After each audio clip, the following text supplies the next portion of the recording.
And that he potentially only has 2 years as majority leader, and he'd better try to get something done during that time. So John Yarmuth, who's not a McConnell supporter, thinks if he does rise to that position, Trish, that he will be a deal maker. He will see his rise as majority leader and feel like he has to carve out some sort of legacy. That legacy would be some form of compromise, he thinks, with Barack Obama. All right, Peter, stay with me here. I want to remind our audience, of course, that Bloomberg Television's election coverage is going to continue throughout the evening. Joining me now to discuss how tonight's elections will see the rise of a rock star is our own political rock star, Bloomberg View columnist Margaret Carlson. Margaret, you say that this actually could be very important for a couple of key candidates. Who are they?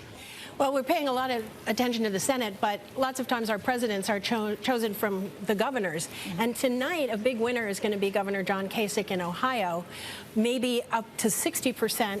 He's been a really good governor in the middle, in a Midwestern state, the industrial belt. Unemployment down. He's been able to take Medicaid expansion dollars without being pilloried for it. So he expanded health care in his state dramatically. You know, he's for the Common Core, which is getting Jeb Bush in a lot of trouble. He is a pragmatist. He attracts independents. He's going to be a big winner. And I think he goes to the top of the list. He's not a bullier like Chris Christie. He didn't totally ruin collective bargaining like Scott Walker out in Wisconsin. He's not that bald guy in Florida who had to have stood out of the debate over a fan, Rick Scott. He is a fairly normal mainstream Republican, I think could unite the party. And the Republican Party is really looking for someone who could be that uniter and who could be the superstar that takes 2016. Yes. So tomorrow, a star. So watch very carefully, John Kasich. Let's talk a little bit about these races. We were talking earlier about New Hampshire. Polls closing there at 6 o'clock. If Scott Brown wins New Hampshire, what does that suggest about the way everything else goes tonight? How he neutralized the carpetbagger, I called him an unaccompanied minor crossing the border looking for a better job. And by God, he might find it. And, you know, Jeanne Shaheen, a governor, a very popular governor, very good senator. It is one of the, there will be. Who is really entrenched, and I can tell you this as a New Hampshire native, in New Hampshire politics. I can also tell you. The family. The family's very, yes, Billy Shaheen, her husband, very well known in the state. And Jeanne, you know, has spent years campaigning, running campaigns, and really being a presence in the Democratic Party. So it definitely is a blow to her. I think it's a blow to Democrats, for sure, if Scott Brown walks in and takes this. But we should point out, he's not the carpetbagger that everyone thinks. I know. Because he's had a place for years. Until he was 3 years old, the vacation home, we've heard all of it. But think of this, if he loses tonight, he will have been beaten by 2 women. Elizabeth Warren in Massachusetts, Jeanne Shaheen in New Hampshire. Wow. All right. A little factoid to cling to. Well, we look forward to seeing your coverage tonight and reading your columns. Margaret Carlson of Bloomberg View. Thanks, Trish. Peter Cook, thank you so much. We have some breaking news I got to get to right now out of Pimco. Just breaking, Matt Miller joins right now from the breaking news desk. What you got, Matt? Yeah, we're basically getting a wrap now of Pimco's total losses through the month of October since the resignation of Bill Gross. $27.5 billion is what it looks like the total October outflows from the total return fund were. Now, that brings them down to about $170 billion and change in assets, so still a pretty penny, but almost $30 billion leaving that fund. So about 15% of the total assets on October 1st were out the door on October 31st after Bill Gross left. Very interesting story as far as obviously the saga, the soap opera of Pimco with Bill Gross leaving and moving, well, down the street. He started his office just down the street there. But $27.5 billion in redemptions in October, and Pimco says those redemptions slowed towards the end of the month, as maybe you'd expect. They actually sent along a chart where you can see kind of a peak as all of the investors got their investments in order and pulled them out the door, and then a slowing at the into the end of October. And so, of course, Pimco is hopeful that those redemptions will continue at that pace. Otherwise, they'd be completely out of money in about 7 months. All right, Matt Miller, thank you for bringing that to us. Coming up, everyone, as the art world gets their paddles ready for the fall auction season, I'm going to speak with the CEO of Christie's, Stephen Murphy, about which iconic pieces are going to be hitting the block. More Street Smart after this break.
We've had a busy afternoon here. We had a slew of earnings crossing after the bell. Big movers here. FireEye and TripAdvisor, both companies reported a miss. Shares reacting, falling in after-hours trading. You can see TripAdvisor really getting hit there, down 10%. FireEye, though, being blasted, down 22%. Back with me, A.B. Mendez, a desk analyst at KCG Holdings, and our own Matt Miller. Let's start with FireEye because it's really taking it on the chin. What happened? What went wrong? You know, I haven't seen the full detail, but this is a company, it's hard to figure out how it trades. I mean, they beat and raised last quarter, but yet the stock traded off. It's been a favorite name in a very popular space, a favorite name of shorts. The short interest was recently well above 20% of the float. In the latest report, that backed down a bit to 20%, and we saw some of the larger holders adding to positions around 30. But apparently there's something both in the results. Well, actually, the revenue beat, but I'm assuming it's the guidance that's causing the stock to trade off more than 20% after hours. Actually, no, the revenue didn't. Third quarter revenue came in at 114.2 million versus estimates of 116. So light on that side. In terms of looking into anything else going on there at the company that's causing investors to react so violently, Matt? Well, you know, FireEye isn't one that I focus on that much. I don't know too much about the company FireEye, but TripAdvisor is one that I've been looking into more deeply. Come on, come on. Hey, I didn't even hear about it until. All right. Anyway, well, let's move on to TripAdvisor because this is one we were talking about earlier. Missed, better on the revenue, but missed earnings. And by a long shot, right? By 12 cents. So the street was looking for 60 cents. FireEye came out with EPS of 12 cents. And it's not just that it missed. It's that this is the third quarter in a row that it's missed. And this is a company that had been beating so much. I mean, if you look back in the last, say, 10 quarters, right? TripAdvisor was beating by 10%. Then they were beating the street by, 8%. Then they beat the street by 5% until 2 quarters ago, or 3 quarters ago, it was bang on what the street thought. Then they started missing by 1%. Then they missed last quarter by 9%. And now even a bigger miss. So it's just things have gone from bad to worse. Clearly, they're having trouble, I think, guiding the analyst community in terms of what they actually are going to do. We talked about it earlier, somewhat refreshing, but it gets old after a while, especially when you have that large a miss. I was going to make that same point and add on to it that Matt made. Over the last 2 years, they've gone from beating adjusted earnings consensus by 9% to now missing by 9%. Revenues have tended to be in line to a little bit ahead. They've been investing a lot in bulking up on the back-end technology to do more meta search, add more value, try and lever up the value of each lead that they pass on to their customers, Expedia and so forth. But I think investors are losing patience with the extent of that investment and not seeing much yield so far. Okay, Matt, AB, thank you so much. Coming up, everyone, we're going to talk about 21st Century Fox. Those numbers also just out. And we're talking to the CEO of the famous auction house, Christie's. What does Elvis have in common with Marlon Brando? Well, they were both portrayed by Andy Warhol. Oh, look at that. A triumph. Each worth over $60 million. Want to own one? Find out how next.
I've spent my career analyzing markets, investigating global businesses, and interviewing today's most important leaders. Tell me about that transition you made. One thing I've learned is that despite language, culture, or ways of life, the global economy connects us all. What does a housing recovery look like? I want to help you understand today's world to better prepare you for tomorrow. Join me on Street Smart every day at 3 p.m. Eastern, only on Bloomberg Television. The international art market seems to be heading in a bullish direction. Good sign, right? Last year, sales of art and antiques increased 8% to $65.9 billion. They were highlighted by record sales for artists such as Francis Bacon, Roy Lichtenstein, and Andy Warhol. So how's 2014 shaping up? On the eve of fall's auction season, Stephen Murphy, CEO of Christie's, joins me right now to discuss. Stephen, great to have you here. We're seeing some serious price points for a lot of this post-war and contemporary art. You've got a Lichtenstein estimated to be worth $20 million. We were just showing some of the Andy Warhol paintings as we went to break there in the $60 million range. Walk us through the price points on some of these items and why you anticipate that they'll command such a high valuation. Well, thanks. Well, you know, the post-war contemporary market has been growing over every year, compound about 25%, 30%. And it's because these iconic works, it's a virtuous circle, which is that the market is strong, which has consignors put out greater masterpieces, which attracts people to buy them at an upper, higher level. So it's not a bubble. It's that there are so many new buyers entering the market who want these iconic works. And where are these new buyers coming from? Is this foreign money? You know, most of our new buyers this past year came from the United States of America. And at the same time, China and Asia has grown to be 28% of our business overall. Wow. So there's really an uplift that's pretty global. We were just in Shanghai for an auction 10 days ago, and 61 of the buyers were brand new to Christie's in that auction. In terms of the increased valuations, are you seeing that primarily in contemporary art?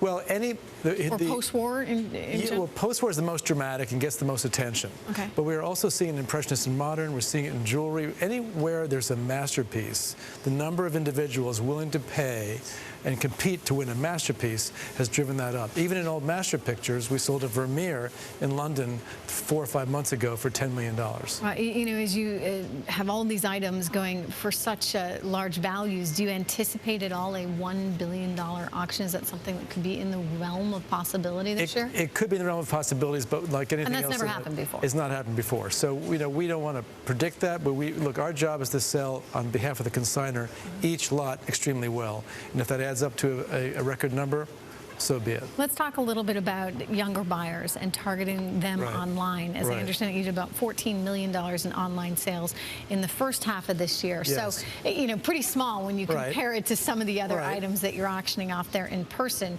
Nonetheless, it is an increase over the previous year, 71% increase. How do you start bringing people in online? Who is it that you really want to bring in? Well, the first thing we do is we make ourselves completely accessible and available on iPhones, iPads, and any way anybody wants to come in. 50% of our buyers online are under the age of 45. Which is not a surprise. So they're finding their own way through Christie's. And by the way, we're selling not only a $60 million plus Warhol, but also online a $10,000 Ed Ruscha or other works. So everything from $3,000 or $4,000, $5,000 and up is available with Christie's. Last year, we saw a huge surge in business in the medium price lots. 70% increase in purchases of works on paper.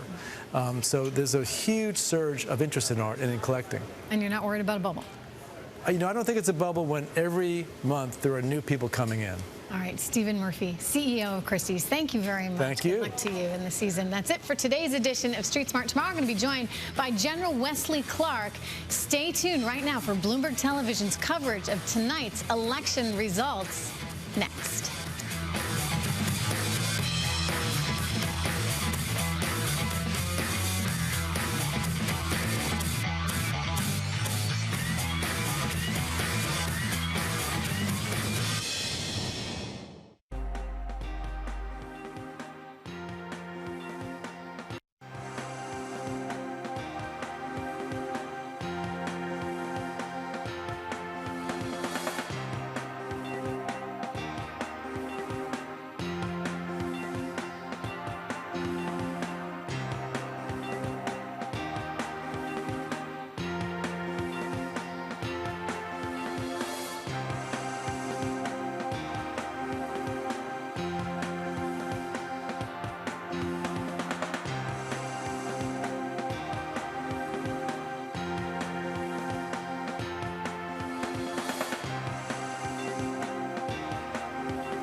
It is 56 past the hour, which means Bloomberg Television is on the markets. I'm Matt Miller. Want to get you caught up on where stocks traded today. Bit of a mixed bag, and we close the day out that way as well, with the S&P 500 being dragged down by energy stocks, with oil falling 2012, the level there, down about 1/3 of 1%. The Dow, meanwhile, adding 1760 to 17,383.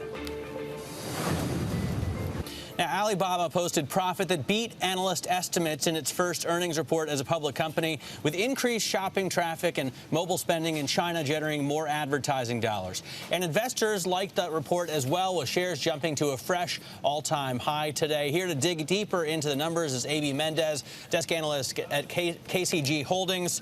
Now, all-time high doesn't say a lot for this company since it just came out. But it is significant, I think, that beyond the first day pop, the stock continues to climb. No doubt. I think it's up more than 50% at this point. You've seen some other large caps in the space come under pressure. Amazon and Twitter. I think probably Amazon considered a more direct competitor. But as Alibaba continues to expand into more different areas of digital media, messaging, various different areas of media that are becoming more and more tightly tied to e-commerce volumes. I think Google and Twitter are considered more of comps for Alibaba. So as money has flowed out of large names like Twitter and Amazon, just investors, especially long-onlys, have fallen in love with Alibaba. So when you're explaining to your mom what Alibaba is, do you say it's like Amazon, or do you say it's like Google does search, it's like Twitter is a social network? I mean, what is it? You know, it's like a Google that is 100% focused on e-commerce. Right. So whereas people will go to Google shopping. Right, exactly. So people might go to Google and do e-commerce focused searches. In the U.S., e-commerce related searches have migrated more towards Amazon, but people also go to Google and use it in the same way they use Wikipedia and just look for purely informational, non-monetizable queries. They don't do that for Taobao and Tmall. They go there purely with purchase intent.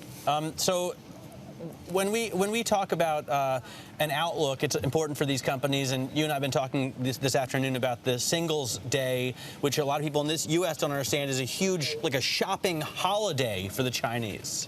Right, and I'll be honest, I don't think I could ever fully understand it until I actually make a holiday to China. Although the point that they make is that they're pushing tremendously to make this more of a global event, and so global and mobile were the mantras that they repeated over and over on the call this morning with respect to both Singles Day, but increasingly sort of mottos that relate to their entire business. Obviously, pure numbers are going to convince investors, but as far as strategy is concerned, they want to hear about mobile, it seems. U.S. investors care about that more than anything else. How is Alibaba doing there? When you mention strategy, the first thing I think about, and the thing I was most impressed with on the call this morning, is how savvy they are at deal making. And most of their deals, I think 3 of the last 4 sizable deals they've done, are minority investments. So they'll buy a chunk of Youku, purely online video in China, so media, not e-commerce. They'll buy a chunk of Youku. They'll buy a chunk of Kabam, a private U.S. mobile gaming company. Minority investments in several other areas, but then the one deal where they did buy a company in its entirety was one where they had previously made a minority investment. So I think making small, bite-sized investments early on, proving out the model. Once you make that investment, you get to see under the covers of that business that you've invested in a year, 2 years later, once you decide that it does or does not make sense. It just, to me, it spells better stewardship of capital than some of the U.S. comps that just go willy-nilly buying out multi-billion-dollar companies. All right, A.B. Mendez, thanks very much. Thanks, Matt.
I'm Mark Halperin. And I'm John Heilemann. And with all due respect to Wu-Tang Clan, this is the night when we're going to bring the ruckus.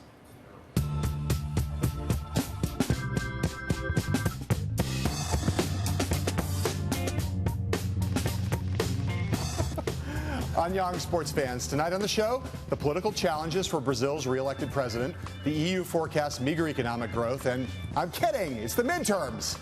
The big story of the night, can Mitch McConnell strip the ball from Harry Reid and give Republicans control of the Senate? And there's so much more going on tonight, we're going to cover it all. But right now, welcome to a special one-hour edition of With All Due Respect. And for us, this is like a birthday, Hanukkah, and flying in a Blue Angel over a baseball game all at once. There's already some exciting news. South Dakota polls will stay open for an extra hour because of polling place problems and close at 10 p.m. Eastern Time. Meanwhile, after current Senate Minority Leader and possibly Majority Leader to be, Mitch McConnell, voted in Louisville, Kentucky today, he projected his bright mood to the press. I think we're going to have a good day here in Kentucky and hopefully around the country. Well, I'm hoping we're going to have a new majority to take America in a different direction. Mark, despite the anatomical impossibility of what I'm about to suggest, you have had both ears to the ground all day. And what I want to know from you is whether Democrats privately are as pessimistic as Mitch McConnell is publicly optimistic in that clip. Polls are still open. Everybody should go vote. We don't want to deter that. But I will say, this has been cresting for the last 48 hours. It's been going for the last 48 hours, cresting now. Most Republicans I'm talking to today are optimistic, not giddy. They're still worried about the Florida governor's race. They don't think they're going to run the table on the Senate races, but they're very confident that they're going to take Senate control. Most Democrats I'm in touch with are pessimistic and say some of these places that they were hoping to win, they're going to come up short. It doesn't mean it's going to be an absolute wave across the board, but clearly right now, if you're betting on one party, you're betting on the Republicans to have a better than good night. Yeah, and as you say, this has been building not just for the last 48 hours, but the last week or so. And the thing I'm noticing is that Republicans have been confident all along, but they've wanted to have some caveats. The caveats are getting smaller, and on the Democratic side, the caveats are getting larger. My totally unscientific way of measuring this is the number of private bets that I have with Republicans and Democrats in both parties, and the number of Democrats today who have been jokingly emailing me and saying, I want to revise my bets for tonight. I'm taking various states off the table and saying I'd like to flip that around if I could. And nothing happened in the end game to hurt the Republicans. There was no indications of drop-off in their ground game, no gaffes from Republican candidates of any significance, and Republicans closed pretty strong in their advertising and in their level of enthusiasm. So we'll see. We want to again say everybody should go out and vote. Don't want to deter that. But right now, the trend line for Republicans is a higher degree of optimism. Seems to be. Waiting for that first wave of exit polls for political insiders will tell the tale for some people in a big hurry. All right. You want to know what's going on? You can read a lot of blogs, or you can hear some predictions out there. There's the New York Times, the Post, Miss Cleo, the Uber driver who brought me here tonight. Or you can go to Mr. Prediction, the vice president. Listen closely to Joe Biden's prognosis, I believe is the word. Prognosis today in an interview with the Connecticut radio station in which he said Democrats are going to end up with 52 seats in the Senate. That'd keep their majority, of course. And he also seems somewhat hopeful that a certain Kansas independent candidate will caucus with the Democrats if he wins. I think we win Alaska, which, the pundits are saying we lose. I think we win North Carolina. I think which is a tough race. I think we win New Hampshire. I think, we have a chance of picking up, an independent who will be with us in the state of Kansas. So Biden also said in that interview the Democrats would win the Senate races in Georgia and Louisiana. And sure enough, the Veep's clairvoyance reached the White House briefing room, where spokesman Josh Earnest had to once again earn his stat paycheck. I don't think it's a surprise to anybody that the vice president is braver than I am. And he's more willing to hazard a guess about that.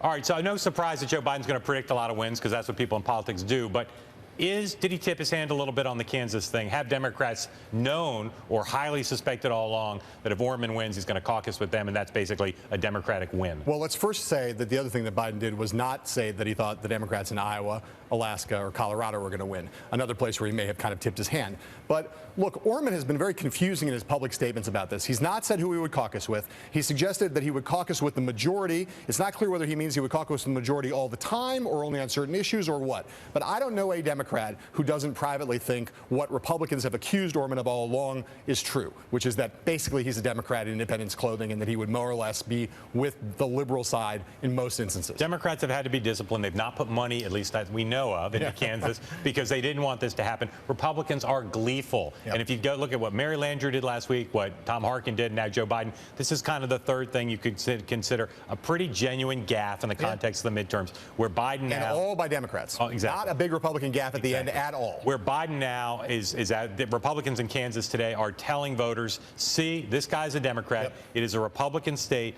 In a Republican year, I've thought all along that if Pat Roberts could get his act together, he could hold the seat. And if it is a big Republican night, not because of this gaffe, but kind of symbolizing Democrats maybe too cute by half and thinking this was a seat they could take by getting the Democrat out of the race and having Orman be an independent who they could count on if he won. Very complicated race to forecast, but we'll see a little later on. Okay. It's nearly certain that in all corners of the White House today, President Obama's team has been focused intently on the midterms, except for one meeting and on an outlying topic, which is Ebola. Obama convened his senior Ebola team early this evening. Mark, I have got to ask you, why on earth on this midterm election day would the White House have one public event and have it be on an issue that has been nothing but trouble for Democrats for the last month? Here's the thing.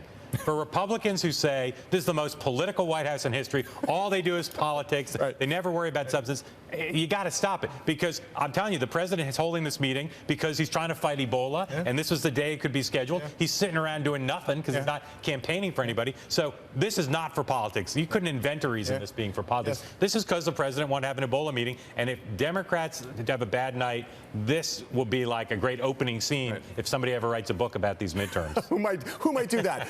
I'll tell you, I don't think anybody will remember this when this is all over, but it will be another reason why Democrats will be angry at the president for his speech at Northwestern, for the various things he's done, which have seemed as though he's been more focused on himself and his own issues, even on issues of substance, rather than looking out constantly and scrupulously for the interests of Democratic candidates across the country. Hats off to him for having the meeting. Well, I'm all for substance. I'm just saying there will be some annoyed Democrats who will trot this out afterwards as an excuse for why they lost if they lose. Now, so tonight, if this were Bill Clinton, you could bet he'd be getting briefed every 2 seconds on the polling data, calling candidates. Be interesting to see what we can learn going forward now for that evening. How much is the president watching? How much does he call winners and losers? Because, again, he's not a very political guy. Here's my question to you. Do you think if What's on ESPN? over the course of the evening, do you think he will watch more ESPN or more cable news? You know the answer to that. I knew you would know the answer. All right, coming up, a man who knows it's good to be a majority leader, Tom Daschle, will join us live right here on a special hour edition of With All Due Respect.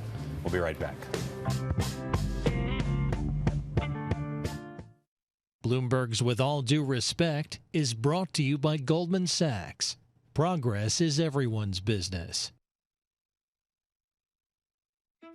When a supplier of pipes, valves, and fittings for the energy industry turns to Goldman Sachs for capital and advice, business expands. New distribution centers open. Jobs are created. A global network takes shape. Millions of people get the energy they need.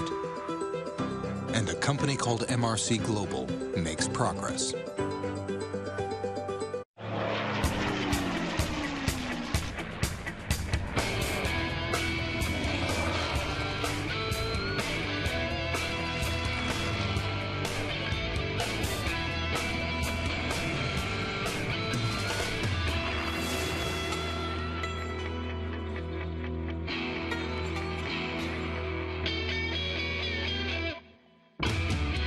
Breitling, instruments for professionals. Dad, I know I haven't said this often enough, but thank you. Thank you, Mom, for protecting my future. Thank you for being my hero and my dad. Military families are uniquely thankful for many things. The legacy of USAA Auto Insurance could be one of them. If you're a current or former military member or their family, get an auto insurance quote and see why 92% of our members plan to stay for life.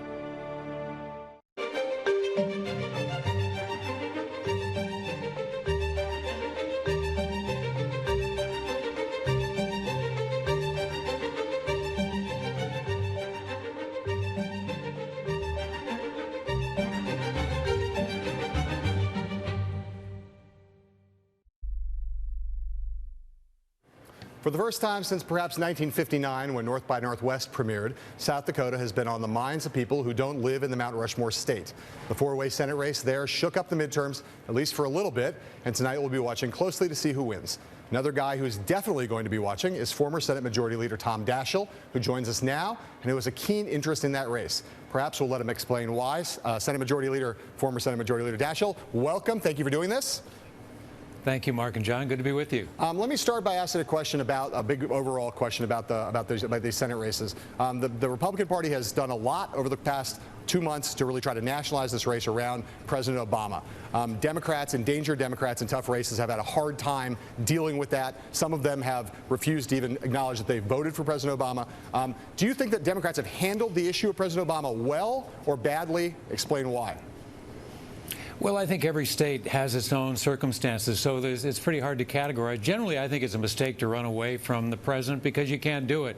There are too many votes, there are too many speeches, there are too many public associations and pictures, and so I think generally the strategy ought to be to try to recognize that it is what it is and to try to make the most of it. Running away sometimes causes more challenges, more problems, and far more questions, I think, than it may solve. Do you not think that Alison Lonergan Grimes in particular could have done a better job dealing with this question of whether she voted for President Obama? I mean, my God, you'd think there would be a better way to handle that than the way she did. Well, yeah, I'm not going to armchair some of these races, Mark and John, because I really don't. I mean, they called the shots, and there'll be plenty of time for me to review that later on. I do think, though, generally, as I said, it's really critical to recognize if you're a Democrat, you're a Democrat. If you're a person who has supported the administration, you've got to put the best face on it and work to make sure that people understand why. And I think there's a compelling message in all of these positions. We wouldn't have done it if we didn't support it and believe it. And so to try to articulate that during a campaign is always difficult, but I think it's the right thing to do. Let me ask you, Senator Landrieu and Congressman Clyburn and some others have suggested that race has played a role in these midterms, especially in some of these reddish states that Democrats have been defending terrain. Do you think that race and President Obama have played an important role in the midterms?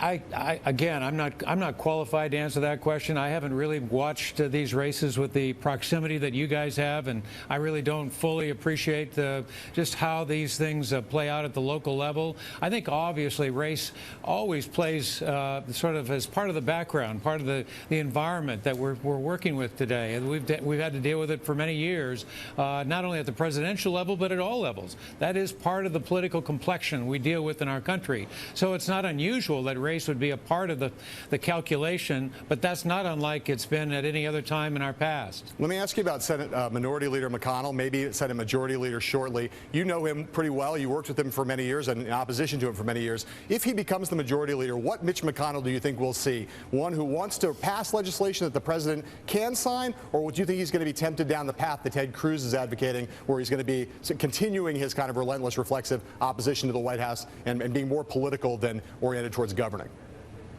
Well, Mitch has invested, the whole Republican caucus has invested an enormous amount of time and effort in criticizing Harry Reid and the Democrats for the management of the Senate. I don't think there's any question that they're going to have to demonstrate that they're better managers if they do take the majority. They don't have the luxury of saying, well, we're going to continue more of the same. They've got to find ways to show that they can manage. That has to do with nominations. It has to do with the legislative agenda. It has to do with foreign policy. It even has to do with the relationship with the president. So he's going to have a management challenge on his hands starting tomorrow, should he be the majority leader. Senator, let me ask you about that relationship between Senator McConnell and President Obama, assuming as many Democrats now are acknowledging at least the possibility that McConnell of Kentucky becomes the majority leader. You've been participating in conversations, as both of us have, and many others, about President Obama's history of reaching out and not reaching out to Republicans. Do you think President Obama, if he's dealing with Majority Leader McConnell, will reach out, and if so, how should he do it? Well, these are the last 2 years, and I've been through administrations now on several occasions where you experience those last 2 years. And it's really surprising how productive at times they have been in the past, 98 to 2000 in particular. And I don't think there's any question that we have that potential. But it's going to take the president saying, look, you won, we lost. If that is the case, I'm not predicting that it is, but should that be the case, I think he needs to say, let's have breakfast tomorrow. I want to talk about a mutual agenda, what we can do. I think the Mitch McConnell ought to call Harry Reid. Say, listen, I'd like to come over to your office. I want to sit down with you to see what we do in lame duck. There has to be dialogue. There has to be a level of communication. And if it starts soon, there's no end to the possibilities of things we can do. If I'm right, I think President Obama and Mitch McConnell have had one meal or private meeting. Would you urge the president to have not just that first phone call and breakfast, but multiple, frequent, regular meetings with Mitch McConnell if he's majority leader? No question. You think he'll do it? No question. I would say at a minimum once a week. It ought to be even more than once a week. You know full well that nobody, including Pete Rass, who used to work for you and worked in the White House, no one's been able to convince President Obama to do it. Will it be different, do you think, to save the last 2 years? Well, you've got a different situation today. You've got Mitch McConnell as the potential, and I emphasize here, potential majority leader. That changes the circumstances, and I think that really ought to change the tactics. Okay. So I noticed you didn't say it would, but you just hope it will, which I think is the posture of a lot of Democrats around Washington and Republicans. We go back to the question of the president, who does hang over these midterms. That is the sort of big factor, is the president's unpopularity, particularly in red states like the one you used to represent in South Dakota. Why is the president unpopular in places like Louisiana, Kentucky, South Dakota? Is it his ideology? Is it his policies? Is it his personality? What is it? Well, first of all, I think it's history. I mean, look at every one of the midterms of any second term of any president, and you've got a set of circumstances that's almost predictable. You start with that. Then you also have to realize, I don't know that we've ever had a situation in recent times where the dysfunction in Washington was as evident and was perplexing and as frustrating to the American people. Unfortunately, the president gets the bulk of the responsibility for that, and so he's carrying the bulk of the blame. We're in the majority as Democrats in the Senate. He is the President of the United States. So I think it's sort of a logical progression, and that's in large measure what it's all about. If Democrats have a bad night tonight, if they do lose the majority, lose some of these big governor's races, what would you say the lesson would be for your party? Well, I think the lesson is, you know, there's no question we've got to be better messengers. We've got a message, and we've got a lot of accomplishment. I don't think we've articulated it nearly as effectively as I wish we could. Okay, Senator Daschle, thanks. Senator Daschle, let me ask you one more question real quick. Do you think it was a little crazy for Democrats to throw that $1 million into your home state in that Senate race at the end there? Or do you think there was ever a chance that they could knock off Mike Rounds? No, there really was a chance, and I think there still is. I'm not conceding that race at all. You've got a three-person race, as you know. Anything can happen in South Dakota. I've been the beneficiary and the victim of those circumstances over the years, and so my fingers are still crossed. All right, Senator Daschle, thank you very much. We'll be right back with a response from the Republicans that we've quarantined inside our building after this.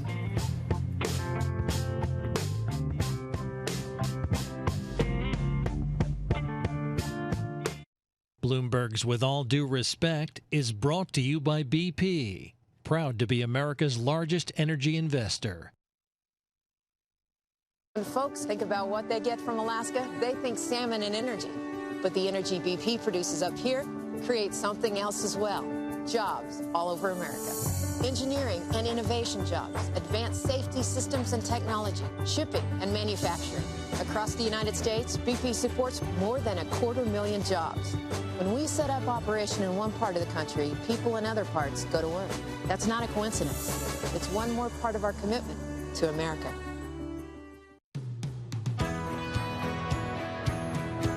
Perceptions change and evolve. In a recent Bloomberg Audience Insights report, more and more IT decision makers evaluated Android as a secure platform for large-scale business operations. In the survey, 72% of IT decision makers said they had deployed an Android device as part of a Bring Your Own Device initiative. Among them, more than 9 in 10 had deployed an Android device from Samsung. One reason they trust Samsung Android devices is the Knox security platform. 79% believe Knox is extremely or very useful for application security, with 78% mirroring that sentiment for malware protection. Samsung is in the unique position to offer security that is deeply rooted in hardware and constantly moves forward to help business realize the full potential of mobility.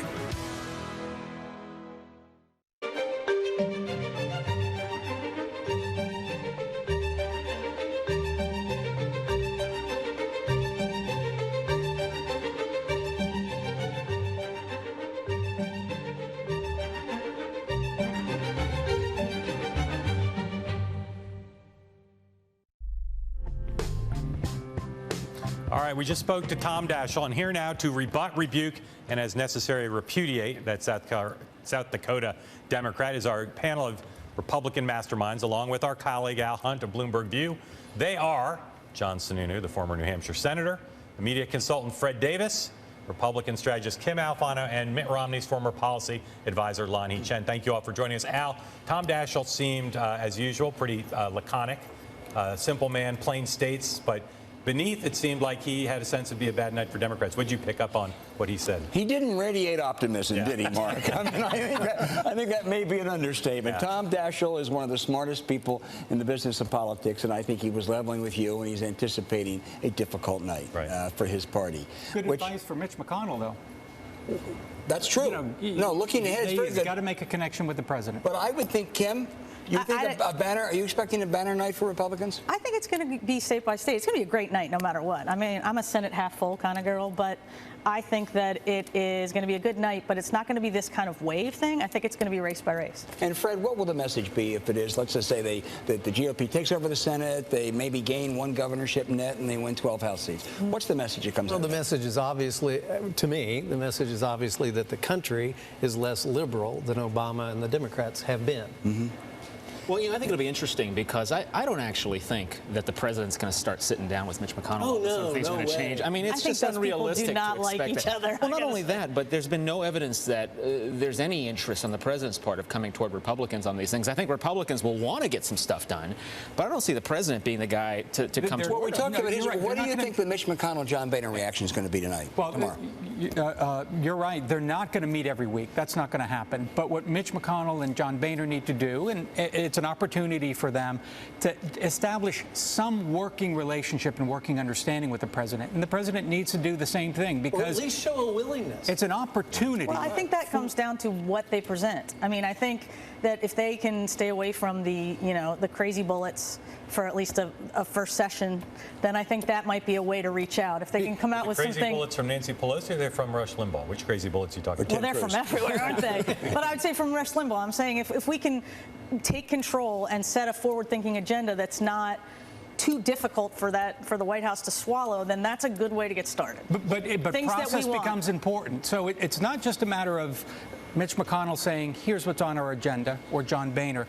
They have to get on the same page and try to move pieces of legislation forward, if not together in a coordinated way, so they can put something on the president's desk and show they've taken advantage of the opportunity. Senator, let me ask you this question. I think the idea that Mitch McConnell and John Boehner can get on the same page is not hard to imagine at all. What I find hard to imagine is that Mitch McConnell and Ted Cruz can get on the same page. As we've already seen, Ted Cruz has not even pledged his support to Mitch McConnell and is talking about an agenda that has nothing to do with legislation. It has everything to do with investigating the president, repealing Obamacare, et cetera, et cetera. So how do you think that Mitch McConnell will handle what has been a long-term tension between the factions within the Republican Party?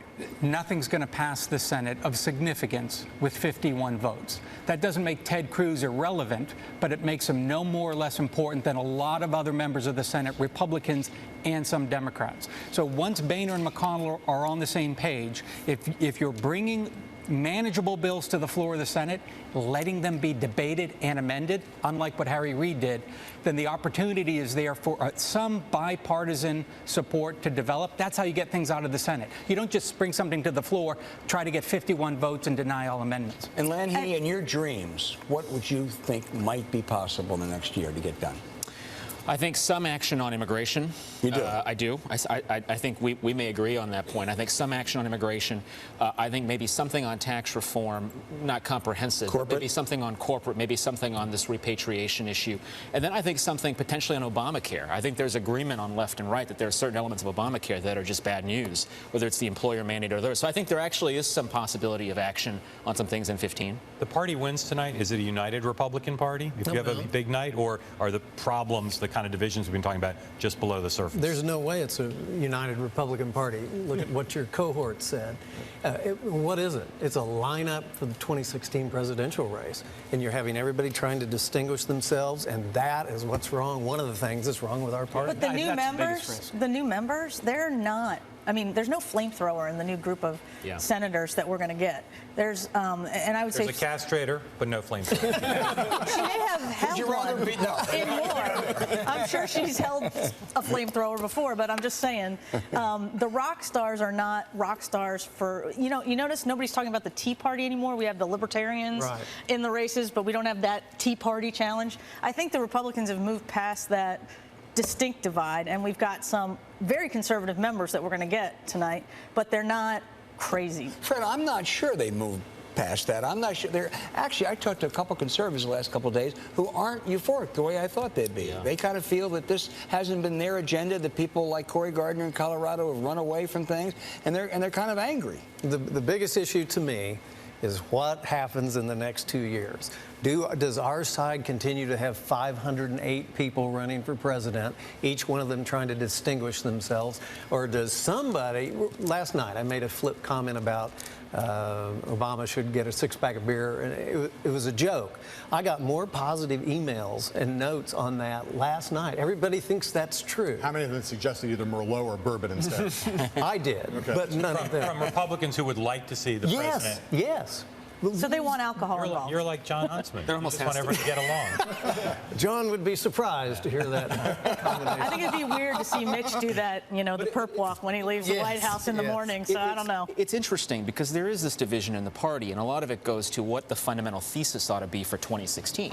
Is it that the Republican Party needs to do a better job of energizing the same base voters it's always energized, or go out and reach out to new people? And I think that largely animates the division you see in the Senate. But the potential is there, though, as Fred points out, for the Republican candidates for president to be as big an impediment to John Boehner, Mitch McConnell, or Congress getting things done as conservative Republicans were, say, 2 years ago or 3 years ago for John Boehner. John, will you announce tonight that you are one of those? In the short term. I tell people I would have to get divorced first because my wife is a very normal person. She would not tolerate that kind of insanity. I will second that.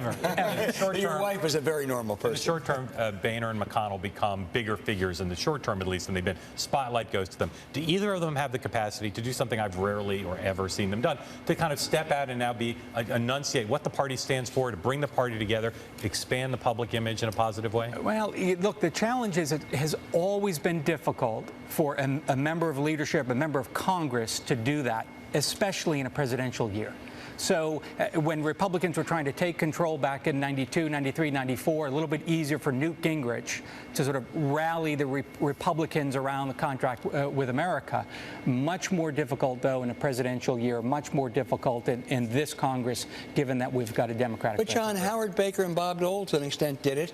Can Mitch McConnell rise to that level? They didn't. What they provided was very effective leadership, legislative leadership in Congress, not necessarily the kind of leadership it takes to form a national agenda. Thank you. Thanks to the four of you. We'll be right back in just a minute. A remote that lives on your phone. More Wi-Fi in more places. A movie library you can take wherever you go. Internet speeds that have gotten faster 13 times in 12 years.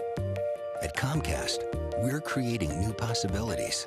Together with Time Warner Cable, we'll be able to extend those to more people. Comcast and Time Warner Cable. Together is better for more people. You are a business pro, solver of the slice, teacher of the unteachable. You lower handicaps and raise hopes. And you rent from National, because only National lets you choose any car in the aisle and go. You can even take a full size or above and still pay the mid-size price. Nice drive. Well played, business pro. Well played. Go National. Go like a pro.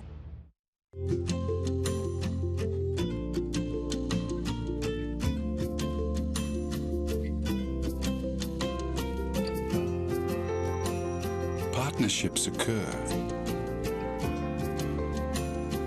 when both share a passion for improving, for growing in harmony.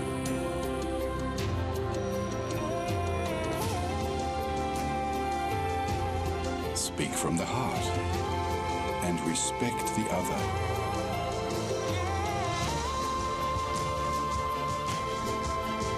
Feeling of being comfortable, of being open, that creates the true partnership.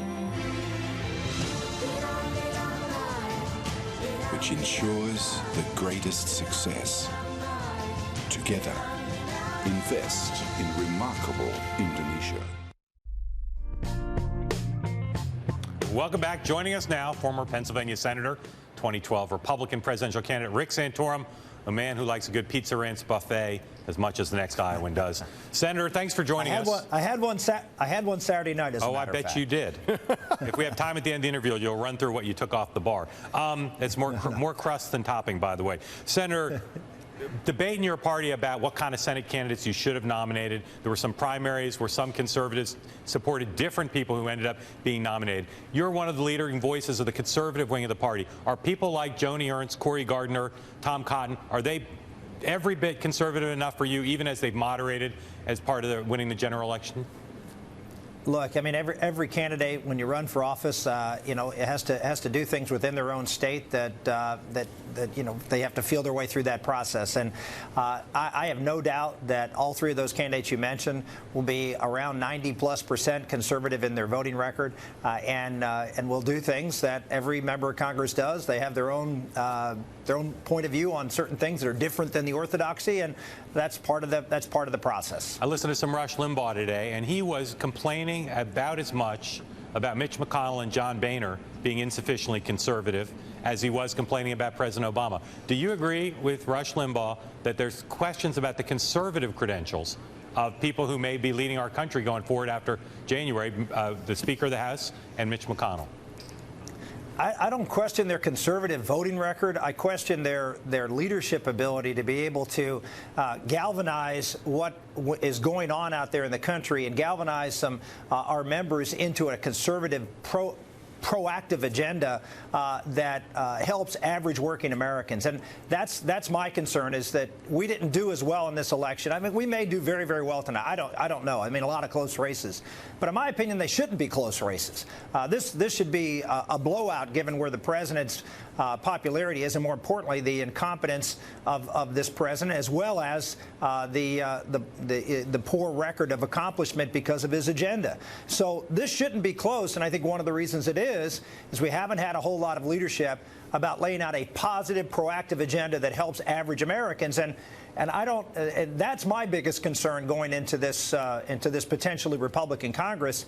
Are they going to take a step back, say, here are some things we can do that's going to help working families in America, and put forth a positive agenda to make sure that you know, at least if the president vetoes it, at least we've charted a course for a better and more hopeful America. I'm going to ask you a little bit about 2016, just because I am.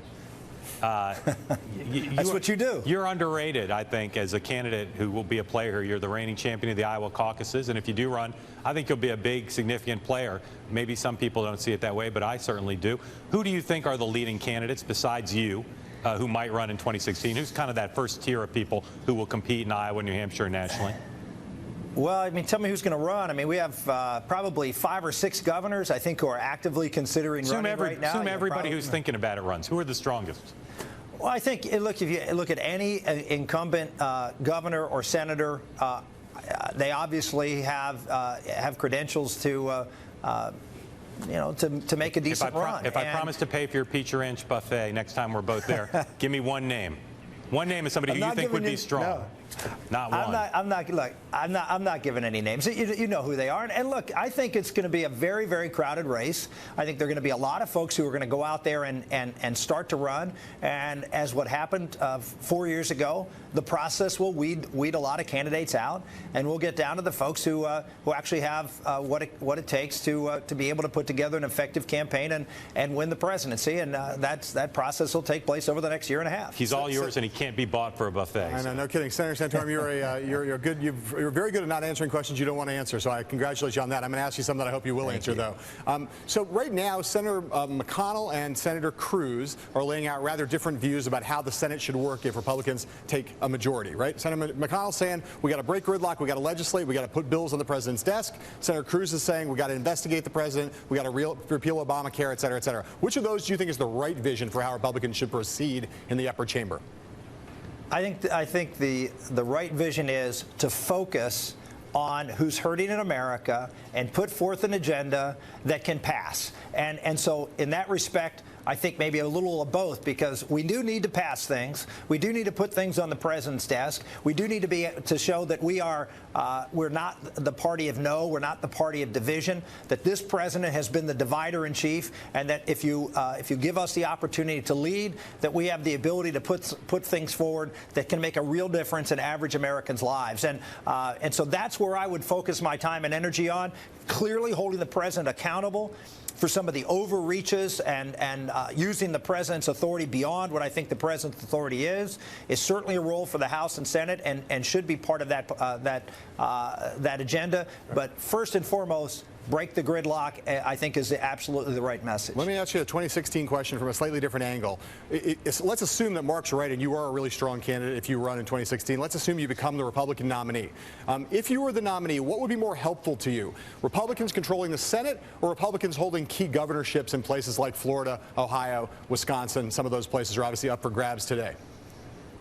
Yeah, well, obviously, we'd love to have Republicans everywhere and to be able to implement a lot of great policy around the country. But as far as a president's concerned, having the United States Senate would be very important for nominations and very important to try to, get some things passed that you put forth in your agenda. I'm thinking about as a candidate. If you were the Republican nominee, what would be more helpful to your prospects? Okay. Controlling the Senate or having a bunch of key governorships in swing states run by Republicans?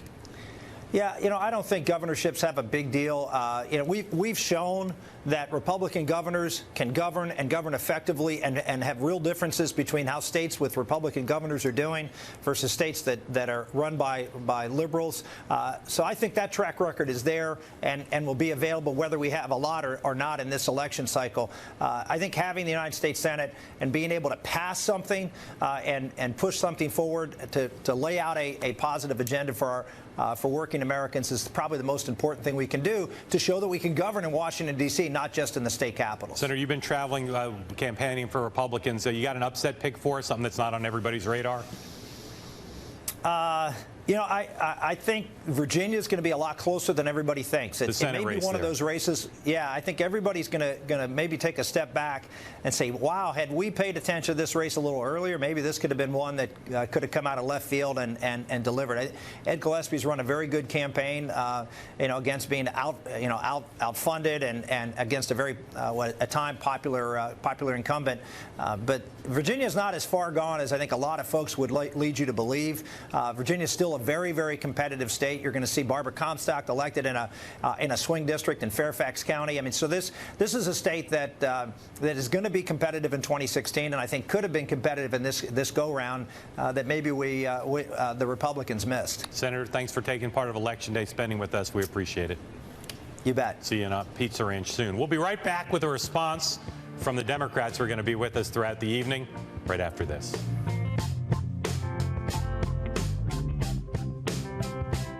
Bloomberg's With All Due Respect is brought to you by Koch Industries. Learn more at kochcareers.com.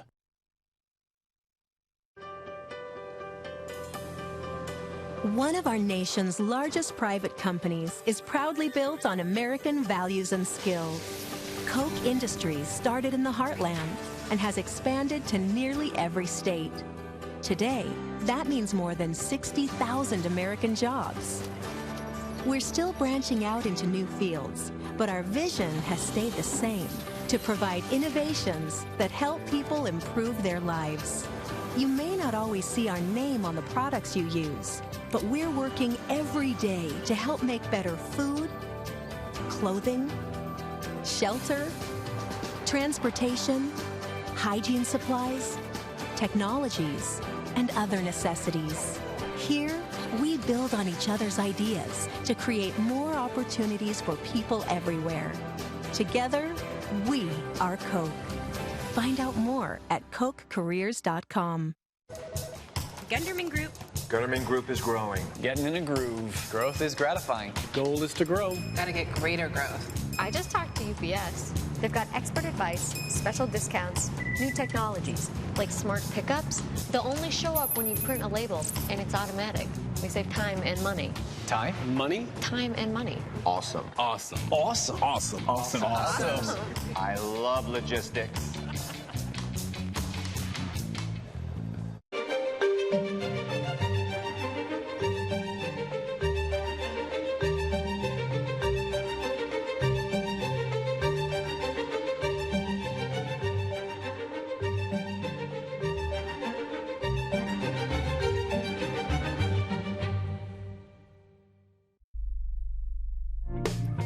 Rick Santorum just told us that although Republicans are likely to take control of the Senate, they hadn't really actually connected all that well with a lot of American voters. Here to explain why he's right and probably pile on even more reasons are a bunch of Democratic wizards. They are former Obama White House Deputy Press Secretary Bill Burton, past President future Al Gore whisperer Mike Feldman, former Hillary Clinton campaign manager Patti Solis Doyle, and former Obama White House Communications Director Anita Dunn. Al, that was the most striking thing to me about what Rick Santorum said. He said in this year, given the geography and given the political dynamics, Republicans should be running the table. These races shouldn't even be that close. He's kind of amazed that they are that close. Talk about that and then turn it over to the panel. Well, he really conveyed what you were talking about earlier, that there is a division in that party. Some conservatives, and he's sort of on the moderate side of the right wing, if you will, said, hey, we just didn't have any message this year. Yeah. And, you know, he's right. They didn't. Their message was simple. It was Barack Obama's a bum.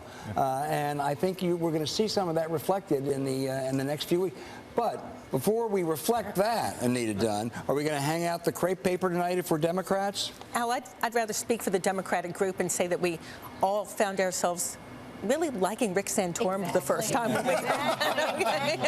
mean, the man is insightful, and he clearly just really understands. He nailed it totally. Okay. Yeah, I mean, he's got his finger on the pulse there, and I think I can speak for the whole Democratic panel and say, you know, we walked out of that room Rick Santorum fans. Bring back Rick Santorum voters, even. Well, no, I don't think Rick Santorum wants our endorsement, John. Okay? But look at this environment. You've got ISIS and Ebola in the news. The middle class is not feeling the economic gains that we've seen. The president is at 42. At this point in his presidency, Ronald Reagan was at 62. He still lost seats. Bill Clinton was at 64. And so the fact that the Republicans couldn't win more, couldn't have more things on the table, that Georgia and Kansas are still even part of the conversation is astounding. Boy, you have flipped that around beautifully. That's absolutely terrific. So what's Barack Obama going to say tonight if the Republicans take control of the Senate, they add to their House majority, and win a couple net governorships? Well, you know, it's too early to say what's going to happen. No, we're just talking about the hypothetical situation. I think that the president, no matter what, is going to come out and say that the leaders in Washington ought to listen to the American people. And they're not voting for folks to come here and fight with each other. They're voting for folks to come here and get some things done. Right. And I think he's going to try to turn the corner from the intransigence that we've seen over the course of the last couple of years. And by the way, what happens tonight, it's going to be a tighter Senate. Whether the Democrats hold the majority or the Republicans hold the majority, we still have a very divided government. Right. And I think what you're hearing is not an overwhelming reaction to the president. It's a reaction to the establishment, the dysfunction in Washington. So I think both parties should listen to voters, and not just from a partisan perspective, but actually try to get something done. I think my guess is we're going to be hearing a little bit from the president about that in the next few days. And you know, Mike, I'm sorry, Patty, but NBC Wall Street Journal poll, gridlock was almost tied with the economy, and you know, as the biggest problem facing. I mean, let's face it. There you go. And they're turning out in droves tonight. Real voters care about process. Way, Mark, they actually you should start by integrating this panel. We need Democrats and Republicans. Just hang on. About an hour from now, we'll do just that. Hey, Patty, let me ask you a question about the White House. We talked about this earlier in the show. The president's one public event today is on Ebola. Does that make any sense? Look. When you, I want to go back when you begin to look, you know what's coming next. And Bill and Anita know the president much better than I do, but I think what the president's going to say after tonight is let's get to work. And the question is the Republican Senate, if they win, are they going to say the same thing? And can they bridge their own party to really get to work? I mean, I think that's what we need to figure out. If you don't want to talk about Barack Obama, Patty, I'll let you talk about your former boss. What does this matter at all to Hillary Clinton tonight? Of course. Well, tell me how and how she reacts. She's spent her life, you know, as a public servant. Of course, it matters to her. Look, I mean, does it affect her at all? Does it affect her prospects? Does it affect her candidacy? Does it affect her message? We don't know if she's going to run, so I'm not going to say that. But if should she decide to run, I think, of course, it affects her prospects. Here's what I think is going to happen. I think if the Republican-held Senate does not get anything done and does not try and collaborate, compromise, and work with the Democrats, that in 2016, anybody who gets the Democratic nomination is going to run against the Republican-held Senate. By the way, I will say something that maybe Patty can't say, but you know, if there's a Republican majority in the Senate and a Republican majority in the House, they are part of the governing institution, right? And we so if for some reason, if Secretary Clinton decides to run for president, she'll be running against the Republican Senate as much as she'll be running against. Well, rate the job your party did demonizing the Koch brothers and helping your candidates. Did that succeed, that gambit? In some places, I think that if you look at Colorado, Iowa, places where they ran a lot of ads talking about how big money was having a really negative impact on politics, it did have an impact on moving voters. Now, if you look at the national picture, if you do a national poll right now, most people are not going to know who the Koch brothers are, but I bet you they know in Colorado, and I bet you they know in Iowa. Now, back to the question of whether or not this election portends anything for 2016, Ron Brownstein has a great column today that talks about how Democrats have been on a boom and bust cycle of coalitions. And our coalition in presidential years has a lot of young folks, a lot of minorities, and in midterms, it's a lot of white folks. And Democrats haven't figured out how to talk to white folks. And Republicans haven't figured out how to talk to young folks and minorities. And that's why you have this boom and bust. But isn't that one of the most interesting things? The Democrats have done a great, as Bill just suggested and Ron Brownstein suggested, Democrats have all these inbuilt demographic advantages in presidential election years. This year was the year when a lot of time, effort, and money on the Democratic side has been put into expanding the electorate and bringing the presidential electorate into a midterm electorate. It doesn't look right now like that has happened. So what does that tell you, Anita Dunn? Well, John, first I'm going to disagree with you because you have a bunch of very, very close races in states that Barack Obama lost by very large margins. And it is hard to believe that that is not at least some of the result of very intensive and extremely expensive efforts by the party committees to actually get some of these people registered. And you see it in Colorado, you see it in Iowa, Arkansas, Alaska, Georgia, North Carolina. You see it across the board. So I would actually politely disagree with you, John. I said it that straw man so you could burn it. Thank you for doing that. But Anita, I think John's question is a good one. And I think you're right that maybe some people, like particularly blacks, may turn out in really great numbers tonight for Democrats, but you're not getting those white votes. Well, and Al, you know, you can flip it because, and this goes to the question about the meaning of this election for 2 years from now. Exactly. 2 years ago, everybody's sitting around on election night, and it's a permanent Democratic law. It's a Republican Party that is in terrible trouble. And two things happen. One, a midterm electorate, which the Republicans certainly do better with than we do. And the second was a map. And all of those things change in 2016. And I think the challenge for both political parties, not just the Democratic Party, but certainly for the Republican Party as well, which hasn't done it at all in this cycle, is actually reaching out to the voters that aren't agreeing with them every other election cycle. So. Okay, Anita Dunn, you have had the last word for this moment. Thank you to all of the rest of you, and Anita, of course. You guys will have a lot more to say tonight, starting at 7 p.m. in our Bloomberg Politics election all-nighter. But coming up, our favorite guest of all, our favorite guest of Al Hunt. We'll be right back.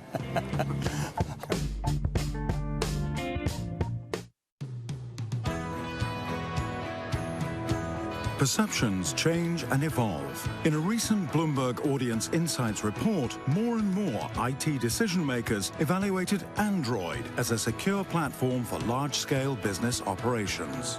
In the survey, 72% of IT decision makers said they had deployed an Android device as part of a Bring Your Own Device initiative. Among them, more than 9 in 10 had deployed an Android device from Samsung. One reason they trust Samsung Android devices is the Knox security platform. 79% believe Knox is extremely or very useful for application security, with 78% mirroring that sentiment for malware protection. Samsung is in the unique position to offer security that is deeply rooted in hardware and constantly moves forward to help business realize the full potential of mobility.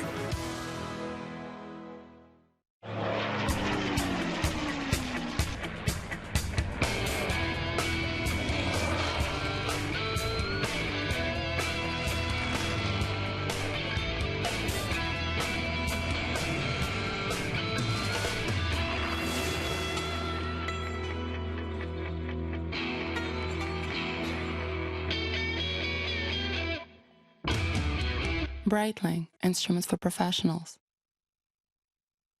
Dad, I know I haven't said this often enough, but thank you. Thank you, Mom, for protecting my future. Thank you for being my hero and my dad. Military families are uniquely thankful for many things.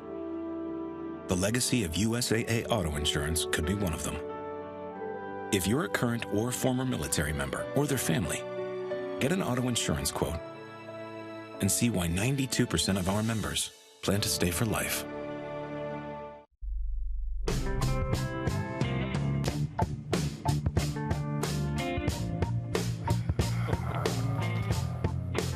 He is tireless, he is unparalleled, he is an inhuman Encyclopedia Britannica, or Google, of political wisdom. Here he is back with us, Al Hunt, to talk about what to expect tonight. Al, this has been a weird midterm in some ways, kind of garden variety in others. There haven't been a lot of big events. As we look forward to tonight, what are you looking for and looking at? I don't think in 20 years we're going to be talking about that great campaign of 2014. And we're all flying a bit blind. I don't think any of us have seen as many tight races at the end. I think all indications, though, Mark, are if it breaks any way, it's going to break Republican. And if that happens, I think they're going to pick up 7, 8 Senate seats. If it breaks that way, they clearly are going to pick up seats in the House, maybe as many as a dozen or more. I wouldn't be shocked if in that context, the Democrats still gained a net of 1 or 2 governorships. If the Republicans have a bad night, there are going to be lots of things people say. They didn't have enough of a positive agenda, et cetera.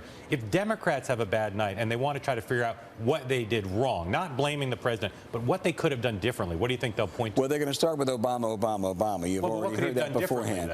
Well, what he made some small mistakes. I mean, he said some silly things that he shouldn't have said. This election is about my agenda, going on Al Sharpton, things they he can't argue that cost. Of course it didn't. So those are small. What could they have done differently, mechanically, message-wise? What do you think they'll say? I think what he did, he did not preside over big crisis issues. He was reacting on ISIS. He was reacting on Ebola. If he had, I'm not sure it would have changed the dynamics a whole lot. A lot of it was baked in, Mark. But I think what the president really did, he looked like he was just a reactive, almost sometimes tuned out chief executive. And I think that was conveyed to people. We talked earlier about this Ebola meeting at the White House, Al, and obviously Ebola dominated news coverage for a lot of the month of October.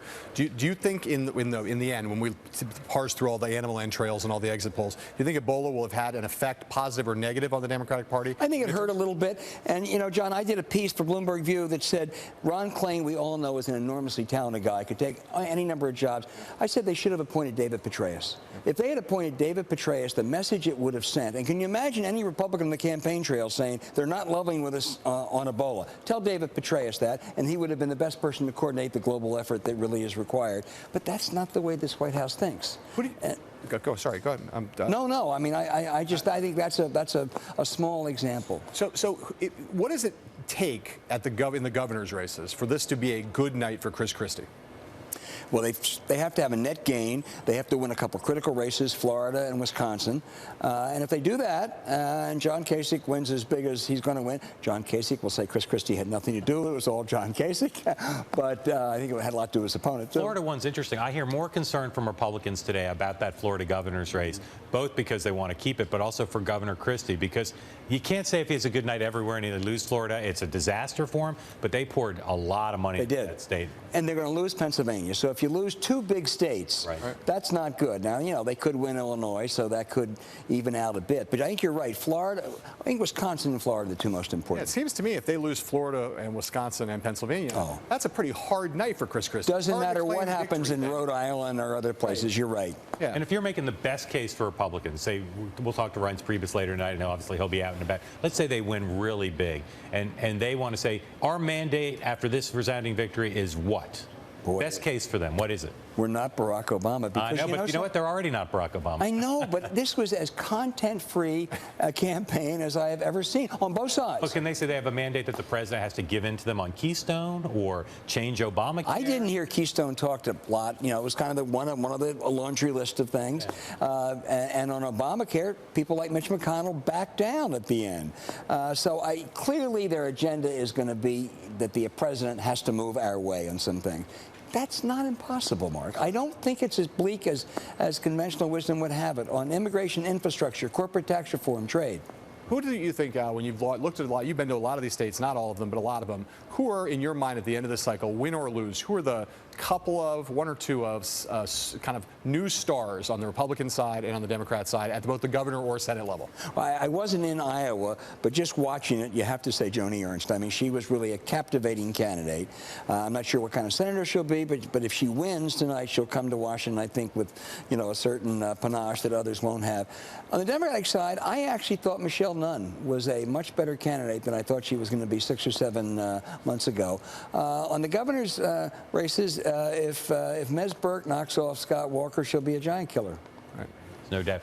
The evening's going to go late. Alaska doesn't close till 1 Eastern time, and we may have these overtime races. If things are in suspended animation, in other words, if we don't know the Senate for days or weeks or a couple months, what happens to the coverage of Washington, of the president? Is it in suspended animation? Is there daily coverage, do you think, of this? Well, Mark, it can't be, because you have a lame duck session that starts in about 8 days. And a presidential foreign trip and holidays. Exactly. So therefore, we won't say we're going to wait for Louisiana or Georgia or the final returns in Alaska to come in. It'll be chaos. It probably... Any sort of conciliation, any sort of effort to come together will be put on hold. And so even if Republicans have big nights, say they win New Hampshire, they won Iowa, they won Arkansas, even then, if they don't have the firm control of the Senate, they can't really have a big exclamation point on the night. I agree, but if they win those three, it's hard for me to imagine them not having control of the Senate. Right. Okay. That makes sense. Thank you, Al, for joining us. Thank you, Mark. We appreciate it. Thank you, J. Arthur Heilemann. Yeah, Albert Reinhold Hunt Jr. You're trying to get rid of Al earlier than we actually want to get rid of him. We want to keep holding him. I was just thanking him for his august answer. Do you think, Al, in the end, I mean, we've batted this around with a bunch of people. Do you think in the end that, do you think really in your heart and soul think that anything is actually going to get done in the next 2 years? I think it's a better... I don't mean can it get done. No, I know. Will it get done? I do. I'm just not sure how much. I think trade will get done. I really believe trade will get done. I think infrastructure's got to... Kevin McCarthy had an interesting piece last week in which he said we have to be the governing party. There are things we can do. He mentioned infrastructure. His pay for won't fly. Immigration's the toughest nut. But you know something? If I'm a Republican right now and I want to win the presidency, I'd rather pass an immigration bill that may be 10 degrees to the right of the Senate-passed bill. But Harry Reid, even as the minority leader, would never agree to a bill that doesn't have a path to citizenship, which can never pass the House. That's true whether he's the majority leader. Yes, it can pass the House. It can't pass the House with a majority of Republicans. And that's where John Boehner says, okay, I'm giving it to the party. Okay. Political suicide. Maybe. Political suicide. He's turned the floor over on a few occasions, but not on this. Okay, now it's time to say goodbye to Albert Reinhold Hunt Jr. Follow our team on Twitter at @BPolitics and at Bloomberg Politics on Facebook tonight. And you can stay tuned for our election coverage for the rest of the evening right here on Bloomberg TV. We're going to see you at 7 o'clock, right here on Bloomberg and wherever else you're watching this. We'll see you then. Sayonara. Sayonara, America. For now.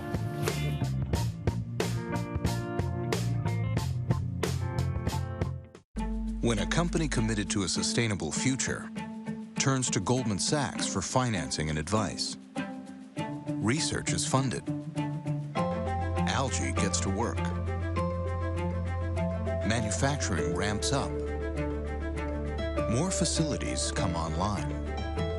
Renewable oils start providing new solutions. And a company called Solazyme makes progress. They challenge us. They take us to worlds full of heroes and titans. For Respawn, building the best interactive entertainment begins with the cloud. This is Titanfall. The first multiplayer game built and run on Microsoft Azure, empowering gamers around the world to interact in ways they never thought possible. This cloud turns data into excitement. This is the Microsoft Cloud.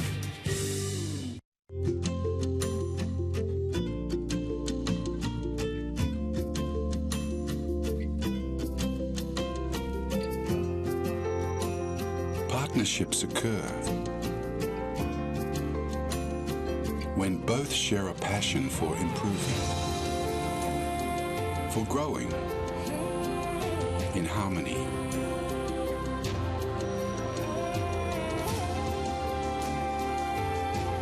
Speak from the heart and respect the other.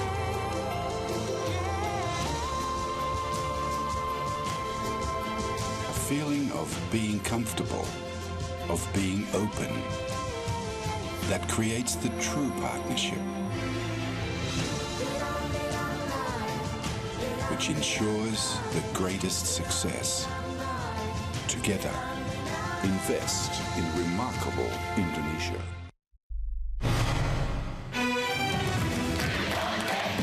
It's election night 2014. Victory is in the air. We're going to bring it home. Make sure you get everybody out to vote. The balance of power on Capitol Hill could shift to the Republicans. I think it is more likely than not that Republicans are going to retake the Senate and that we're going to retire Harry Reid as majority leader. The health of the economy is once again the top issue of the election. While President Barack Obama isn't on the ballot, his record and his policies are. Republicans in Congress have blocked or voted down every serious idea to strengthen the middle class. This hour, a look at who's behind the money and issues in the election. God bless America. And from marijuana, the minimum wage, to energy, the ballot initiatives to shape the country's future. Welcome to Bloomberg's special coverage of the 2014 midterm elections. I'm Pim Fox in New York. Over the next hour, the business of the ballot and how money changes everything. A report from Wall Street and the executive suite as the nation votes. One country, many elections, and at least two views of the economy. Glenn Hubbard served George W. Bush as chief economist, currently his dean of the Columbia University Business School. Also with me, Austan Goolsbee, former chief economist for President Barack Obama. Austan Goolsbee is an economics professor at the University of Chicago.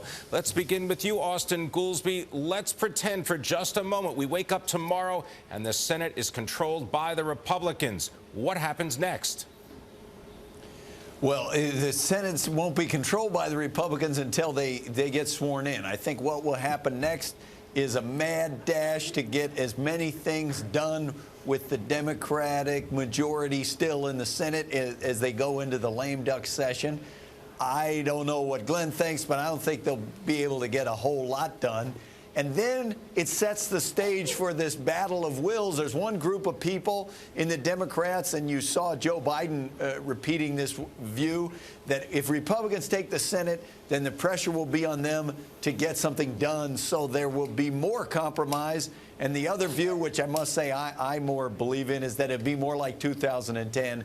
If the Republicans win, they'll say, we just won, you do as we say, so there'll be even more gridlock than there was before. Glenn Hubbard, compromise or gridlock if the Republicans take the Senate? I think you're going to see compromise. I would think it's three parts: process, action, and preview. And on process, just getting rid of Harry Reid as majority leader and having a new majority leader and a speaker work together on actual order to get bills on the president's desk is a big deal. Action, immigration, some of the trade policy, corporate tax reform, I definitely think it's possible, and a preview of things like entitlement reform or broader tax reform that aren't going to happen quickly, not before the 2016 election, but getting them on the desk of the American people. I think all of those are possible. Austan Goolsbee, come in on the economy. Unemployment rate is down. The stock market is up more than 8.5% so far this year. Why aren't Democrats running so strongly on the economy? Well, I think for two reasons. The first is, whenever you're coming out of a recession, unless you're really growing gangbusters, nobody wants to say, look how good things are, because what if the next quarter you get some variability and it slows back down? And then I think the second is the voters of the midterm, the voting populace in the midterms elections is so much different than in a presidential election that I think just going out and saying, look at how low the unemployment rate is, would probably not work. It would invite this statement. But what about the people who dropped out of the labor force? And what about the long-term unemployed? And what about those states where it hasn't been as good? So I think that's why you didn't see more of that. Glenn Hubbard? Yeah, I would agree with that. I think a lot of this has to do with the long-term unemployed and people who've left the labor force. There's a lot policy could do to help those people. It just hasn't. And I think there's a lot of frustration there. Likewise, many business leaders wonder, is growth sustainable? Until we can answer those two questions, the voters aren't going to be happy. Austan Goolsbee, the results of this election, whether the Republicans take the Senate or not, also will include ballot initiatives as well as a variety of other issues on the agenda. What's the most important issue for you? Well, it's not that big of an issue to me personally, but here in Illinois, we do have this advisory ballot initiative about should there be a millionaire surtax. And it'll be interesting to see what happens with that, as well as who's going to win our governor's race, because it's been very close. Glenn Hubbard? I would agree that watching the millionaire surtax is interesting, but maybe for a different reason than Austin. I think it's silly. The notion that the nation or the state of Illinois are going to get out of its problems by raising taxes on the rich just isn't going to solve the issue. So I think the sooner we can get to a real discussion, the better. There are a lot of other ballot initiatives. Minimum wages, I think, are something to watch. And there again, it's taking away from a more serious discussion about the earned income tax credit that we could be having. So there's a lot of fluff. What is the most important issue for the economy in this election, Glenn Hubbard? I think the most important issue for the economy is to persuade business leaders and average workers that real growth is continuing to be possible. That means trade reform, tax reform, things that really provide a jolt to the economy to accompany the help the Fed is doing. Get the government off its hands. Austin Goolsbee, trade reform as well as immigration and also tax reform. Where do you see any progress? I don't see any progress. You know, I said when I was asked 6 months ago, what's the chance of bipartisan legislation passing before the election? I said 0%. And then they asked me, how would that change if Republicans took the Senate? And I said I thought it would be cut in half. And I basically stand by that. Glenn Hubbard, the individual races that are going to be tight, we're going to be watching them all night. The races in places like Iowa, Georgia, Louisiana. How important is the economy for the outcome of those races? I think the economy is important in every race, but it's not just the national economy. It's how people feel in their state, along with state-specific issues. But the whole national issue of what happens with the Senate and possible policy, I think, weighs on every voter's mind. All right, I want you to both hang on for just a moment. Glenn Hubbard, Austin Goolsbee, I want to bring you back in just a few moments. But first, I want to talk about Mitch McConnell. Who's the candidate with the most riding on today's election? He's the Republican senator from Kentucky. Now, if Mitch McConnell wins his slugfest in Kentucky and the GOP romps home to victory in the Senate, he'll be the new leader of the Republican majority. Chief Washington correspondent Peter Cook, he went to McConnell's hometown of Louisville, Kentucky, for a look at the man who might be king. Where is his plan? To Democrats, Mitch McConnell is gridlock personified, the lawmaker single-handedly standing in the way of the Obama agenda. Our top political priority over the next 2 years should be to deny President Obama a second term. But to some conservatives, McConnell is a sellout, an establishment Republican still too willing to cut deals with Democrats. But we're certainly not going to send the signal to the markets and to the American people that default is an option. But even McConnell's critics concede he is a master political strategist, a survivor now poised to become majority leader if Republicans can gain a net of 6 seats in the Senate, and if he can overcome a spirited challenge from a Democrat less than half his age. He's a senator that's out of touch, out of ideas, and with the help of West Kentucky will be out of time on November 4th. Helped by Bill and Hillary Clinton, Allison Lundergan Grimes has taken aim at McConnell for months. Kentucky. Mitch, that's not how you hold a gun. Blaming him for D.C.'s dysfunction. Senator McConnell's 30-year record, it's gridlock, it's obstruction, it's extreme partisanship that's cost this nation. A weekend poll put McConnell up 9 points, even though 49% of likely voters view him unfavorably. The good news for McConnell, President Obama is even less popular. His main message, Kentuckians will benefit from his promotion. The majority leader gets to set the agenda not only for the country, but to look out for Kentucky's interest. So one of the basic questions here is who can do the most for Kentucky over the next 6 years? Peter Cook is at Mitch McConnell's campaign headquarters in Louisville. Peter, so what's the mood there like?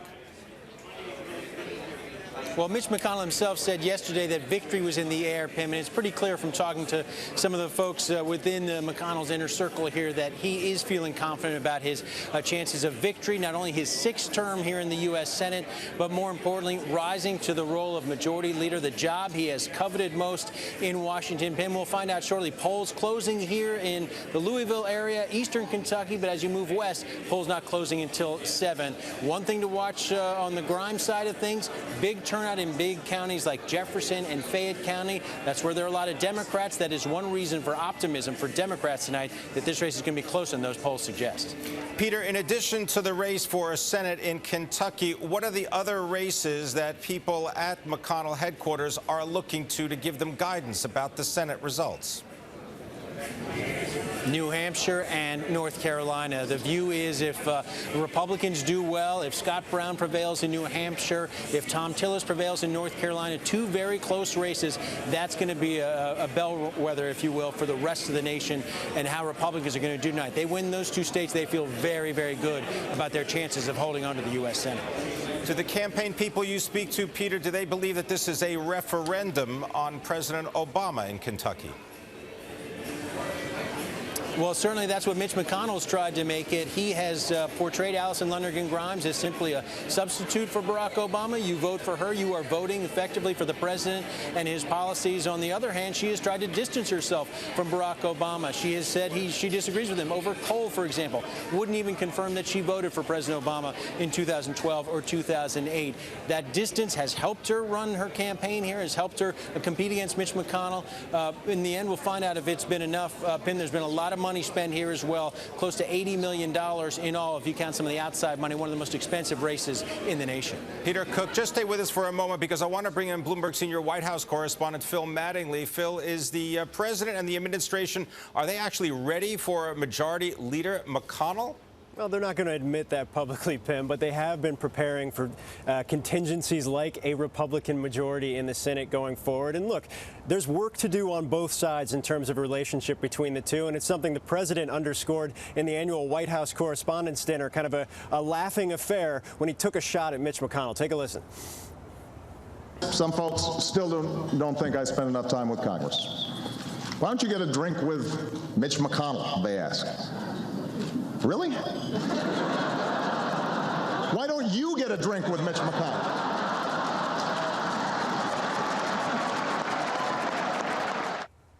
Now, Pim, McConnell's staff actually got a pretty big kick out of that. The campaign actually tweeted a picture a day later of Senator McConnell at a bar with a beer to @Barack Obama.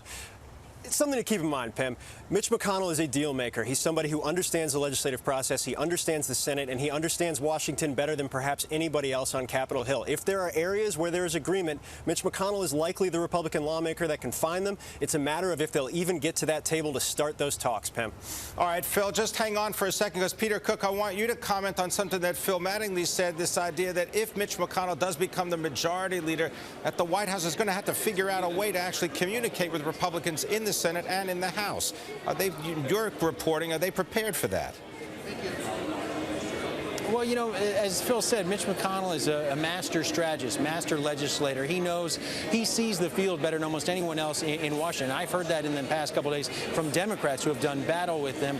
This is someone who's going to have to find out how to satisfy conservatives in the House as well as conservatives in his own Senate caucus if he wants to get anything done with this White House. And I've heard the same thing, that there are going to be areas where they will be able to reach agreement. Pim, I heard from a Democrat today, Congressman John Yarmuth, who's running for his own reelection here. He's done battle with McConnell in the past. What he told me that really stood out, he said, listen, I know Mitch McConnell. I think he will try and forge compromises because he doesn't want to get to this top job, Senate Majority Leader, and not have some sort of legacy. He will not want just gridlock and more obstruction going forward. So that leaves open the possibility of compromise in some areas, not big ticket items, Pim, but maybe smaller fish, maybe things like trade, maybe infrastructure. Phil Mattingly, trade, infrastructure, immigration, where do they see compromise at the White House? I think definitely trade, definitely infrastructure, maybe some lower level issues on the tax side of things. Not a broad, comprehensive reform idea that I think you've seen floated. It's a big talking point for both parties. Nobody really sees that coming to fruition. Immigration is pretty much off the table right now. I think another thing to keep an eye on, actually, and it seems minor, but it's a big deal to this White House, criminal sentencing reform. It's got Republicans on it and on Capitol Hill, Democrats as well. A key relationship to watch, Pim, on whatever the issue is, if the White House wants to get something done. Mitch McConnell and Vice President Joe Biden have worked together on major deals in the past. They have a good relationship. Their staffs talk regularly. There's a level of trust there that the Republican conference on Capitol Hill in both chambers doesn't have with anybody else in the White House. Joe Biden, he might be the key to whether or not Mitch McConnell, as majority leader, if he gets that job, can communicate with the White House going forward. I want to thank you both very much. Phil Mattingly, senior White House correspondent, joining us from the White House in Washington. Also, our thanks to Chief Washington correspondent Peter Peter Cook. He's in Louisville, Kentucky, the site of the Mitch McConnell campaign headquarters. All right, coming up, it's not just 36 Senate seats and all of the House that's up for re-election. Voters are casting ballots on tax increases, the minimum wage increase, and of course, marijuana. All right, next up, the big ballot initiatives. And for hour-by-hour election news tonight and the 5 counties you need to watch, just go to BloombergPolitics.com.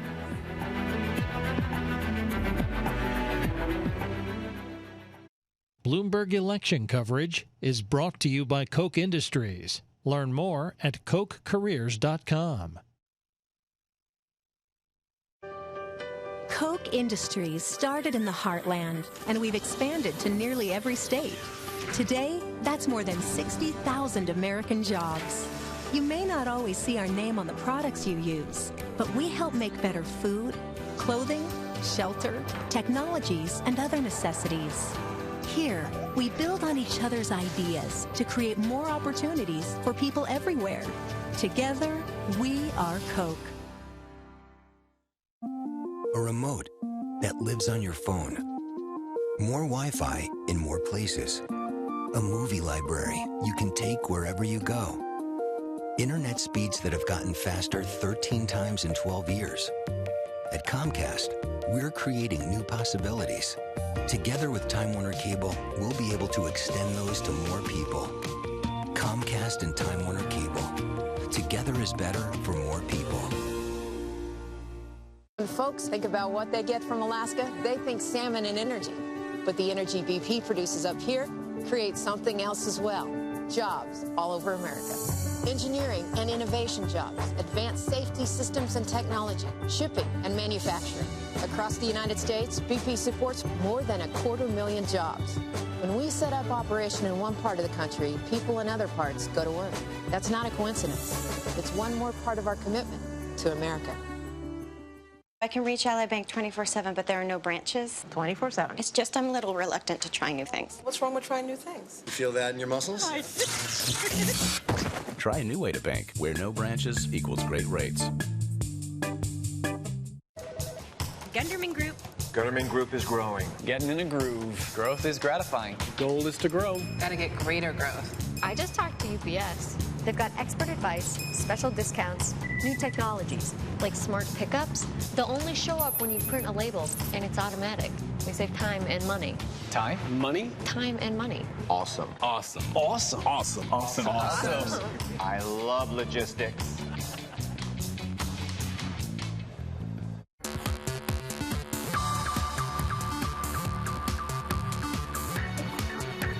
Today's Bloomberg Ticker is brought to you by PowerShares QQQ, leading the intelligent ETF revolution. Introducing the new and improved Bloomberg app for your iPhone and iPad. Financial markets change even when you're away from your desk. Bloomberg gives you a snapshot of what's moving, plus breaking news, video, and sophisticated portfolio management tools. Download the free Bloomberg application and stay ahead wherever you are. Also available on Android, BlackBerry, and Windows Phone. This is Bloomberg's special coverage of election 2014. I'm Pim Fox, a live shot of the U.S. Capitol with a bit of scaffolding. All right, the fight for power, for control of that Capitol building for Congress, it's not the only issue that voters are facing. Voters in 42 states, get this, are going to decide about 150 ballot measures, everything from bear baiting in Maine to minimum wage increases in states of Alaska, Arkansas, Nebraska, Illinois, and South Dakota. All right, let's find out what our economic experts, Glenn Hubbard, former chief economist for George W. Bush, joining me in New York, and in Chicago, Austin Goolsbee. Austin, he held the same post under President Obama. Let's find out what they say about $7.25 an hour as the minimum wage. Austin Goolsbee, let's put it to you. What do you think is going to happen with these ballot initiatives increasing the minimum wage? Well, first, let's go back to the baiting bears with donuts. I love that in Maine they put that on the ballot. Most of the minimum wage increases at the state level have tended to be pretty popular, so I don't doubt that a lot of those will pass. My read of the evidence of what is the impact of raising the minimum wage is it's modest either way you look at it. For those people who think that it costs jobs, the impact is quite modest, I think. For those who think it's going to have a big impact on the income distribution, I think that is also pretty modest. Glenn Hubbard, Alaska, as I said, Alaska, Arkansas, Illinois, Nebraska, and South Dakota. What do you think about those initiatives? For the minimum wage? Yes. Yeah, I think that it is. I agree with Austin. It is quite popular. It's also the wrong conversation. We really need to be talking about how to support the incomes of low-income Americans, and that's about the earned income tax credit. Why should we be saying people who are customers or suppliers of firms who pay the minimum wage, those are the only people who are going to pay for this? That's crazy. Austin's right that reasonable people can disagree over the job impacts of the minimum wage, but no reasonable person could think it's the best way to solve the problem. I think the only reasonable idea would be to increase the earned income credit. Well, how are we going to do that? Well, you think the earned income credit, there's any chance that this is going to pass? I definitely do. If it's wrapped with a package of things that both parties want, the issue is increasing the earned income credit for single workers. A program that had started out as a work program has morphed into being as much a family support program as a work program. Needs to go back to its roots, increase support for single workers. I think they're both Republicans and Democrats for that. The president says he's for it. Austin Goolsbee, let's talk about it. Go ahead. The president proposed it. I hope Glenn is right, but let's be clear. The president has proposed many times expanding and making larger the earned income tax credit for singles, for families that have more kids. And historically, the Republicans have not been for that precisely because the president has been for it. Austin, let's talk about taxes. That's on the ballot in a number of states, whether it is a non-binding Illinois ballot initiative to tax wealthy individuals or to tax businesses in Nevada. What's your take on taxes this election season? Well, unlike minimum wage, usually tax ballot initiatives are not very popular. So it'll be interesting to see what happens. In Illinois, as you mentioned, it's purely advisory, and whether the next governor will even want to heed that advice depends a lot on who is elected the governor, and it's a close race. So I think that one is more in the meaningless category, but it will be interesting to see the take in a pretty angry electorate. If you look at the polls, people are not in a good mood, even in states where the economies have been growing pretty decently. And so we'll see how that they're certainly taking it out on incumbents, but we'll also see how they're taking it out on the budget making in their states. Glenn, you have anything to add on taxes? Because I want to talk about a potential tax on soda, on sugary beverages in San Francisco and in Berkeley. I guess the one thing I would add on taxes is the need to make sure we don't raise taxes on business and job creation at a time when voters are telling us the economy is number one. It's the issue they care about. The soda tax, I don't think is a very good idea at all. There are plenty of other ways to encourage good health. I think taxing soda, I just don't see it. Austin, what do you think? 2 cents per ounce tax in San Francisco, 1 cent in Berkeley on sugary drinks. You know, it's not exactly my area. I think two things. One, we do know that things that have spillover negatives on the rest of the country, we might want to, if you're got to raise taxes, at least raise it on things that are bad. And some of the issues of obesity are costing the rest of America a lot of money paying for the medical care of those people. But why not M&Ms? That said, the more narrowly targeted these taxes are, if they're just at the city level or just for big box stores, sometimes people have had tax like that. Things like that tend not to work because people can shop outside of the small area. Glenn, you said, what about M&Ms, right? Being able to tax M&Ms. Where do you draw the line? Well, at least I got to say, at least with M&Ms, though, you do know what's kind of in M&Ms. And there is a ballot, right? There's a ballot initiative in Oregon to label food that has any kind of GMO, genetically modified organism in it. Do you think that that's going to be an issue that people are going to look at and say this was the first time a state was able to make this stick? I think what it says is there's a lot of public concern about food safety and what's in food. And I think better information is always a good thing. Austin, something else that people ingest, we know they do it in Colorado and in Washington. Marijuana, of course, on the ballot in Washington, D.C. For recreational purposes, as well as in Oregon. What's your take on how voters are going to turn to that issue? Well, you know, it's interesting. If you like with gay marriage, there's a major age divide. The younger people are, the more they say, look, well, what's the big deal? And I think So a lot of the fate of these initiatives will depend on how many people 40 and younger are voting compared with older voters. I think the one thing I would point out that we have seen in Colorado is there was a group of people saying if you legalize marijuana and they have to pay taxes on it, this is going to be the greatest deficit solution ever. And the economic impact of marijuana, either legalization or decriminalization, loosening the rules, has not been nearly as large as what its advocates say. Glenn, what about marijuana on the ballot, but not only for recreational purposes, on the ballot for medical purposes as well? Well, for medical purposes, I have to leave it up to medical practitioners to make the call there. But I think there are real health issues. The difference between marijuana use and other social issues is there are health concerns. And so the question is really, I think, more for health professionals than economists. Also on the ballot, issues relating to gaming and guns. Background checks in Oregon when it comes to guns. What do you think is going to happen? Well, I think you'll see a lot of variation across states, but where you've seen those on the ballots, I think you will see states have strong interest. Expansion of gaming, Austin Goolsbee, that's on the ballot in a number of states, as well as a potential repeal in the state of Massachusetts. What's your take? Yeah, my take is it's kind of funny. Some of the states saying they want to legalize, and then some of the states that have legalized saying let's get rid of legalization. I think a lot of times the drive for gaming is coming from a desire for economic development. And like with the case of marijuana, I think a lot of the proposed benefits, economic development benefits of gaming, do not materialize in anything like the magnitudes that its proponents say. I want to thank you both very much. Austin Goolsbee, professor of economics at the University of Chicago. My thanks also to Glenn Hubbard. He is the head of the Columbia University Business School.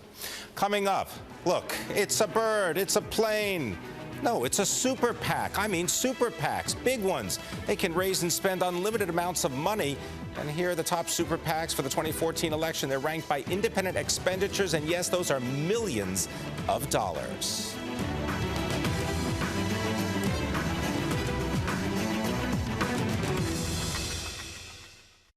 Bloomberg Television is brought to you by Goldman Sachs. Progress is everyone's business.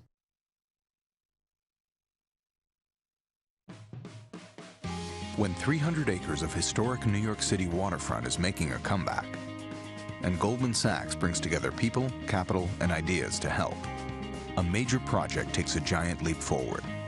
A new kind of manufacturing finds a home. Local residents find good jobs. A new model for urban revitalization is launched, and the Brooklyn Navy Yard makes progress.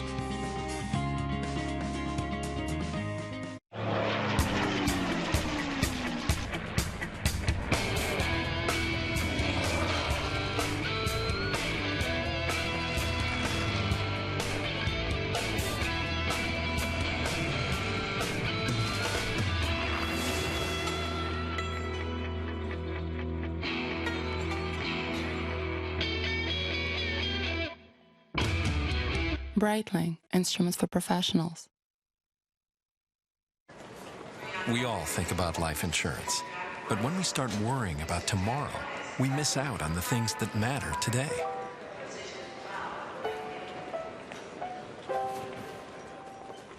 At AXA, we offer advice and help you break down your insurance goals into small, manageable steps. Because when you plan for tomorrow, it helps you live for today. Can we help you take a small step? For advice, retirement, and life insurance, connect with AXA.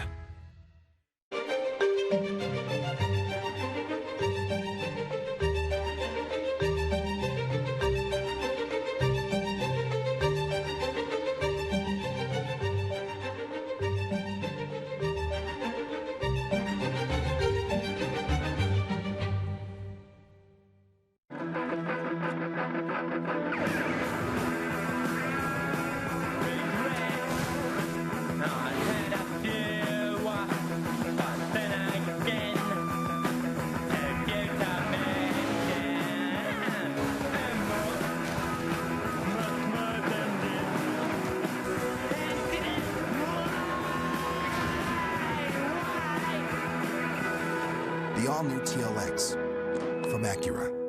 Dad, I know I haven't said this often enough, but Thank you. Thank you, Mom, for protecting my future. Thank you for being my hero and my dad. Military families are uniquely thankful for many things. The legacy of USAA Auto Insurance could be one of them. If you're a current or former military member or their family, get an auto insurance quote and see why 92% of our members plan to stay for life. This is Bloomberg's special coverage of election 2014. I'm Pim Fox. All right, so how much money does it actually take to win an election in the United States? The answer, a lot. The 2014 midterm elections will be the most expensive midterms in our history. The Center for Responsive Politics says more than $3.5 billion is going to be spent on today's election. Here to tell us where all that money comes from and where it goes, from Washington, D.C., Sheila Krumholtz, Executive Director of the Center for Responsive Politics.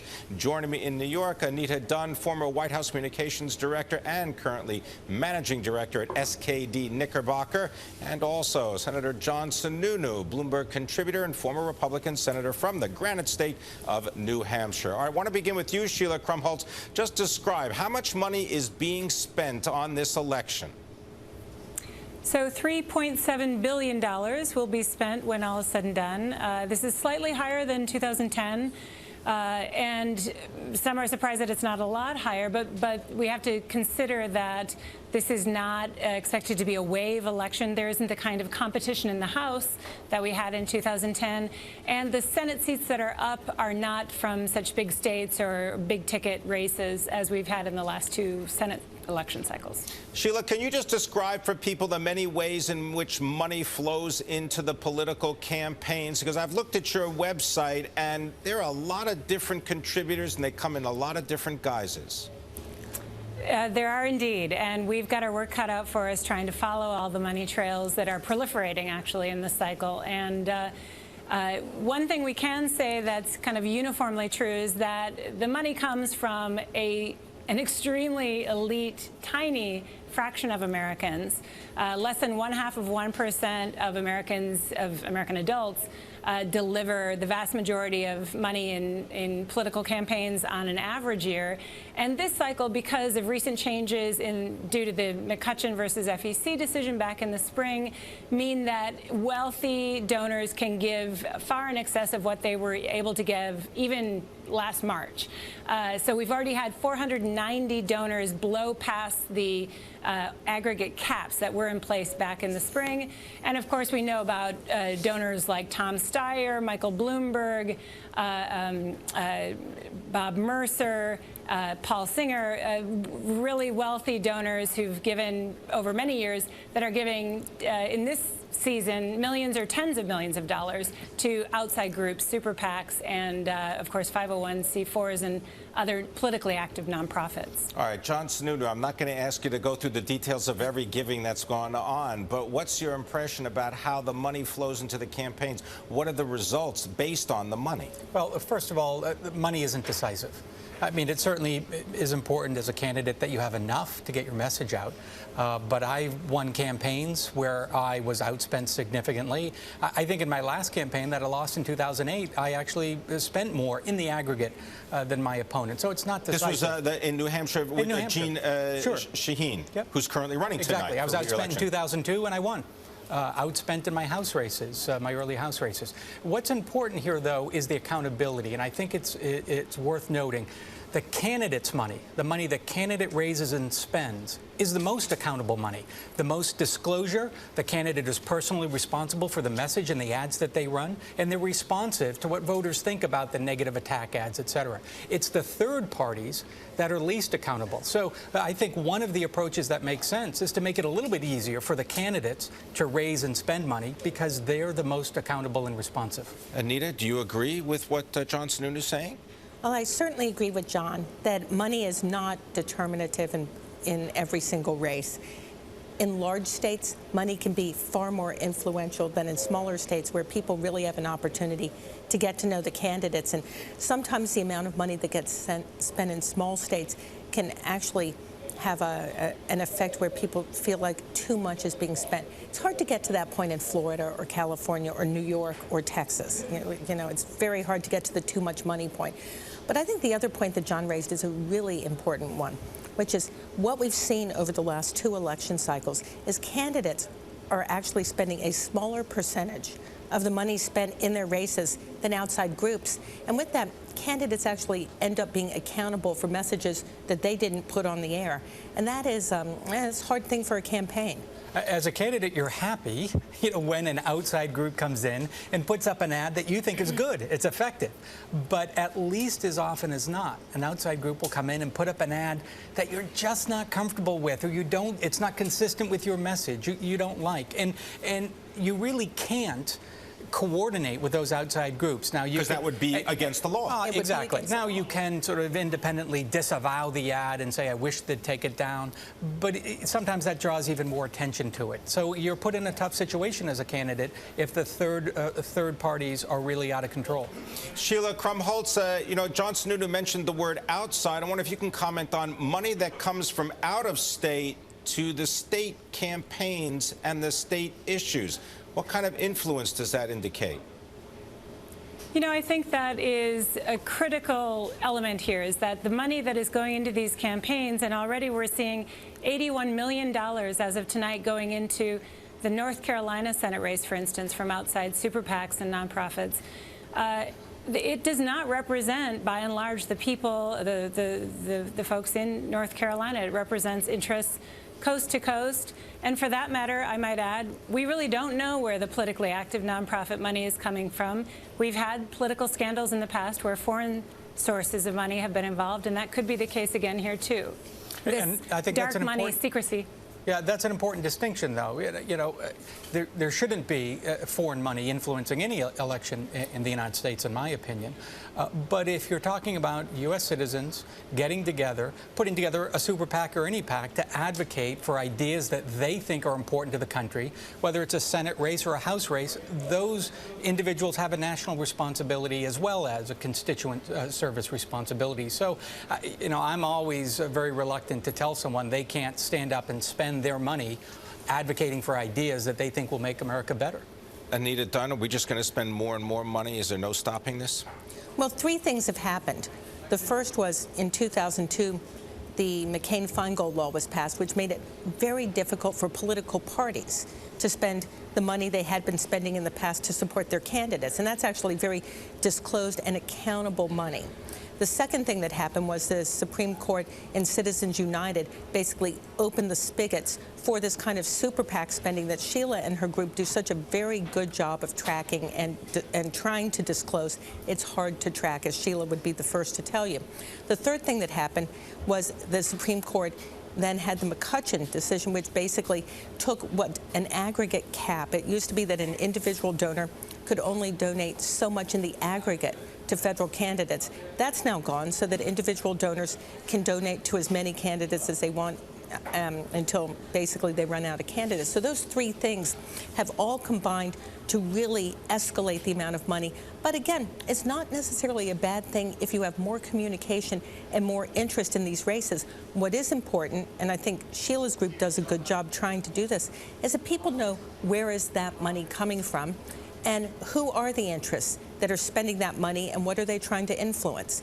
And that's actually the important piece here, disclosure. Disclosure. And I think one of the effects of what Anita describes, though, has been to make it tougher for the national parties to raise money, because restrictions on their fundraising have remained in place. So they've become a less important part of the debate or the dialogue or the process. The third parties and to a less extent the candidates have become more important. We got to leave it there. Unfortunately, I want to thank you very much, former Senator from New Hampshire, John Sununu, a Bloomberg contributor. My thanks also to Sheila Krumholtz joining us from the Center for Open Politics, and my thanks also to Anita Dunn joining us from SKD Knickerbocker. Thank you. Coming up next, and business and the ballot. Could you live on $7.25 an hour? Well, workers around the country are saying no. And 4 Republican-leaning states have minimum wage increases on the ballot. But what do business leaders say? We'll find out next.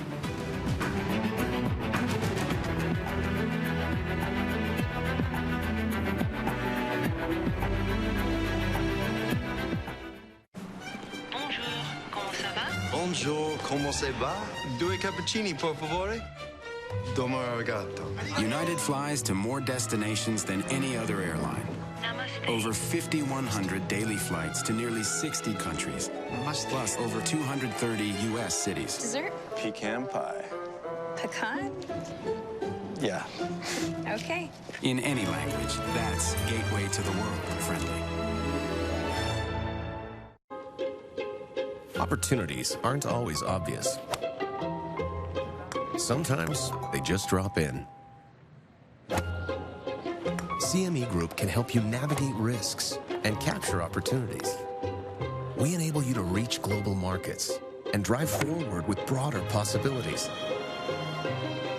CME Group, how the world advances.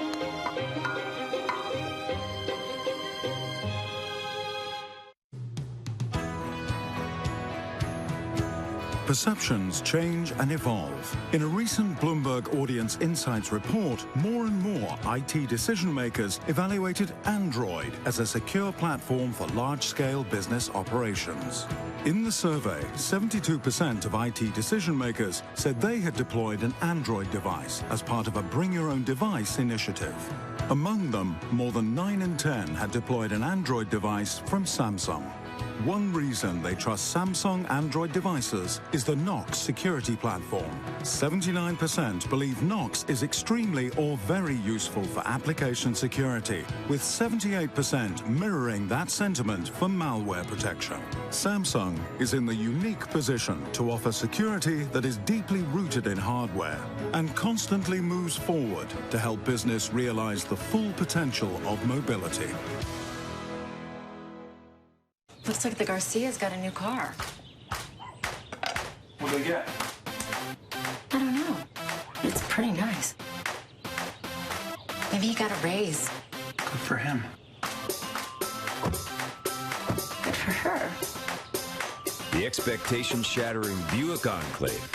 Now, pay no interest for 5 years on the smart-made, beautiful 2015 Buick Enclave.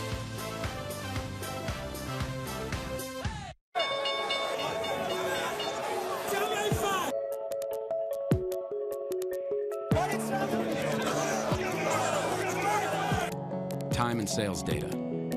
Split-second stats.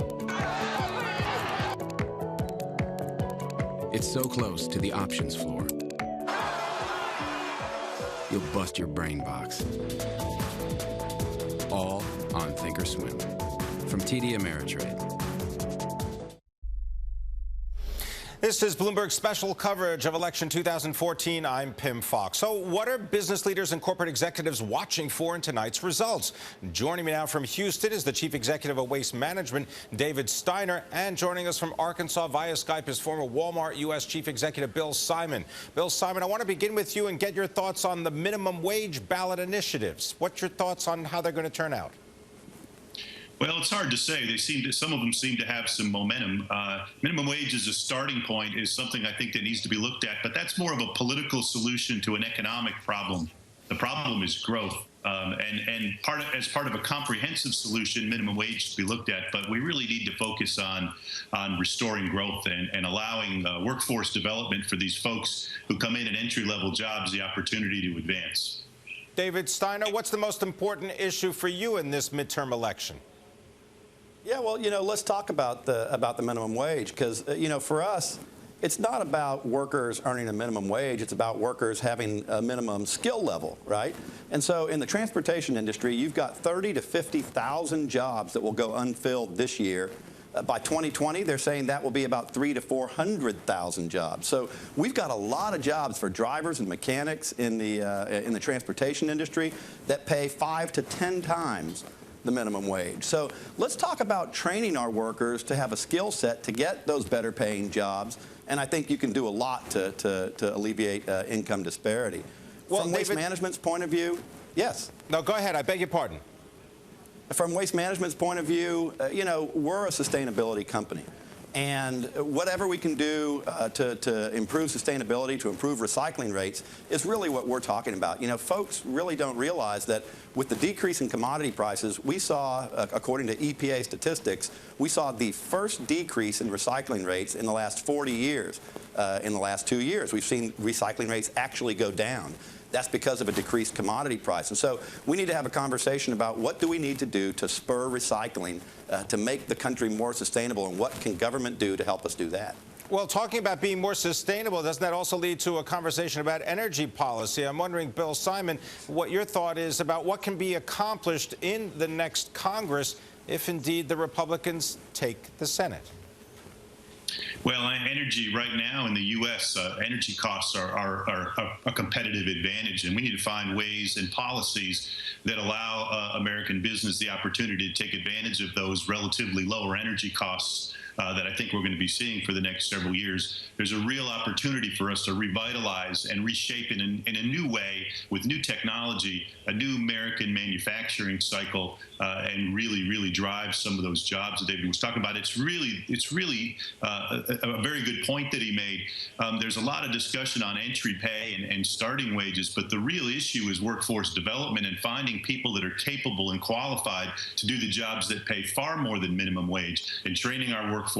And I think energy policy, particularly incentives to invest in infrastructure and manufacturing based on those low energy costs, would be very helpful in the coming sessions. David Steiner, of course, the Senate race in Iowa, that could have an effect on the outcome for Keystone XL pipeline. What's your take on what's going to happen there? Yeah, look, I think everybody would acknowledge that the Keystone Pipeline is a good thing for America. Not only does it create a lot of jobs, but you've seen a lot of different safety issues around transportation of oil by rail. And so, we've got to look at every solution that we can to create jobs, whether it's drivers and mechanics at Waste Management or folks in the energy services business. There are jobs out there to be had. We just need to make sure that we get people trained and that we get them to the location where the jobs are. Nobody should want for a job in the United States. Nobody should want for a living wage in the United States. The best way to do that is to train our workers to get the jobs that are going to be the jobs of the 21st century. And, those, as Bill says, a lot of those aren't entry-level jobs. Let's get those folks trained to take those jobs that pay way beyond that entry level. Bill Simon, I want to get your thoughts on the possibility of a trade agreement and trade liberalization, even if the Senate does become controlled by the Republicans. Phil Mattingly earlier said it's an area that the White House could compromise on. What is your take on trade agreements? I think that's one of the areas where there's got to be some common ground. If we have a new leadership in the Senate, but we still have no progress, we might as well not have had a leadership change. What we really need is new leaders to move things forward, and I think that's one of the areas where both sides have some at least broad agreement on the ability to move forward. So hopefully that'll be one of the areas that they move. David Steiner, what is business's take right now on the potential for immigration reform? That seems to be off the table in Washington. Yeah, and look, we saw it at the end of the Bush administration, right? In the last 2 years, President Bush came forward with an immigration policy that we weren't able to get passed. And so, I think it's time to stop blaming one side or the other, and it's time to sit down and get a comprehensive immigration package that I think everybody in the United States is behind. When I talk to our employees around the country, they don't understand why there's a logjam over immigration reform in Washington. And so whether you're talking to our frontline workers or to the CEOs of companies, none of us can understand why we can't reach an agreement on something so fundamental to the United States. I want to thank you, gentlemen, very much. Waste Management Chief Executive David Steiner from Houston and former Walmart U.S. Chief Executive Bill Simon from Rogers, Arkansas. All right, today's election results mean some people will gain power while others will go home defeated. But as an investor, you can't sit out the results, the performance of your portfolio after the count. That's next.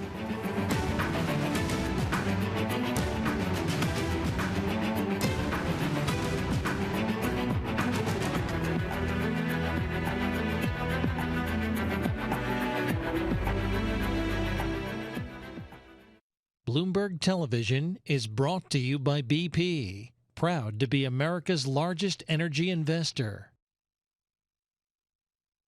When folks think about what they get from Alaska, they think salmon and energy. But the energy BP produces up here creates something else as well, jobs all over America. engineering and innovation jobs, advanced safety systems and technology, shipping and manufacturing. Across the United States, BP supports more than 250,000 jobs. When we set up operation in one part of the country, people in other parts go to work. That's not a coincidence. It's one more part of our commitment to America. These are the tennis shoes that got torture tested by teenagers and cried out for help from the surprise designers who came to the rescue with a brilliant fix. I love it. Which created thousands of new customers for the tennis shoes that got torture tested by teenagers. The Internet of Everything is changing manufacturing. Is your network ready? This new century has seen more than its share of economic events. We've seen back-to-back recessions, a global financial crisis, interest rates at historic lows, equity markets at new highs. But the basic investor needs are still the same: growth, income, protection. The needs haven't changed, but how we deliver them has to. Protection is positioned as an investment goal. Investing in certain securities may help to hedge against certain risks, but does not imply any guarantee from loss. Mutual funds are subject to market risk and volatility. Shares may gain or lose value. Try the new Bloomberg Business Week Plus app for Samsung phone and tablet and get your first year of Bloomberg Business Week free. You'll get deeper intelligence on global business, innovative companies, technology trends, and exclusive behind-the-scenes videos and interviews. Start your free Bloomberg Business Week Plus subscription on your Samsung device today. This is Bloomberg's special coverage of election 2014. I'm Pim Fox. Now, the candidates, we know they beat each other silly for votes. But it's funny how money can bring everyone together. Now, to learn how to bring you closer to some money, I've got Sam Stovall. Sam is the U.S. equity strategist at S&P Capital IQ. Sam, it's a pleasure. So in analyzing the potential results for the midterm elections, what happens to investors' money? Let's say the S&P 500. What happens 6 months down the road? Well, 6 months down the road, the results are very positive. Going back to World War II, the average gain has been 15.3%. And I also like to look at batting averages. I'm like Pavlov's dog. I want to get fed frequently. And up 16 of 17 times. So a very strong batting average at 94%. And the 15.3% increase, this 15% increase in the S&P 500 6 months out, it doesn't matter who takes the House, who takes the Senate, who wins anything. It's just about the election. Exactly. It usually starts on a low note, if you will, uncertainty heading into the midterm elections. And then as we start to enter year 3, that's the year typically that the president will want to introduce legislation that might stimulate the economy, make voters happy to reelect him or his party in year 4. All right, we want to look a little further over the horizon. That was 6 months. What happens 12 months out? 12 months, the average gain is only about 200 basis points higher at 17.5%. But the interesting thing is it's been up 17 of 17 times. And one of those observations included the great crash of 1987. So you were still able to eke out a 4% gain, even with that kind of a decline. Now, I know you did some work where you kind of said, all right, what happens if you've got a unified Congress and you have a president from another party, which may be what we wake up to tomorrow. Give us some of the permutations that you put together. Well, basically what I found is that if you have a totally unified government, president and both houses of Congress, same party, that's the best in general. Second best is when the president has to compromise with a unified Congress of the different party. And the worst on average is when you have a split Congress, because Congress ends up impeding rather than leading. Within that, I found that the best average performance since World War II was a Democratic president with a unified Republican Congress. So maybe we'll actually get some legislation work its way through Congress because the president realizes, let me introduce something that will make both sides look good, and it gets pushed through. All right, let's look at some specific sectors and how they performed. Sectors that beat the S&P 500, what, 50% or more? Right. What I found is that just as you want to be defensive from May through October, you equally want to be cyclical from November through April. The best sectors have been consumer discretionary, industrials, materials, and information technology. And interestingly enough, if you had a 25% exposure to each one of those sectors, you would have beaten the market about 75% 95% of the time during all years and 100% of the time following midterm elections. So it's possible that if you just divide up the portfolio 25%, a quarter in each of these sectors, you say this is better than doing anything else. That's right. I mean, history is a wonderful guide. It's not a guarantee. But when you have a pretty high batting average, I think really what investors should take away from this is if they have an awful lot of cash on the sidelines, much more than their real allocation indicates, maybe this is an indication to get back to neutral and to not be too afraid, of the next big one coming around the corner. Well, that's what I wanted to find out is, are people already investing with anticipation for this surge in stock prices? Well, I think because we got back to break even in about a third of the time that it historically does, investors said, yes, that 7+% decline in the S&P 500 was a buying opportunity. And again, history says that we probably will be advancing about 8% after getting back to break even over the coming 3-month period before facing another decline possibly of 5% or more. So good times over the next several months. Can we factor? Is there any way to factor in interest rates in this? Because it's not as if we've had a lot of midterm elections with interest rates this low. Absolutely. I mean, everyone says, well, history is nice, but what about the fundamentals? Do they support that?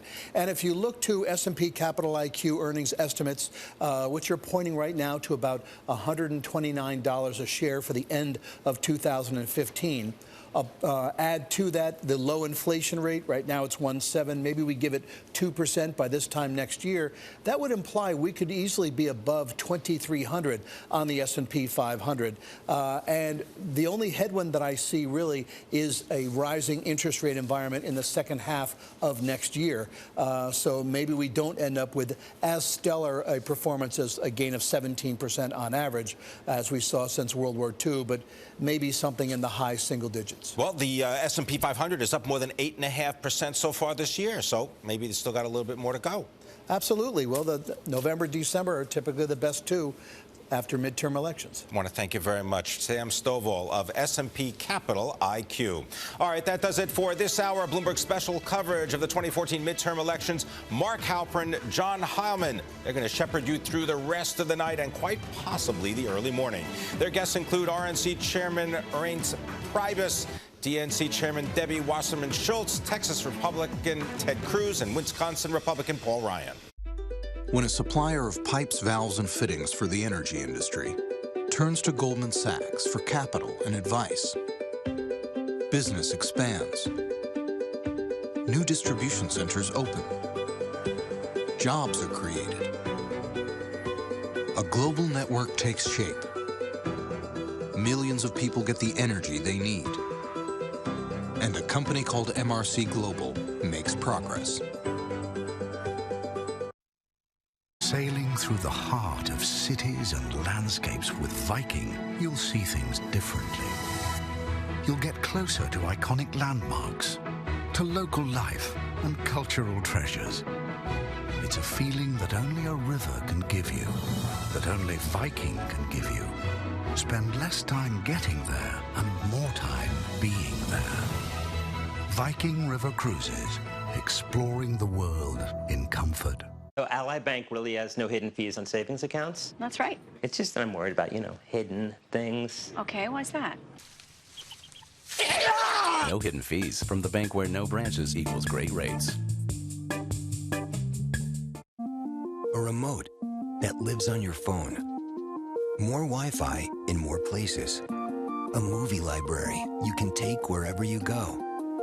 Internet speeds that have gotten faster 13 times in 12 years. At Comcast, we're creating new possibilities. Together with Time Warner Cable, we'll be able to extend those to more people. Comcast and Time Warner Cable. Together is better for more people.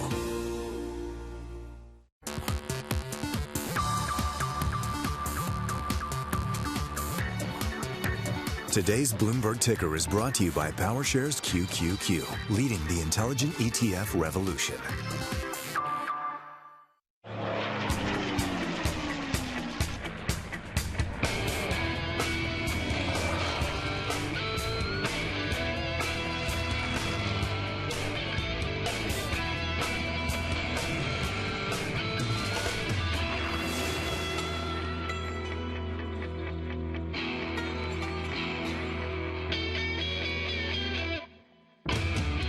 Breitling, instruments for professionals. Looks like the Garcia's got a new car.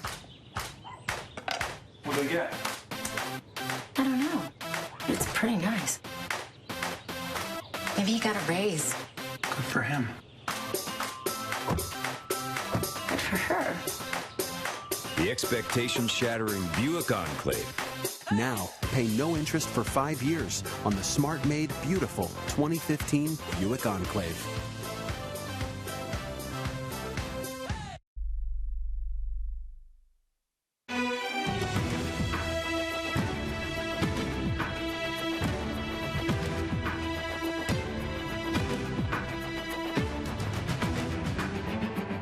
Good evening. Welcome to Bloomberg Politics election headquarters in New York City. I'm Mark Halperin. And I'm John Heilemann, and this is our election all-nighter. Right now at 7 p.m., the polls have closed in 6 states, including 3 with Senate races that we're watching very closely. They're 3 of my favorite states, Georgia, Kentucky, and Virginia. So far, there are not a lot of reports of voter irregularities across the country, but in 4 states, there are efforts to keep some polling places open for longer hours. All night, there are going to be a storm of results and exit polls and graphics, but we're going to be focusing on one thing and one number more than anything else. That's the number 6, which is the magic number of seats the Republicans need to net tonight if they're going to take control of the Senate. So you mentioned the polls are closed in just a handful of states. We're going to look at the results there that are starting to come in. We should say at the top, the indications are from our sources across the country and talking to campaigns that this is so far looks like going to be a good night for Republicans. And not just good, but a little bit better than good so far. Yeah, so far. It's very early, though, and we're going to see how that all turns out. Okay. We've already heard, for instance, as John said, the polls closed in Kentucky. NBC News is projecting that Mitch McConnell, the Republican leader who hopes tonight to end at some point as this election ends as the majority leader, is projected by NBC News as the winner in that race. That was supposed to be competitive, but in the end, Allison Lundgren-Grimes apparently did not put up the fight that Democrats hoped she would. Yeah, Mitch McConnell, it started out with Mitch McConnell well ahead, and it ended up, we think, with Mitch McConnell well ahead. We've got some reporting from Greg Giroux over on our decision desk that in the eastern counties in Kentucky that are already reporting at 6 o'clock, Mitch McConnell is making his number there comfortably. So both NBC News and CNN are now both reporting that Mitch McConnell will be reelected. Bloomberg Politics prepared to report that McConnell is the apparent winner. That is a relief for Republicans. It's a seat that they hold, so it doesn't affect their march towards the magic number, but it is a hold for Republicans. Well, and also a really big deal. Mitch McConnell, the Senate Minority Leader, now standing in line to be Majority Leader, who's fighting not only for his seat, but for the potential to be the big kahuna in the United States Senate. He's been, according to people around him, all day in a very good mood, and Republicans now will turn their attention in Kentucky, where McConnell is, to thinking about those other Senate races that, again, he hopes will change his job from minority to majority leader. The polls are closed in Georgia. That's another very important Senate race there. Michelle Nunn, the Democrat. This is a Republican-held seat, one of 2 remaining now on the board, along with Kansas, where Democrats are hoping to take a Republican seat away. Right, and this is a race in which Democrats and Republicans both for a long while now have privately thought it was almost certain to go into overtime, which is to say neither of these candidates getting to 50% and then necessitating a runoff, which would be in January. Depending on how tonight goes, that could be really important. Maybe if Republicans do have the strong night that, again, a lot of Republicans around the country are saying they will have, maybe they can avoid a runoff there, which would be a bit of a surprise. If they do. Or maybe they will. That runoff won't matter if they've already gotten to way over 6. Other state where the polls have closed is Virginia. In that state, Mark Warner, the Democratic incumbent, running against Ed Gillespie, the former Republican national chairman. This is one Republicans thought if we have a big year with a wave, they could put in play. Yep. Some are saying, we had Rick Santorum on with all due respect earlier, and he thought this could be a competitive race, as of other Republicans. Yeah, and there's some signs that it might be more competitive than anybody thought. Mark Warner, a former governor of the state, a very strong candidate, a well-financed candidate, has been leading in the public polling for most of the time by a comfortable margin, but we're going to see how that turns out. It looks like it might be a little closer than we thought. So again, one projection so far, Bloomberg Politics reporting the apparent winner in Kentucky is Mitch McConnell. The exit polls are out regarding what we call the crosstabs, looking at how voters voted. There's a national number, which is interesting, but we're more interested in the races in those key Senate states. So let's look at a couple of those. First, in North Carolina, where the race is between Kay Hagan, the Democratic incumbent, against Tom Tillis, the challenger. Big race there, John, is with all these Democratic incumbents, is how often she voted with the president. The question was asked to North Carolinians, does Kay Hagan agree with President Obama? Too often, 51%, not enough, 6%. 39% about right. What do you think of that? Well, I think that, you know, the one of the reasons why Kay Hagan was thought to be so vulnerable was because of the fact that she had been with Barack Obama on so many votes. That is a bad number for her. 51% saying she's been with Obama too much. That may correlate, not maybe precisely to 51% voting against her, but it would make me nervous if I was in her campaign to see that number in the exit poll. Polls close in North Carolina in about 25 minutes. I suspect that race will probably be too close for a projection. Right. But let's look at another place, New Hampshire, where Jeanne Shaheen, another Democratic incumbent trying to keep her seat against Scott Brown, a former senator from Massachusetts. You look at the exit poll there, this again courtesy of the broadcast networks and the Associated Press. Fox News put this result out. Jeanne Shaheen, 49% of independent voters in New Hampshire. Scott Brown, 50%. You look at past Senate races there, that's not a great number for Jeanne Shaheen. Right. Well, I believe that in Jeanne Shaheen's past election, she had 55% of the independent vote when she won. And so that number right there, again, would make me very nervous. That's well underperforming her past performance on independents. And she needs a lot of them in a state like New Hampshire, where they're a very, very important voting constituency. We'll be here all night tracking this for you. We're looking at, obviously, control of the Senate. We've talked about some big governor's races, particularly in Florida, Michigan, Wisconsin, and elsewhere. Polls close in Alaska at 1 a.m. Eastern time. We'll be with you until then. We'll be here. Yeah. And also, obviously, the House races. But let's go over right now to our decision desk, which is helping us figure out what's going on there, where the votes are being counted. They're tracking the news, and we're going to talk to Greg Giroux over at the decision desk about what he's seeing in Kentucky. We said already McConnell there is the apparent winner. Greg, what you talked about parts of the state. What are you seeing in the returns that suggest how McConnell won, apparently somewhat convincingly? Yeah, Mark, one way to analyze this election is to look at Mitch McConnell's 2008 re-election. He won 53% of the vote, and that tells me that he can afford to lose 3 points on average in this 2014 race. And I've surveyed over a dozen counties in Kentucky that have reported partial returns, and McConnell is easily hitting his goals. There's one county in tucked in southeastern Kentucky, Harlan County, where he has 71% of the vote in early returns. He had 54% of the vote there 6 years ago. It's one of the top coal-producing counties in Kentucky, and he ran a re-election campaign opposed to what he called the Obama administration's war on coal. So thank you, Greg. When we talk about apparent winners tonight in these races that we're looking at closely, we're looking at the returns that Greg's talking about. We're looking at information from the campaigns, from the party committees, and we're also looking at the projections made by the broadcast networks and the Associated Press. We're not in any hurry to tell you who won. We like to let the vote count come in a bit, but we will tell you all night where those races stand. We should note that Alison Lundergan Grimes is objecting to the projections of a lot of other networks, and presumably including this one. She's saying that there are still voters who are online in a couple of counties, so she's not ready to concede that race yet. Right. So we'll continue to wait here for the polls to close in that key North Carolina race, but let's go over now to our analyst table. Our friend Al Hunt is over there from Bloomberg View to talk. Al, if you would, just kick off and talk about the question of Jeanne Shaheen and independence. It is, Mark. We have, first of all, 4 of our 8 all-star cast, the dream team. They'll be here all night tonight. I start with Anita Dunn, who was communications chief for Barack Obama, and the managing partner, I think, let's see if I get this right, SKD Knickerbocker. Oh, very good. Oh, my God. Okay. And, of course, John Sununu, former United States Senator from the great state of New Hampshire, senior partner advisor at Aiken Gump today.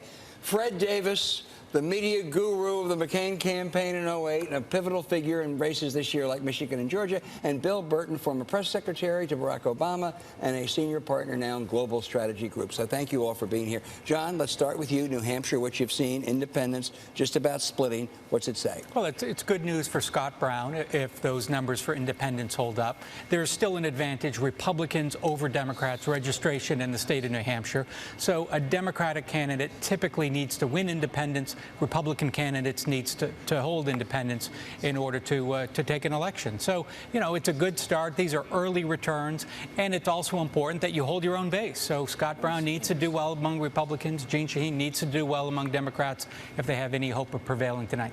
Anita, looking at Kentucky, Mitch McConnell still, I believe, in the exits had a 52% negative, but looks like he won a big victory. What's that tell us about the Democrats? Well, I think it tells us a lot about Mitch McConnell, who, you know, from the first time he ran in 1984, has never been a beloved figure down there, Al, but he's been a respected figure. Hard to imagine. Hard to believe. So cuddly. I know.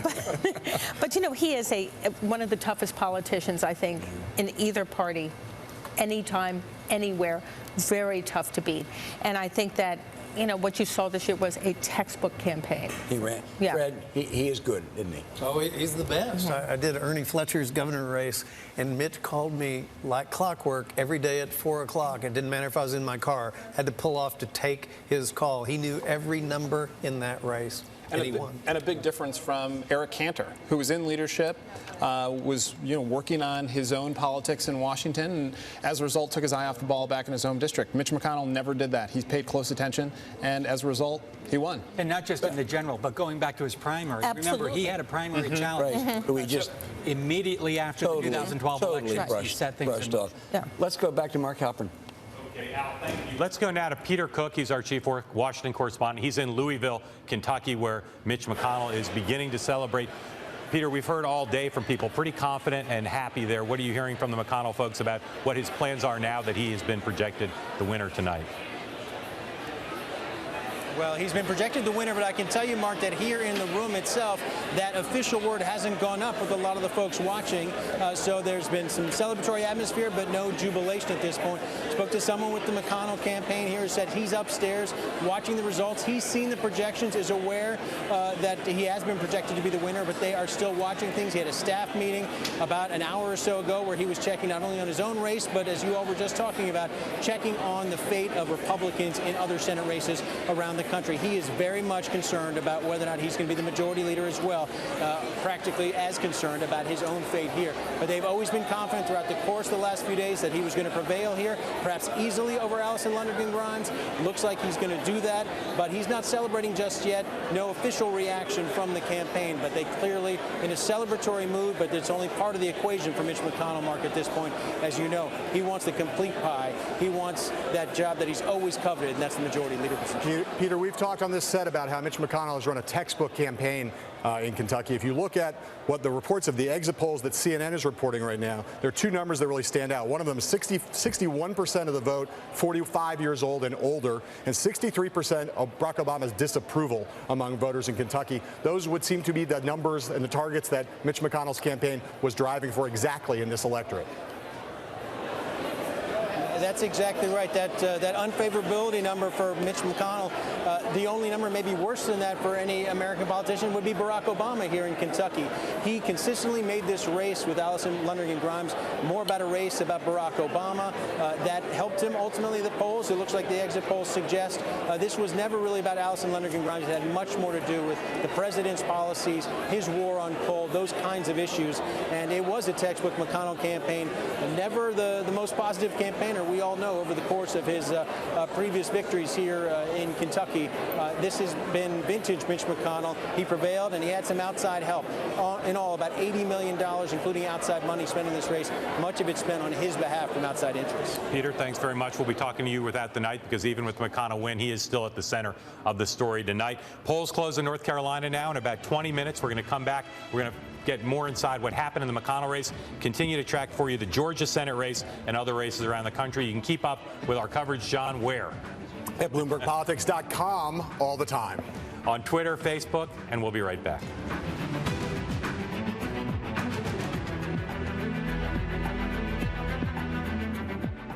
Bloomberg election coverage is brought to you by Koch Industries. Learn more at KochCareers.com.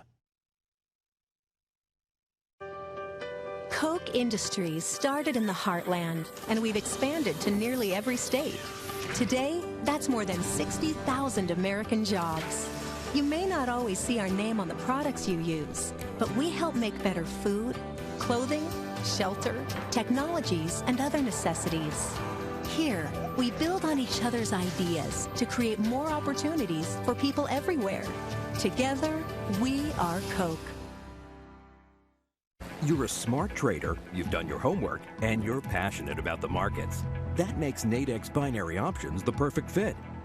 No matter where you think the market's heading, you get the excitement of full market action for a fraction of the cost. All for answering yes-no market-specific questions. The execution is simple, but it takes your special kind of market knowledge to profit. Think you've got what it takes to trade Nadex Binary Options? Put your trading knowledge to the test at Nadex.com. Perceptions change and evolve. In a recent Bloomberg Audience Insights report, more and more IT decision makers evaluated Android as a secure platform for large-scale business operations. In the survey, 72% of IT decision makers said they had deployed an Android device as part of a Bring Your Own Device initiative. Among them, more than 9 in 10 had deployed an Android device from Samsung. One reason they trust Samsung Android devices is the Knox security platform. 79% believe Knox is extremely or very useful for application security, with 78% mirroring that sentiment for malware protection. Samsung is in the unique position to offer security that is deeply rooted in hardware and constantly moves forward to help business realize the full potential of mobility. Sheila, you see this ball control? You see this, right?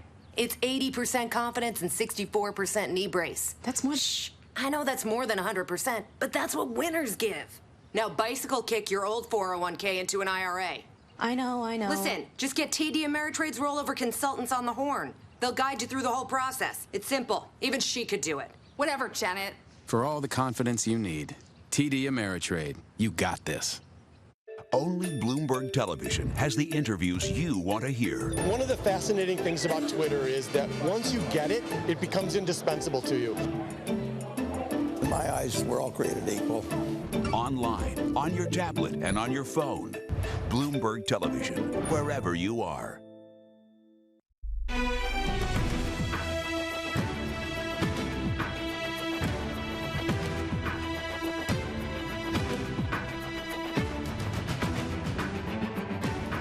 Welcome back to the Bloomberg Politics Election All-Nighter. I'm John Heilemann with Mark Halperin. It don't get any better than this. So we're waiting now again for in 15 minutes, the polls will close in North Carolina. We've already told you Republicans have held the seat in Kentucky. Mitch McConnell, the majority leader, keeps his job. In Georgia, the polls have closed, but no projected winner there. And in Virginia, the polls have closed. But, John, that's a race the Republicans are watching, if not for a win, but for a sign that they may be doing better than people thought. Yeah, even if they come up short there, if the margin is very, very small, could tell you something about what's going on in the country, at least in the region. Right. Okay. As we also said, we're going to start getting some raw vote in, and that's one way to track the night, although you never know where the vote is in. In Georgia, where the polls are closed, we've gotten very little of the vote in. So we're going to go now to talk to a sitting United States Senator, Amy Klobuchar, Senator from Minnesota, Democrat, joins us now from Minneapolis. Senator, thanks for taking some time. Hi, John. It's great to be on. Thank you. So early in the evening when we talk to elected officials, we don't want to presume hypotheticals, so we won't presume that your party's not going to win. But as you've talked to your colleagues today, what have you heard about whether people are optimistic or pessimistic about how this is going to go for the Senate control? Well, I think, people have worked so hard. The turnout is high in a lot of the states. The weather's been good, and they're always optimistic. I think we also know it's going to be a difficult night for some of my colleagues, and I think it's too hard to say which ones, given how close these races are. I'm in Minnesota, where Al Franken won his last race by 312 votes, so we never try to predict anything. But I will tell you this, our state, first of all, is bucking the national trend. Both the governor and Senator Franken have showed up very, very well in recent polling. There's been a lot of focus in our state on the economy. Of course, we have a 4.1% unemployment rate. But one of the things I think will be interesting to do when you do your Wednesday morning quarterbacking is whether or not candidates that focus more on the economy, either from the standpoint of things that need to be improved for people, student loans, minimum wage, and also people that were willing to talk about some of the accomplishments and things they've done for the state, whether they fared better than some of the other issues that were raised in the races. Senator, tell us what it's like to be a politically interested senator on election day and election night. Are you in touch with people like Chuck Schumer, people like Harry Reid, people at the Democratic Senatorial Campaign Committee? How do you figure out what's going on? Well, I've talked to all of those people in the last few days, and I've also talked to a number of my colleagues today, and I've also talked to 5 to 6 Republican senators today. What'd they say? And Yeah, well, that was interesting. Mostly we talked about how we need to work together going forward. I was actually somewhat heartened knowing what the results were, but we especially talked about tax reform and how we can't keep all this money dumped overseas and we have to find incentives to bring it back. Immigration reform, I talked with some of my Republican colleagues about that who are interested in that issue. And then also just how we can work together to get the government moving again and to get the amendments voted on and the bills moving forward. And so it was actually very good, lengthy calls with some of my Republican colleagues as well. And I think we have to remember that there will be a tomorrow. Right now, all I'm hoping for is my friends and colleagues like Jean Shaheen and my great friend Michelle Nunn, who I want to do well in Georgia, Mary Landrieu in Louisiana, Mark Udall in Colorado. We want them to do well, and that's where my thoughts are tonight. But I have to say, we all know we have to go back to the business of governing in Washington. Senator, just continuing on from that answer, you know that Bloomberg Politics is reporting that Mitch McConnell is the apparent winner in Kentucky. A lot of other networks are saying the same thing. Mark said that we're not going to try to do too many hypotheticals with you, but there's some reasonable likelihood that Mitch McConnell will be the majority leader in your chamber. The things you just talked about, do you think that Mitch McConnell is someone you can do business with and the Democratic Party can do business with to get the things done you were just talking about? Well, first of all, I'd like to say Alison Grimes ran a good campaign down there, and I'm sure it's a very hard night for her, and my thoughts are with her. But as we move forward with Mitch McConnell in whatever role he is in, I think he is someone that's shown in the past he can make deals, and we hope that we go to that, because I've got to say that we are to the point right now that we have to move some of these bills forward, whether I mentioned a few of them, immigration reform, tax reform, and I have worked with him personally on a bridge to Wisconsin. See, I do a lot of bridge building, and he was helpful on that. But again, I think it's much, much too early to tell what party's going to win this election. Senator, is my instinct right that you don't want to tell us who the Republicans you talked to today are, or would you? No, I don't mind telling you. Senator Graham, of course, who's already been projected to win his election. We're friends. I talked to him. Senator Cornyn, who's up, I'm sure will most likely win his election. Of course, he's in leadership, so we have done a number of bills together. We talked about getting those bills done by the end of the year, and we also talked about how we're going to move forward, and he especially was really focused on that, on the governing. And did you initiate those calls, or did they call you? I called them because they're up for election. That's a tradition. Right. Okay, let me, if I could, turn you over to John Sununu, former senator, who's here for a question. Senator, you got a question for Amy Klobuchar? Amy, how are you doing? I'm very good. Good to hear from you, Senator Sununu. So if Republicans manage to take the Senate, what do you think of the potential change in committee chairs, and which of the committees do you think it'll change the tenor or the tone for the better? And frankly, which, in your opinion, having worked with a lot of these senators, do you think it might make getting things done a little tougher? Well, again, I don't want to at all concede that we're going to lose these positions. But as I look at the committees I'm on, the Agriculture Committee is one that's always been bipartisan, as you know, John. And I would hope that that tradition would continue. I'm not even attuned to who would be next. But again, Senator Stabenow, as far as I know, will remain the chair. That's what I would like to see happen. Another committee I'm on is Judiciary. And that's a committee that, while, as you know, it can be when you do judge confirmations, that people go in their own camps, but we do pass a lot of bills out of that committee. As far as I know, Senator Lanhee, if we keep control, and he has gotten a lot done this year, including immigration. Senator Grassley, if Republicans take control, and those two have worked well together and moving along judges and immigration reform this year. So I'm fortunate to be on some committees where we do have, including Commerce, Senator Rockefeller would be passing the gavel to Senator Bill Nelson on our side, and if it's on the Republican side, it's Senator Thune. Again, Senator Thune worked very well with Senator Rockefeller. So I happen to be on committees where there's been some good bipartisan leadership. Senator Klobuchar, thanks very much for joining us. If you get any good details from some of your colleagues, feel free to shoot them into us. I'll just call right in and tell you. But again, my hopes are with my colleagues. You can send us news you like and news you don't like, but you do have the sensibility of a reporter as much as a senator. So call us regularly. Thank you. Well, that's what my dad used to do. I know what matters to you guys. Senator, thanks so much. Thank you for having me on. Let's go over to John at the decision desk. I always enjoy when Mark tries to turn a sitting United States senator into a stringer from Bloomberg Politics. That's always a good moment. I'm over here at the Bloomberg Politics decision desk. We've got a bunch of incredible, smart, data-oriented, data geeks. I say that in not a pejorative way. I say that with love. Who are diving deep into all the numbers that are being generated right now, into raw vote that's coming in from secretaries of state's office around the country, into exit poll data, into past data, prior elections, and analyzing all of it and coming up with insights for us all night long. I'm going to introduce you to two of them right now. One of them, my friend Sasha Eisenberg over here, who's one of the great data journalists in our business, author of a great book called The Victory Lab about the science of campaigning. And here, Ann Seltzer from Seltzer & Company,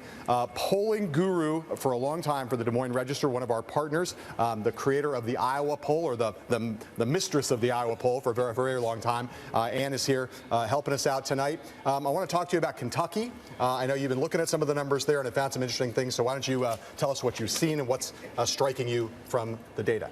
Well, Kentucky was never really in play as much as we might think. So we were looking at the numbers, we were sort of seeing things line up the way Mitch McConnell would want to have them lined up, and they appear to have fallen exactly that way. We have a sense, we just looked at some of the exit poll from one of the networks that had reported was that McConnell's approval ratings were at about 45%, which I think were equal to Alison Lonergan Grimes' approval ratings. For a long time, the presumption... Exactly identical. Right, and for a long time, the presumption in this race is that the reason why McConnell might be vulnerable was that his approval ratings were much, much, much lower than that. So do you have a sense of what has happened and why his approval rating suddenly on Election Day is so much higher than it had been for the previous couple of years? You know, we don't have exit poll data on how people voted by approval from 2008, the last time he was elected. But you can just see that there's a negative attitude toward Congress, negative attitude toward the Senate. It shows up in his approval rating. It didn't prevent people from voting for him. Sasha, what have you got to tell us about Kentucky? I mean, just think about what happens in an exit poll. If you've gone in and pulled the lever for Mitch McConnell because you didn't like Alison Lonergan Grimes, you didn't like Obama,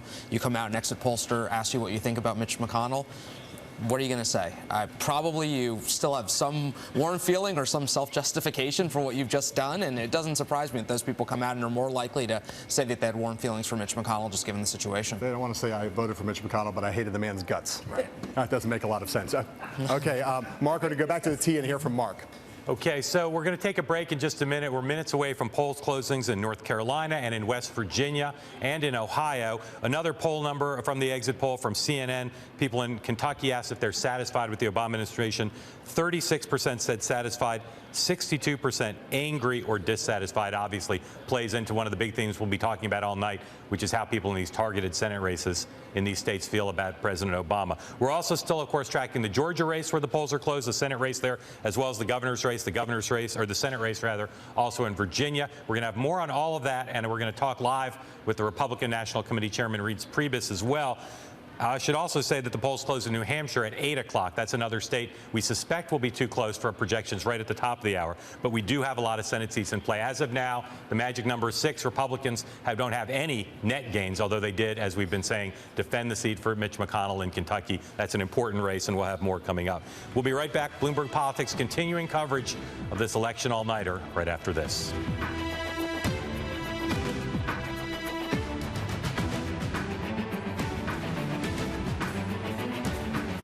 When a company committed to a sustainable future turns to Goldman Sachs for financing and advice, research is funded, algae gets to work,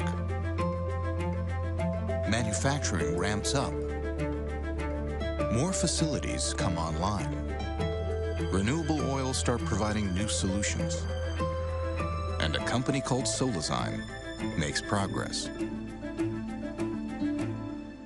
15 minutes could save you 15% or more on car insurance. Everybody knows that. Well, did you know certain cartoon characters should never have an energy drink? Action. Geico. Introducing the Birds of America collection. 50 stunning hand-painted plates commemorating the state birds of our proud nation. Geico. 15 minutes could save you 15% or more on car insurance. Nearly 7 million clients. How did Edward Jones get so big? Let me just put this away. Could you teach our kids that trick? By not acting that way. It's how Edward Jones makes sense of investing. Sailing through the heart of cities and landscapes with Viking, you'll see things differently. You'll get closer to iconic landmarks, to local life and cultural treasures. It's a feeling that only a river can give you, that only Viking can give you. Spend less time getting there and more time being there. Viking River Cruises, exploring the world in comfort. I can reach Ally Bank 24/7, but there are no branches. 24/7. It's just I'm a little reluctant to try new things. What's wrong with trying new things? You feel that in your muscles? Try a new way to bank, where no branches equals great rates. Gunderman Group. Gunderman Group is growing. Getting in a groove. Growth is gratifying. Goal is to grow. Gotta get greater growth. I just talked to UPS. They've got expert advice, special discounts, new technologies, like smart pickups. They'll only show up when you print a label, and it's automatic. We save time and money. Time? Money? Time and money. Awesome. Awesome. Awesome. Awesome. Awesome. Awesome. I love logistics.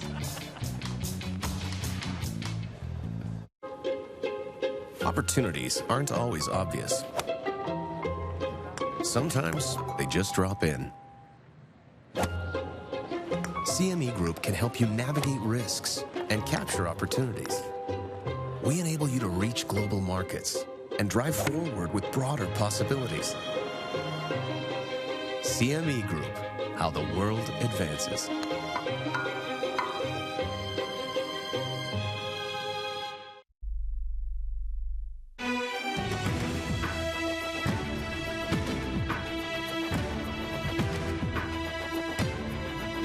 Welcome back. I'm John Heilemann with Mark Halperin here at Bloomberg Politics headquarters in New York. We're told the results are coming in and that pizza is on the way. More exciting news. Polls are now closed in 3 more states, including 2 of my favorites, North Carolina and West Virginia. You sure have many favorite states. All right. The one declared victor of the night, the Bloomberg Politics is reporting the apparent winner in Kentucky, Mitch McConnell. That is a hold for Republicans, but a symbolically important one. You see there some of the raw vote is in, but McConnell will be the winner there. The Grimes campaign has raised some objections, but McConnell the apparent winner there. Polls have now closed just now, moments ago, in North Carolina. That is an important race. Kay Hagan against Tom Tillis. Very important race and a very, very close race. Kay Hagan has had a narrow but consistent lead in the polls throughout the year. In the last couple days, it seemed to be tightening up. This is a race that Democrats must win if they're going to have any chance of holding control of the Senate. In an afternoon of increasing Republican confidence about a lot of races, this is when they still thought maybe they'd come up just short, and in part because there is, as you saw in that graphic, a third candidate in that race, Sean Howe, the independent libertarian candidate. That's right. Let's just say we've got some reporting from Margaret Talib of Bloomberg Politics, who says that the Nunn campaign is saying that there are still some long lines, huge turnout in Atlanta, and that they're using social media to tell voters to stay in line past the 7 p.m. poll closing, that they'll get to vote if they stay in line. And that's in the Georgia Senate race. Let's look at that race there. The polls closed in Georgia at 7, but no apparent winner declared there. That is also a 3-way race. Michelle Nunn against David Perdue, and then another libertarian candidate, Amanda Swafford. No one projected there the winner, nor has anyone projected that neither candidate, the Democrat or Republican, will get to 50% of the vote. Want to look at a number from Georgia, though. The president's approval rating in that state, one of the big stories of the night, the fact that President Obama's approval rating is lower in the targeted states, many of the red states, than it is nationally. In Georgia, 44% approval rating for the president. It's actually not so bad compared to some of these other red states. 55% disapprove. I'd say that 44% approval rating is pretty much where the president's approval rating is across the country. It's actually maybe even a couple points higher than we've seen in some polling. So that may be a good sign for Michelle Nunn as we go forward. West Virginia, the polls have just closed. There's a Senate race there. Shelley Moore Capito, Congresswoman, running against in a state that used to be solidly Democratic. In that race, polls now closed. 2 news organizations, both CNN and Fox News, are projecting that Shelley Moore Capito will be the winner. That would be a gain for Republicans. Currently a seat held by Jay Rockefeller. They'd pick up one of the 6 they need. There are basically three Senate seats that have been more or less thought as about the conventional wisdom that Republicans would definitely claim: South Dakota, Montana, and West Virginia. This one is it still counts to get them towards the magic number of 6, but not an unexpected victory for them. So mark it down. Bloomberg Politics is reporting the apparent winner in West Virginia is the Congresswoman Shelley Moore Capito. She's not gotten as much attention as some of the other Republican candidates this cycle, in part because it's an open seat, in part because, as John said, this is one Democrats didn't have much hope of winning. There are those who say, though, that she will come to Washington, be a pretty big star. First time Republicans have won a Senate seat in decades in West Virginia. Right. One of our analysts, John Sununu, says she will be one of the new stars of the Republican Party when she gets there. And then finally, another race we're looking closely at is the Virginia Senate race. That's Ed Gillespie, the Republican challenger, former National Committee chairman and Republican operative against Mark Warner. There you see, with just a few precincts reporting, so a few percentage, 5 or 6% of precincts reporting. Ed Gillespie a little bit ahead. This is one where I said all day we weren't hearing a lot of Republican enthusiasm about North Carolina, not that they'd given up. This is one where we hear, including Rick Santorum earlier, pretty bullish on Ed Gillespie's chances of at least getting close here. Yeah, no doubt about that. All right, let's go to Washington. Republican National Committee Chairman Reince Priebus taking time out from parties, briefings, polling calls, leaked exit poll analysis to talk to us. Mr. Chairman, thanks for coming in.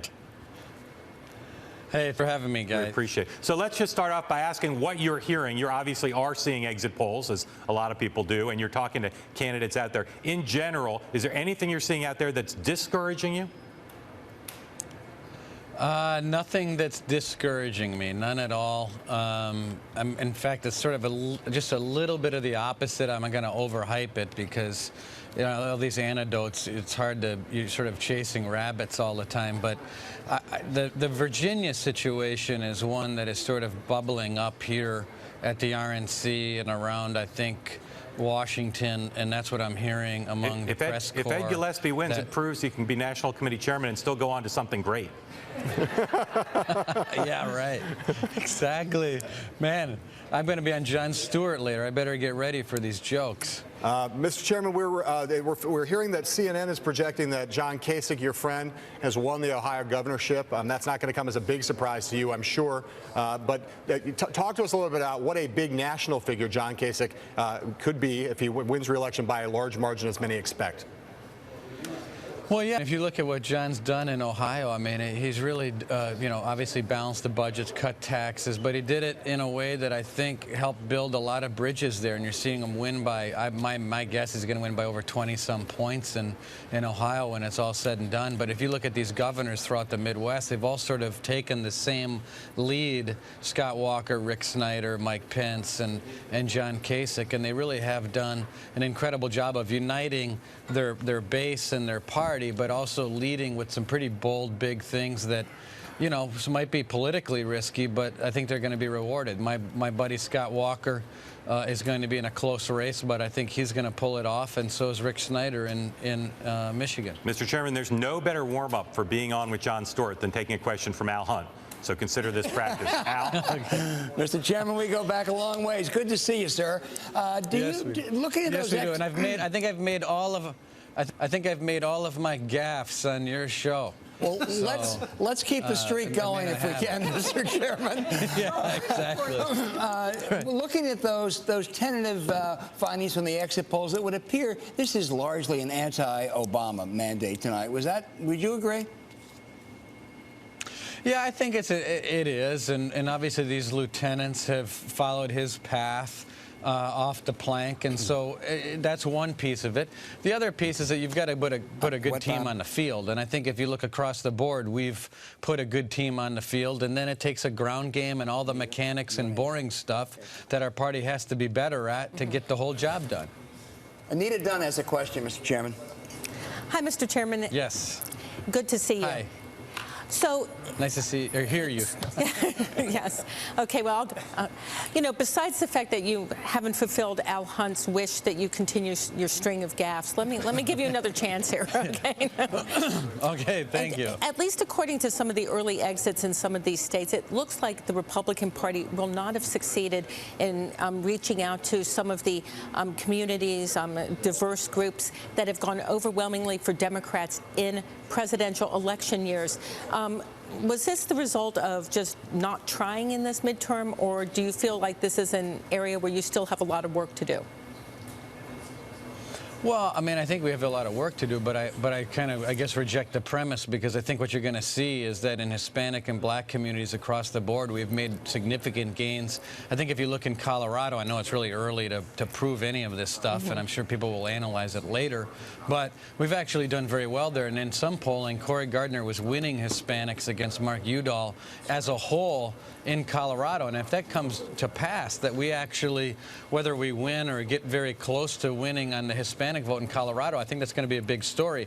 We've put an unprecedented amount of money in engagement efforts, Anita, in Hispanic communities and black communities for 2 years now. I don't think it's going to just take 2 years or 4 years. This is like a 20-year program that we have to be better at. Mr. Chairman, if you bomb on Jon Stewart, tell him you're twice as funny as Tommy Thompson and Scott Walker combined.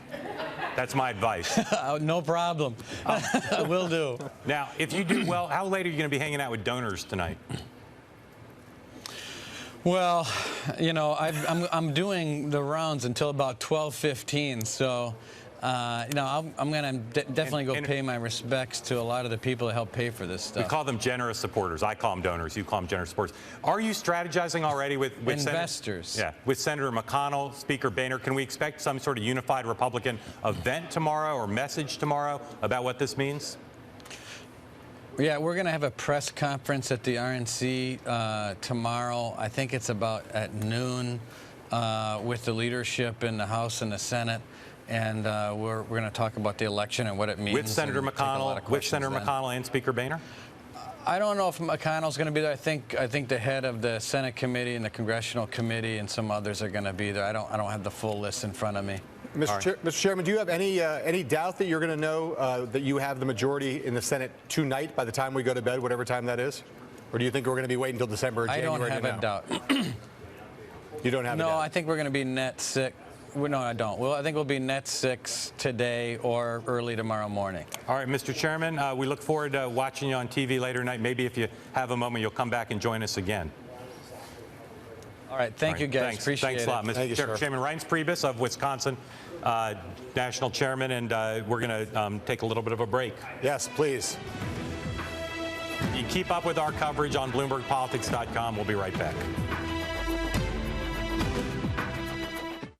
Bloomberg Television is brought to you by BP, proud to be America's largest energy investor. When folks think about what they get from Alaska, they think salmon and energy. But the energy BP produces up here creates something else as well. Jobs all over America. Engineering and innovation jobs, advanced safety systems and technology, shipping and manufacturing. Across the United States, BP supports more than 250,000 jobs. When we set up operation in one part of the country, people in other parts go to work. That's not a coincidence. It's one more part of our commitment to America. A remote that lives on your phone. More Wi-Fi in more places. A movie library you can take wherever you go. Internet speeds that have gotten faster 13 times in 12 years. At Comcast, we're creating new possibilities. Together with Time Warner Cable, we'll be able to extend those to more people. Comcast and Time Warner Cable. Together is better for more people. It's more than the driver. It's more than the car. For Lotus F1 Team, the competitive edge is the cloud. Powered by Microsoft Dynamics, Azure, and Office 365. The team can gain real-time insights and instantly share information around the globe. When every millisecond counts, staying competitive begins with the cloud. This is the Microsoft Cloud.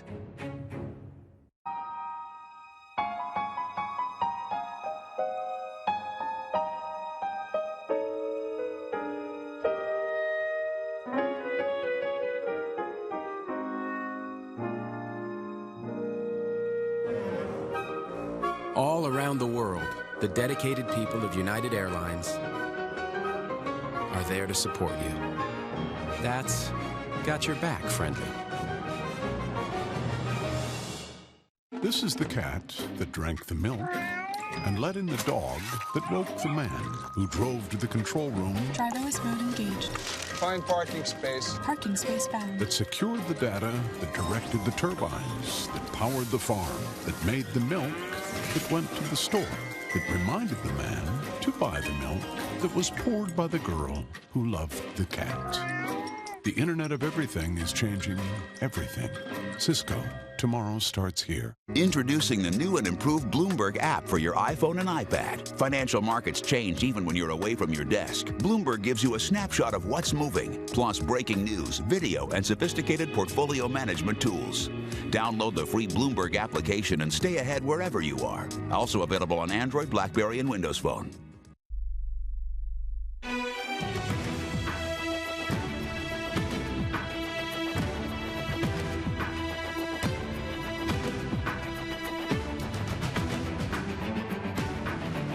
Welcome back to our election all-nighter at Bloomberg Politics. I'm John Heilemann here with Mark Halperin, and our motto is no sleep till Brooklyn, or D.C., whichever comes first.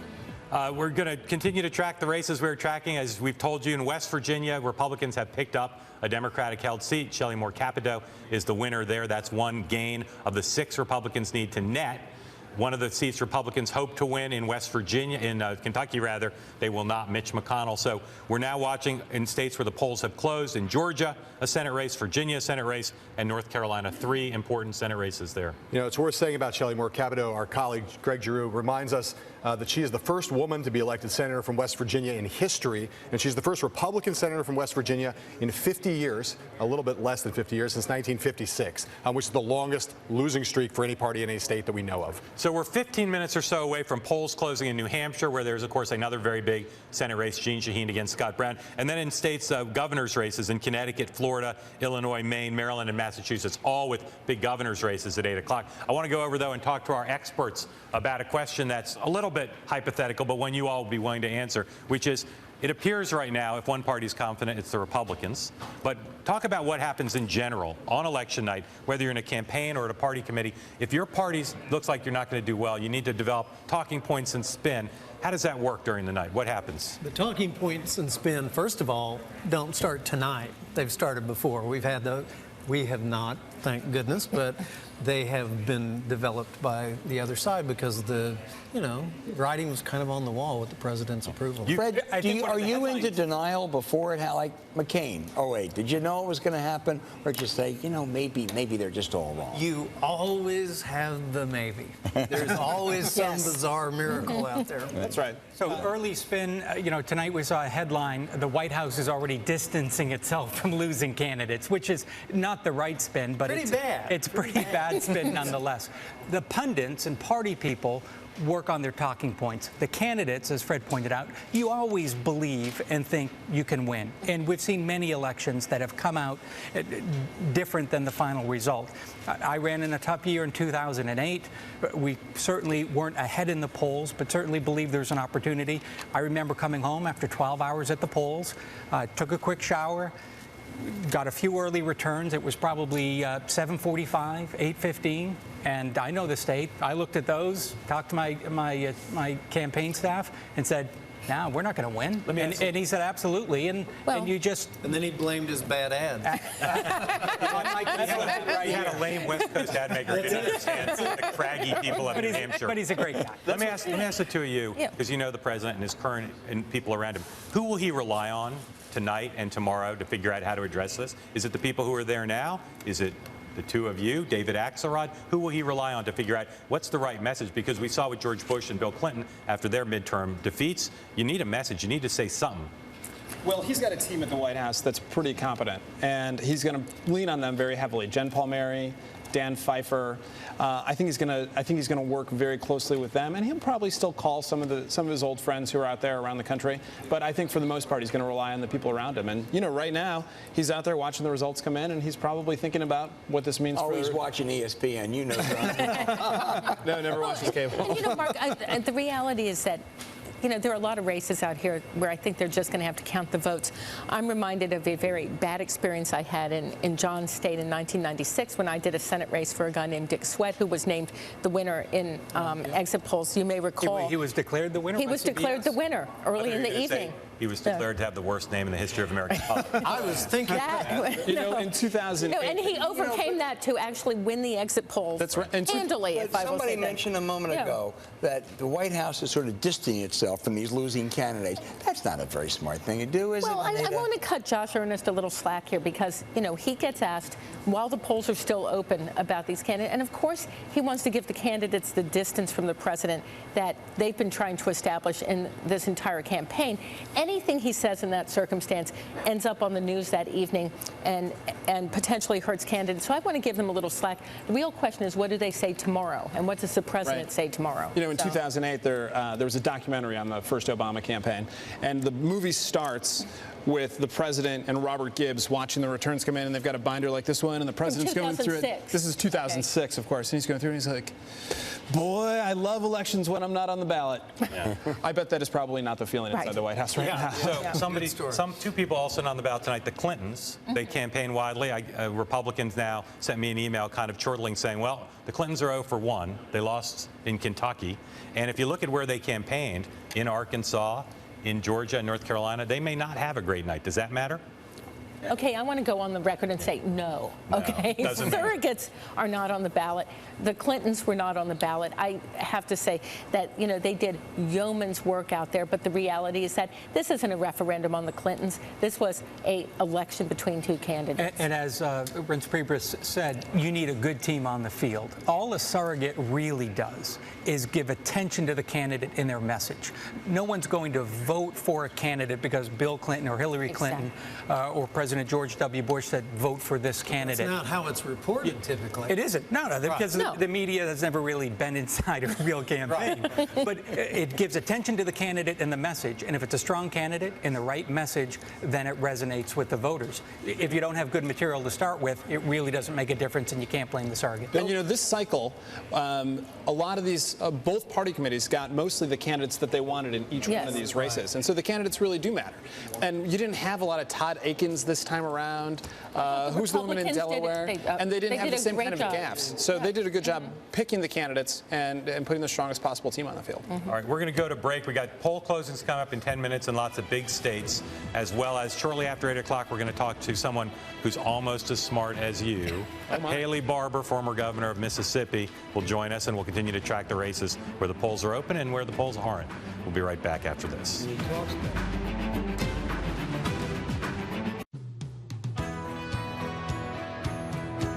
Perceptions change and evolve. In a recent Bloomberg Audience Insights report, more and more IT decision makers evaluated Android as a secure platform for large-scale business operations. In the survey, 72% of IT decision makers said they had deployed an Android device as part of a Bring Your Own Device initiative. Among them, more than 9 in 10 had deployed an Android device from Samsung.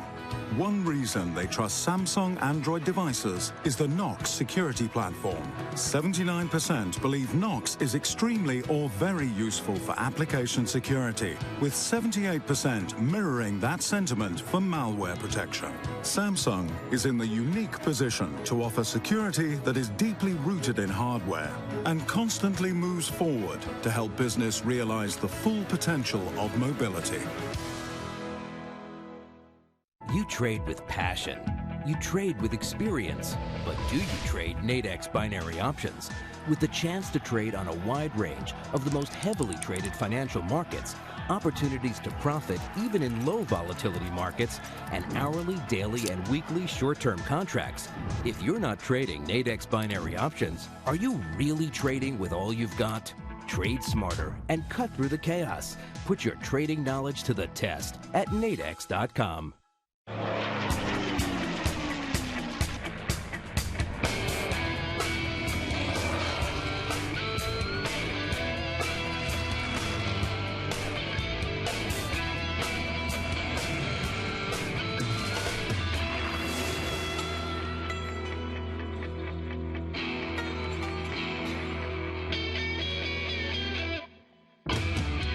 Breitling, instruments for professionals.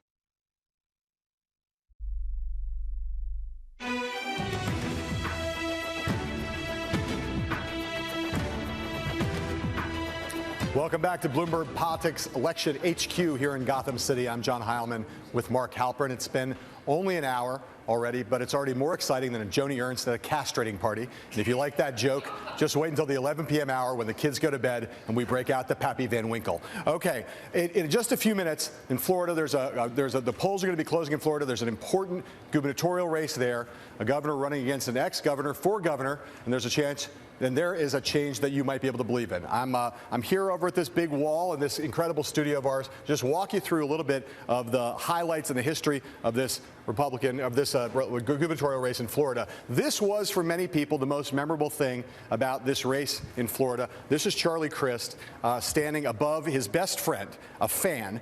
This is his best friend and constant companion. Charlie Crist always travels everywhere with a fan, and yet at one important Floridian gubernatorial debate, he was denied the opportunity to take his fan with him. If Charlie Crist loses this race, there's a chance that he will blame the entire thing on that one debate and the inability to keep himself at a cool 63 degrees Fahrenheit. This is a montage of the advertising from the Florida gubernatorial race. There's a vast amount of money that got spent in Florida, and almost all of it got spent on some of the most vicious and issueless and substanceless negative ads. These are a bunch of negative ads aimed at Rick Scott, the incumbent Republican governor, and these are a bunch of ads aimed at Charlie Crist, former governor of the state, trashing Charlie Crist. Many people in Florida disgusted by this race, Republicans, Democrats, independents, everyone, all very much dismayed by the tone and tenor of that campaign. And this is the third-party candidate, a candidate whose last name is Wiley and whose first name I can't remember. I believe it's John, who is the third-party candidate in this race. And he is not going to take up a lot of votes in this race, but in such a close gubernatorial race, the fact of a third candidate, we've seen this in races for Senate and governor across the country, where the third-party candidates have become a factor in these races and could siphon off just enough votes that they could affect the outcome. I'm walking over now, having left that wall. I'm coming over here to this table with all these great and lovely people. Al Hunt, tell us about, we've focused a lot on these Senate races tonight with good reason. It's the big story of the night. But there are a few big governor's races that are at stake. Florida, arguably the biggest of them. Why does the Florida governor's race matter so much?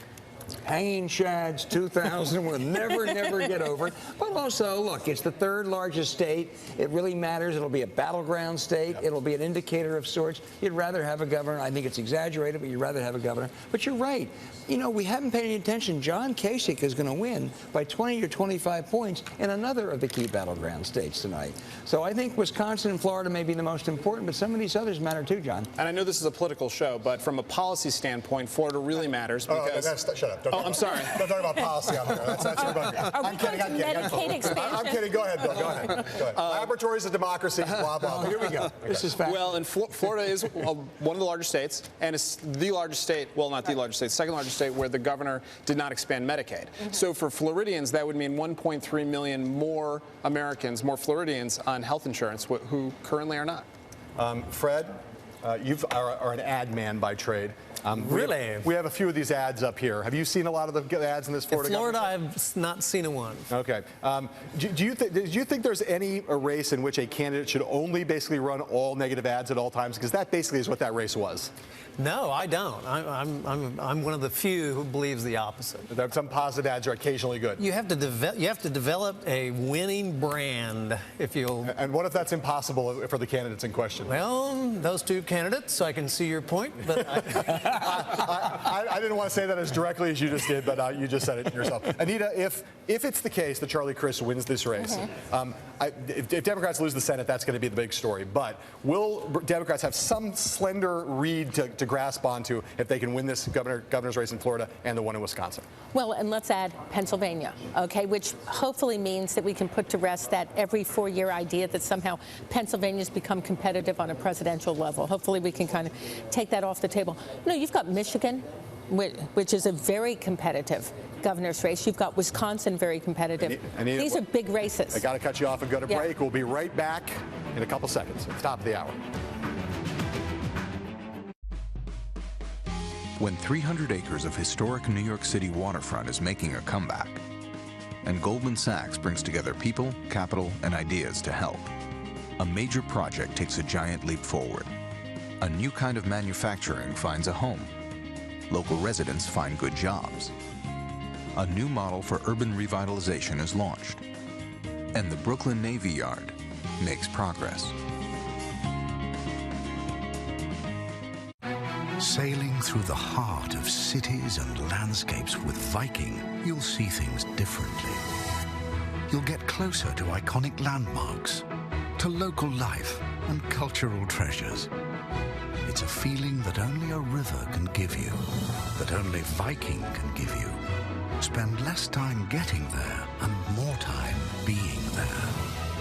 Viking River Cruises, exploring the world in comfort.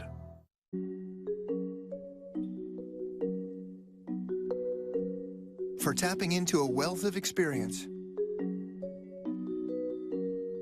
For access to one of the top wealth management firms in the country. For a team of financial professionals who provide customized solutions. For all of your wealth management and retirement goals, discover how PNC Wealth Management can help you achieve.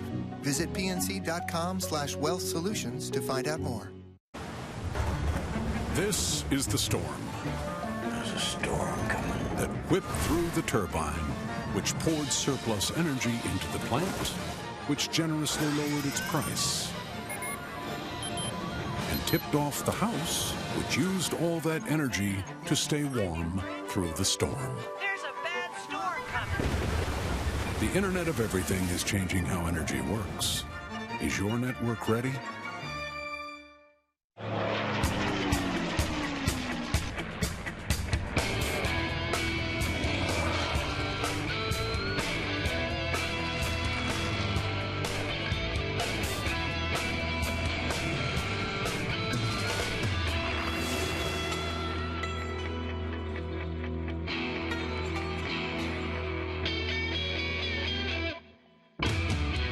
Breitling, instruments for professionals.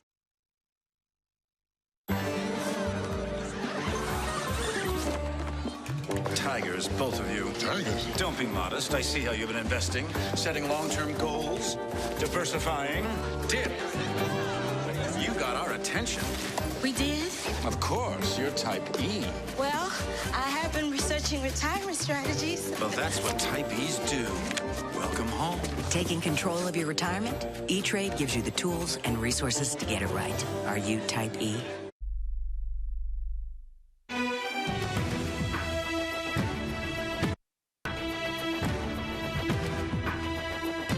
Welcome back to the Bloomberg Politics election all-nighter from our headquarters here in New York City. I'm John Heilemann with Mark Halperin. It's like Christmas for us, except we're not as drunk yet. We've got an early Christmas present, though. Polls just closed in 14 states, including my favorite state, New Hampshire. All right, there are polls in a number of states with both key governor's races and Senate races. We want to recap for you, though, where we are in the night. Republicans now, their magic number to gain control in the Senate is 6. That's the biggest story of the night politically, although other important ones. They've gained 1 in West Virginia, one of the 3 seats that they widely expected by both people in both parties to win. In West Virginia, Shelley Moore Capito will be United States Senator from West Virginia. Mitch McConnell, a Republican hold in Kentucky, has kept his seat. That's one Democrats, for a time at least, thought they could challenge. There are lots of races, though, where there are no projections by any news organizations yet. One of those is in New Hampshire, where the polls have just closed. Jeanne Shaheen against Scott Brown, and in that race, let's take a look if we could.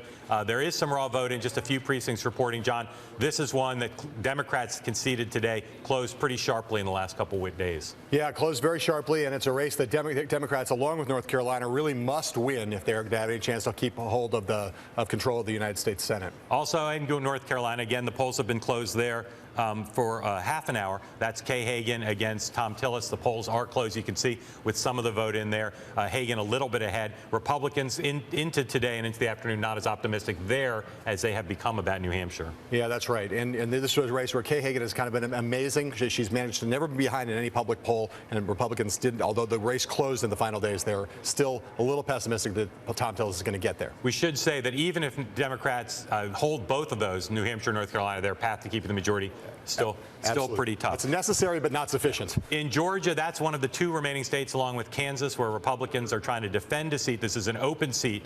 There you see Michelle Nunn, the Democrat, in the 3-way race, a Republican. David Perdue, the early returns have Republican, Perdue well ahead. The exit poll also shows, the network exit poll at the Associated Press asked the question, if there is a runoff, just a 2-way without that Libertarian in the race, Perdue is well ahead, although that's a static thing. If it does go to recount in January, stuff can change. And although he's well ahead, he's just at 50, so he's not well ahead over 50, and that's a big thing, and Democrats might come out in bigger numbers if the control of the Senate mattered. It hinged on that outcome. We began the night thinking there were 10 Senate races that would tell the tale of the night. Republicans told us, look at Virginia, and that's one where there are indications maybe we should be looking at Virginia. There, Ed Gillespie, former Republican National Committee chairman, badly outspent, one of the few Republicans in the country to put forward any serious policy ideas. There you see, with over a third of the vote in, Ed Gillespie is actually winning the race. Well, I do some work there to figure out where the vote is still out, because that could be one of the big stories of the night if Ed Gillespie won that race. If Ed Gillespie won that race, it would be a shock, because there's almost no Republican we talked to who thought that Ed Gillespie had a chance. The question was how much he would lose by if he actually were to win that race. Would be a huge story.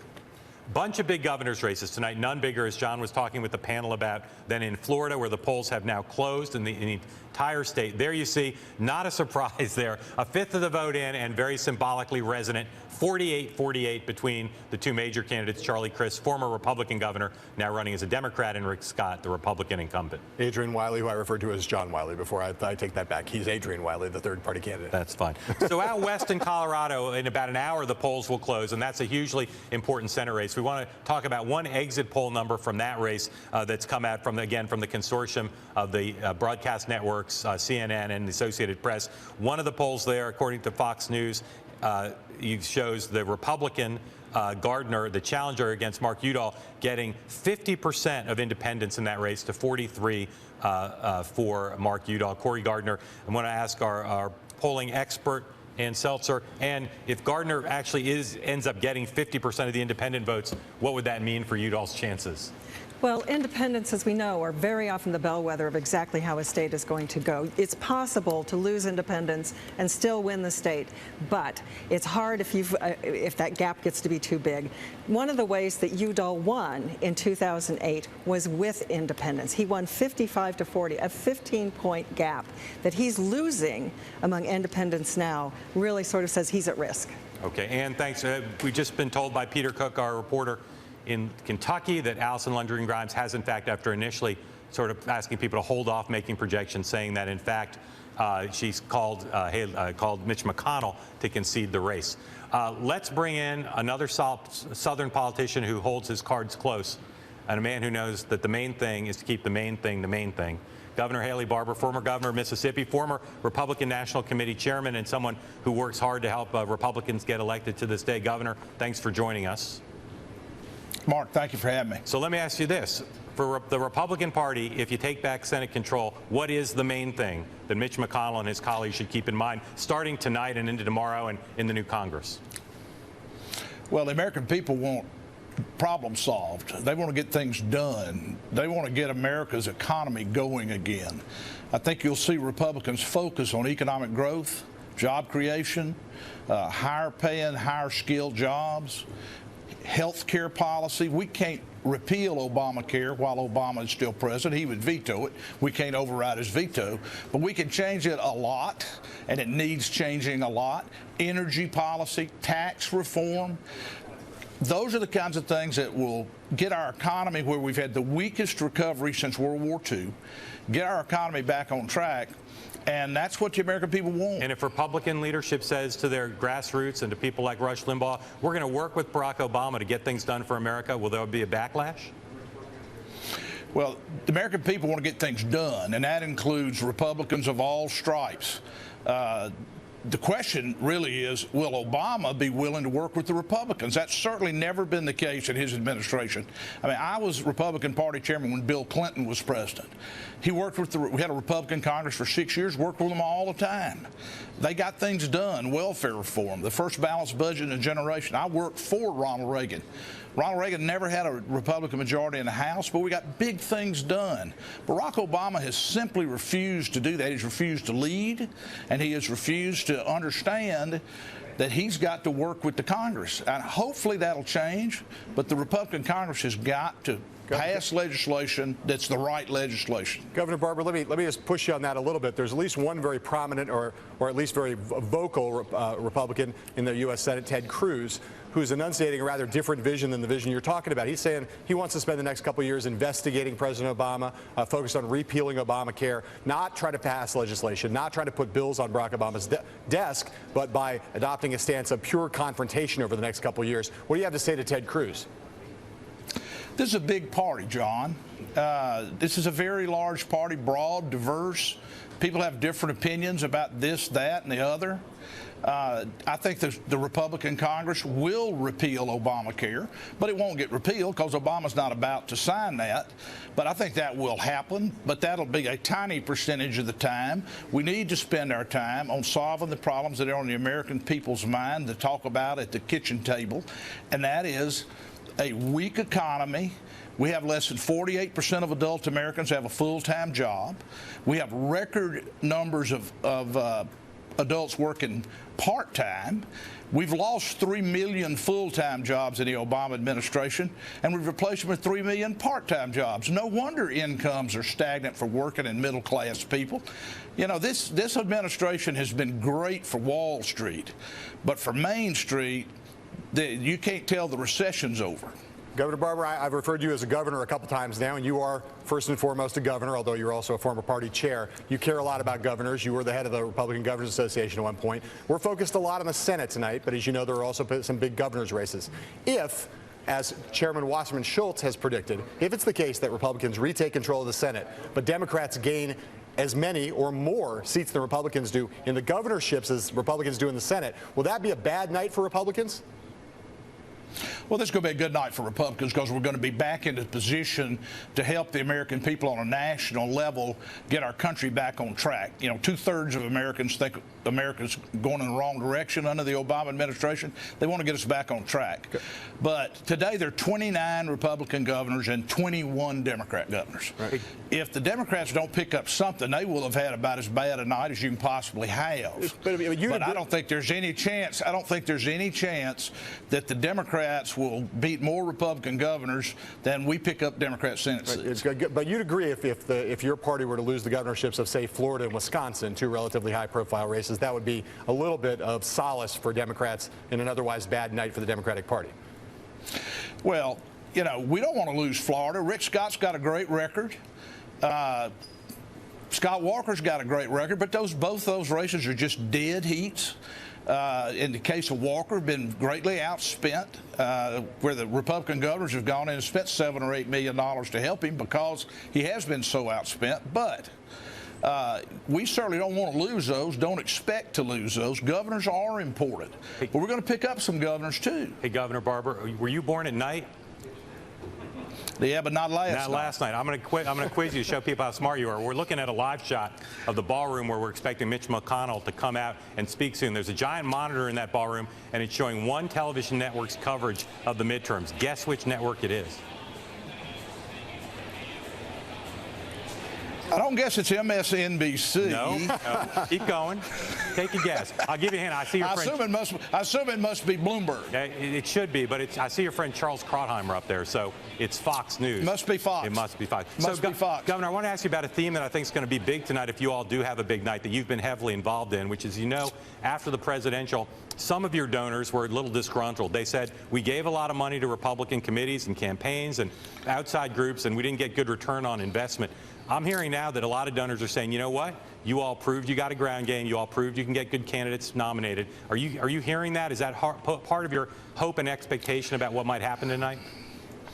I think party leaders across the country, donors across the country, young rising Republican stars feel like this has been a much better year for us, that the party is stronger, that the campaigns have been better. We did not nominate anybody like Todd Akin or Richard Murdoch, who said things that were so out of line that other Republicans had to either agree or disagree with them.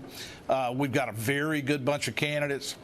But it's easy to understand after people gave so much money so generously in 2012, and we're very hopeful. But our donors need to understand we were still outspent this time. The radical environmentalists led by Tom Steyer, the labor unions, the left-wing Democrats, we were outspent enormously, and people shouldn't forget that. Patti Solis Doyle, opportunity of a lifetime to ask Haley Barbour a question. I'm thrilled. Good evening, Governor.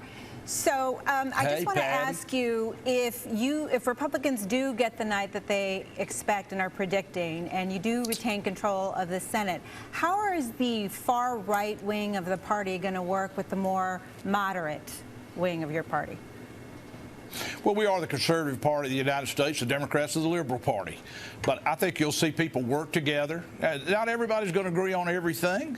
I mean, this is a big party. The Democrats are a big party, too. But I think you will see a very focused agenda based on economic growth, job creation, and such things as energy policy, tax reform, trade policy, getting the budget back under control. That's what people can look forward to. And while they may not agree on every jot and tittle, I think there is broad agreement among Republicans that we got to get America back on track again. Governor Barbour in D.C., and you'll be up late, I think, checking results. So if you hear anything, let us know, all right? Hi, Mark. Governor, Thank you. Appreciate it. You can keep up with our coverage even while we're in break on BloombergPolitics.com, also on our Twitter page and our Facebook page, and we'll be right back. I can reach Ally Bank 24/7, but there are no branches. 24/7. It's just I'm a little reluctant to try new things. What's wrong with trying new things? You feel that in your muscles? Try a new way to bank, where no branches equals great rates. They challenge us. They take us to worlds full of heroes and titans. For Respawn, building the best interactive entertainment begins with the cloud. This is Titanfall. The first multiplayer game built and run on Microsoft Azure, empowering gamers around the world to interact in ways they never thought possible. This cloud turns data into excitement. This is the Microsoft Cloud. When folks think about what they get from Alaska, they think salmon and energy. But the energy BP produces up here creates something else as well. Jobs all over America. Engineering and innovation jobs, advanced safety systems and technology, shipping and manufacturing. Across the United States, BP supports more than 250,000 jobs. When we set up operation in one part of the country, people in other parts go to work. That's not a coincidence. It's one more part of our commitment to America. A remote that lives on your phone. More Wi-Fi in more places. A movie library you can take wherever you go. Internet speeds that have gotten faster 13 times in 12 years. At Comcast, we're creating new possibilities. Together with Time Warner Cable, we'll be able to extend those to more people. Comcast and Time Warner Cable. Together is better for more people.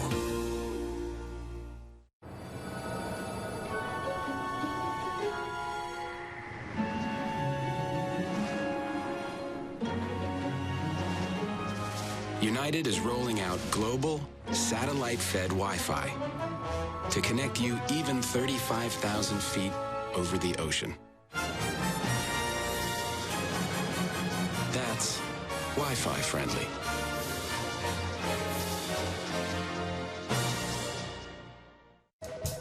Gunderman Group. Gunderman Group is growing. Getting in a groove. Growth is gratifying. Goal is to grow. Gotta get greater growth. I just talked to UPS. They've got expert advice, special discounts, new technologies, like smart pickups. They'll only show up when you print a label, and it's automatic. We save time and money. Time? Money? Time and money. Awesome. Awesome. Awesome. Awesome. Awesome. Awesome. I love logistics. Ally Bank really has no hidden fees on savings accounts. That's right. It's just that I'm worried about, hidden things. Okay, why's that? No hidden fees from the bank where no branches equals great rates.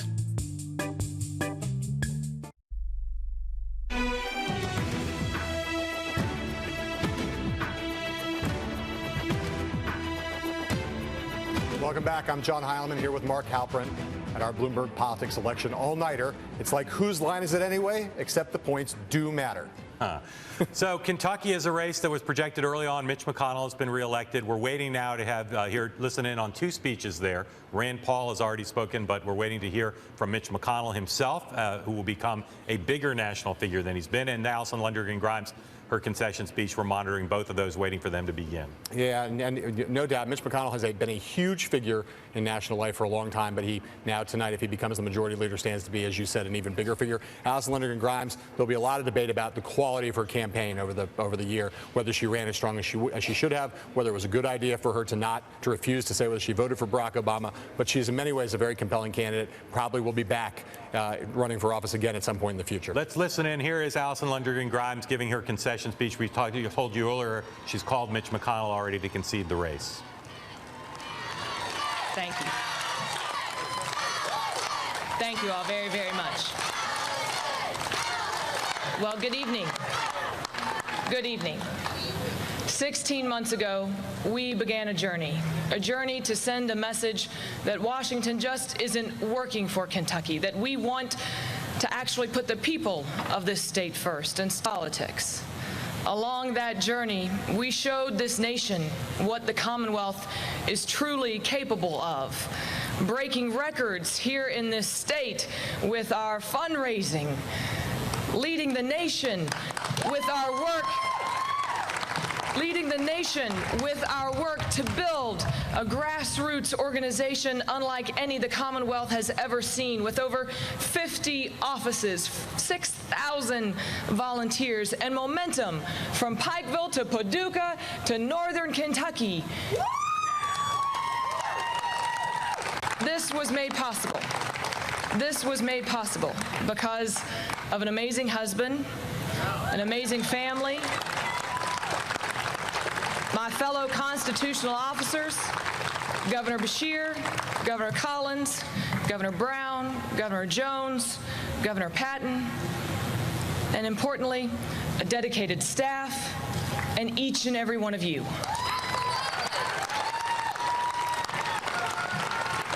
While tonight didn't bring us the result that we had hoped for, this journey, the fight for you, it was worth it. I will continue to fight for the Commonwealth of Kentucky each and every day.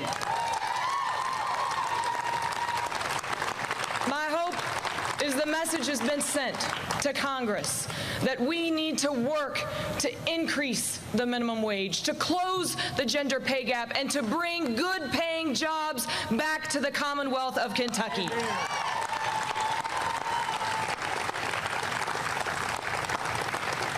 This journey, this fight was for each and every one of you, and I will work my hardest to keep this amazing organization that we have built together intact, to fight for a brighter and better future. We deserve that. I want to thank the hundreds of thousands of Kentuckians that made it out to vote today. You had your voice heard. That is what democracy is all about. To each and every one of you that cast a ballot. Okay. You've heard that. We are back now with our all-star cast. John Sununu and Bill Burton are still here, and we're joined by two more all-stars. Patti Solis Doyle, campaign manager for Hillary Clinton in 2008, advisor to Barack Obama, and Lanhee Chen, the policy advisor, chief policy advisor to Mitt Romney's presidential campaign, and a Bloomberg View columnist. Alison Grimes, Patti, not the best campaign. You know, I disagree. I think it was really close for a really long time. I think she's a really attractive candidate. I think she very well spoken. I think she has a real future. As attractive as Taylor Swift? A little bit more, I would even say. And look, we're talking about Kentucky here, and it was really close for a really long time, and I thought she was a pretty good candidate. Yes, she took a lot of heat for not being able to admit that she voted for Barack Obama. I wish she had not done that, but I think she has a bright future. Well, Patti may be right. She's 34 years old, I think. And you know something? There could be an open Kentucky seat in 2016 if the junior senator runs for president, John. Well, if for a Senate seat, I don't think she'll ever get elected Senate in Kentucky. Because what hasn't been really talked about in Kentucky in particular, more than any other state, the president's policies were on the ballot. Right. This president has waged a war on coal. Good chance we'll never see another new coal-fired electricity plant built in America. And that resonates in Kentucky. You don't think Hillary Clinton would be a lot stronger than Barack Obama? That means something in Kentucky.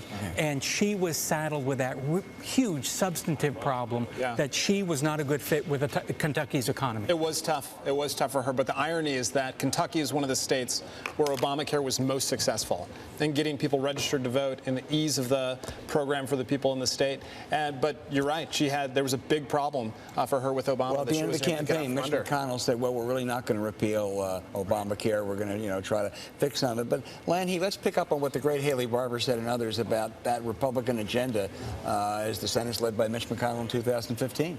Yeah, there's a great opportunity here, Al, for Republicans to demonstrate leadership on some key issues. We've talked about immigration reform. I certainly think that there's an opportunity to move on some economic issues like trade. And I think McConnell's going to be committed to that. He's talked about having a robust agenda, and he's going to have people like Rob Portman and others who will help him with that. And by the way, this new crop of potential elected senators who are Republicans, I think, will be very helpful in that regard, too. More than Harry Reid, Mitch McConnell's a legislator. I mean, he has been involved in legislative battles, member of the Appropriations Committee. He is, in many ways, a wonk, a policy wonk. And I think this reinvigorated leadership role will give him a chance to prove it. And if they're smart about 2016, they'll get something done on immigration. Right. It seems hard to do because of the politics of it all, but tax reform is another real opportunity that they have that everybody wants to get done. It's just a matter of finding the will. I can see them doing immigration in the Senate. I really can see exactly, particularly if McConnell decides he wants to. House is a harder nut, but that'll be up to John Boehner. But if the Republicans are smart, Republicans need to break at least 35 to 40% with their Hispanic vote to win nationally. They just do. So if they were smart, they would go for immigration. Right. And that's not even that high of a watermark. Right. President Bush got 44%. It's just that McCain got 38, Romney got 27. They've been on the wrong end of the trend. Another thing Haley said was about what a lousy economy we have. But you look at the figures, the drop in the unemployment rate the last 4 years, 40%, down to 5.9. Stock market up 50%. Deficit cut in third. Those don't look like bad numbers, but the American people don't believe that. 70% in the exit polls today, Patti, said we're negative about the economy. Is that the economy's fault, or is that Barack Obama's fault, or both? There are more numbers. There's 55 consecutive months of job creation, more net jobs since. So why do people say it's so lousy? Because they're not feeling it. And wages are stagnant. Right. So the families aren't feeling it. Right. Fewer people are working proportionately. Labor participation is way down. Right. That not just has an effect economically, but those are things people feel when they're not working and when they're Wall Street doing great, but Main Street is still suffering. Right, and it's not just the wages being stagnant. It's that energy costs are going up at the same time. Healthcare costs are still going up. And so actually has been pretty modest. It's been modest, but even though wages are stagnant, it feels like people are doing worse because all these other things are getting more expensive. I think we've come into a new normal in this economy. People expect mediocrity, and in some ways that's what we have. We have an economy that's generating part-time jobs and people want full-time work. We have health insurance costs that continue to increase, notwithstanding the president's discussion about Obamacare. So I think that what you see here is that people are having a tough time making ends meet, and that's reflected in the electorate. Joe Biden himself, about a week ago, he was giving a campaign speech trying to support Democratic candidates, and he said, the middle class is getting creamed. He sort of fell into that. Leave it to Joe. We're going to go to Mark Halperin, who's at the decision desk. So one of the big issues we all know for the night is, can Democrats remake the electorate in a lot of these states, particularly these southern states with African-American voters? Georgia, for Michelle Nunn to win that race, is going to need a lot of African-American vote. How much the contribution of the vote comes from African-Americans? North of 30% is essential for Democrats. The question is, how high could they get it? Our Washington Bureau Chief, John Allen, has some reporting on that. Stacey Abrams, the Democratic leader in the House, telling our Margaret Talov down in Georgia that 33% of the early vote was African American, eclipsing even the 29% that Barack Obama had in 2012. We're also hearing down from Georgia that a lot of people in lines in Atlanta right now. Both campaigns telling their voters to stay in line. If they were lined up at 7 p.m., they're allowed to vote. I think it's going to be really close. Obviously, the issue here is whether this goes to a runoff or if somebody wins it tonight. There's a third candidate, Amanda Swafford, the Libertarian, could peel votes away from David Perdue, the Republican. So this could be really close tonight, a lot closer, I think, than folks may have expected early on. Interesting use of social media by Michelle Nunn. From her account, I'm not sure she did it herself, but a tweet from Michelle Nunn's account, our social media team says, urging people to vote, reminding them, as John Allen just said, if you're in the polling place while, or if you're in line rather, while the polls close, you still get to vote. We're going to go to Kentucky now and listen in on Mitch McConnell, won his seat tonight, maybe about to become the majority leader. Let's listen. On a night like tonight, you're grateful above all else.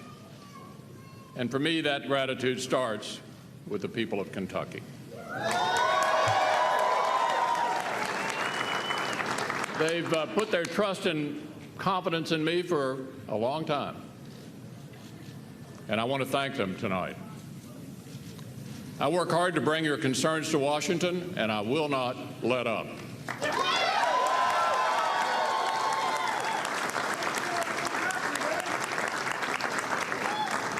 You know, every election is a job interview. In this case, a very long one. I shared my vision with you. You shared your stories and your concerns with me. And yet one complaint has stood out above all the rest, especially in recent weeks. So I'd like to make an announcement that I think will be very welcome news to many of you. No more campaign commercials.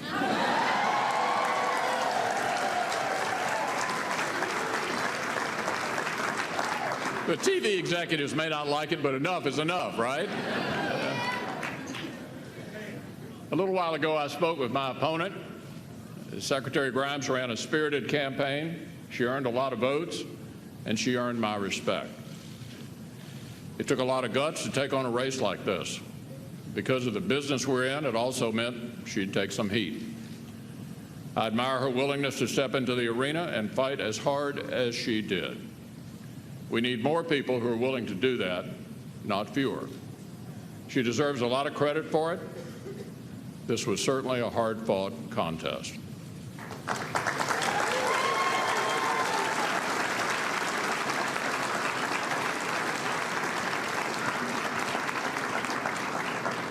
And I've been so proud to have my wife beside me every step of the way.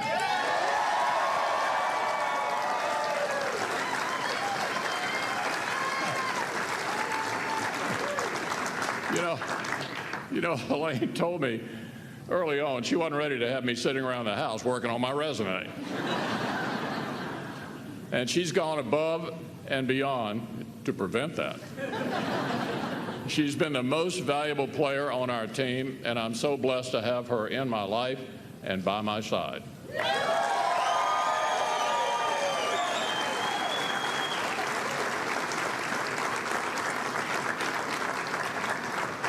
And to my campaign manager, Josh Holmes,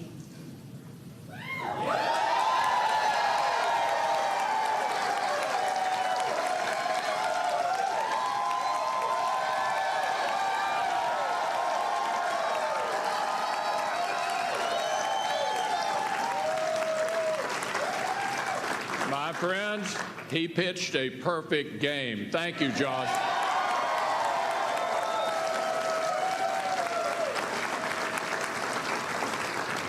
Of course, there's so many others I could thank. They know who they are. Thank you, every one of you, for giving so much of yourselves to this race. Nobody's been blessed with a better team than I have had over the years, and I want to thank them all. My thoughts also turn back tonight to two other people who aren't here, but to whom I owe a great deal. My parents. I learned a lot from them both.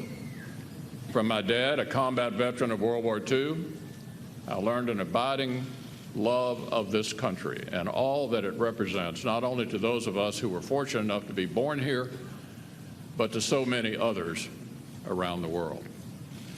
From my mom, I learned the value of perseverance and got an enduring lesson as she helped me overcome a frightening bout with polio as a child. In many ways, my folks were just like any other parents of their generation. They were optimists. They believed in America. Without a trace of cynicism, they transmitted the central promise of this country on to me, the promise that every generation will leave the next one a little better off than the one before. That was Republican Senator Mitch McConnell. He's one of the big winners of the night so far, obviously not just winning his seat, but a lot of indications that he may well become the majority leader in the Senate, in part because the polls have just closed in Arkansas, and both Fox and CNN have now projected the winner there is Tom Cotton, the Republican congressman, beating Mark Pryor. That would give Republicans a second seat, a second net gain, along with West Virginia. On their way to the magic number of 6. Magic number 6. Again, Fox and CNN now both projecting at poll closings. Not a surprise. That race was close for a while. I mean, if you think about the descending order of likelihood, those 3 Republican states we've talked about already, Montana, South Dakota, and the one they've already claimed in West Virginia, those are ones that we pretty much thought Republicans were going to get no matter what. This was the next on the list of ones where Democrats were very pessimistic, Republicans were very optimistic, close to certainty that they would win, and now they have. Bloomberg Politics reporting, along with those other organizations, that Tom Cotton is the apparent winner in Arkansas. Again, as John suggested, that gives them 2 of the 6 they need to get to the magic number to take control. Polls are closed now in 26 states, including with a lot of big governor's races that we're going to talk more about shortly. But we are focused a great deal on the Senate. And we're going to talk now to somebody who's focused on all the races, including in her home state of Florida, the chairman of the Democratic National Committee, Congresswoman Debbie Wasserman Schultz. Congressman, thanks for joining us. You're in Florida with Governor Christ, former Republican, now Democrat. What are you hearing? We're hearing the race is pretty close, not unexpected. What are you hearing? And talk to us about the problems that the Christ campaign had with some polling places. Well, first of all, let me just tell you, in 22 years in office, going through 11 elections, I've never seen the Democratic Party have a ground game like we've had in this election cycle. We targeted our voters who didn't vote in 2010 but voted for Barack Obama in 2008 and 2012, and we more than exceeded our goals, and I think that's going to carry Charlie Crist to victory tonight.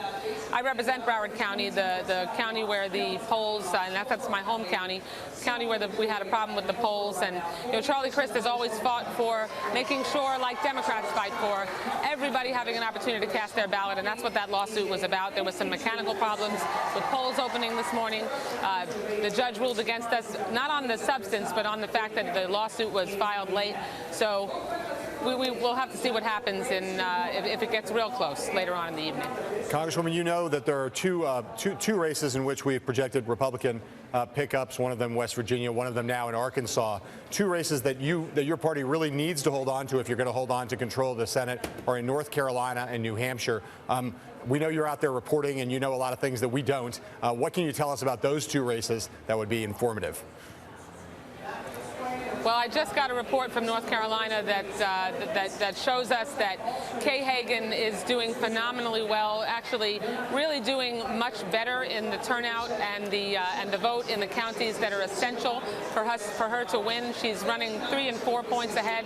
I'm feeling really good about Kay Hagan having a victory tonight, and Jean Shaheen as well. Those are two United States senators, not surprising that they're women, who have worked hard to build consensus, reach across the aisle, and fight for creating jobs and getting the economy turned around. And their constituents, I think, are rewarding them for it tonight. Hi, Madam Chairwoman. This is Al Hunt here. Let me ask you this. All these exit polls in most states and nationally are showing a very negative view of Barack Obama. How much baggage was he in this election? Look, I'm very proud of President Obama. He's taken us from the worst economic crisis since the Great Depression through 55 months of job growth in the private sector. We've had more manufacturing jobs created than any time since the 1990s. Unemployment is down below 6%. We've made progress, Al, but I think voters feel like we're not on the most firm ground, and that they're sending a message all across this country tonight that they're tired of Republican obstructionism. That's where I think the mood of the country has frustrated, and I think we're going to have some success tonight because people just want us to work together. They're tired of the petty partisan bickering, tired of government shutdown. Debbie Wasserman-Schultz, chairman of the Democratic Party, will be checking back in with you all because that race is going to be important and maybe take us to late into the night. Thank you.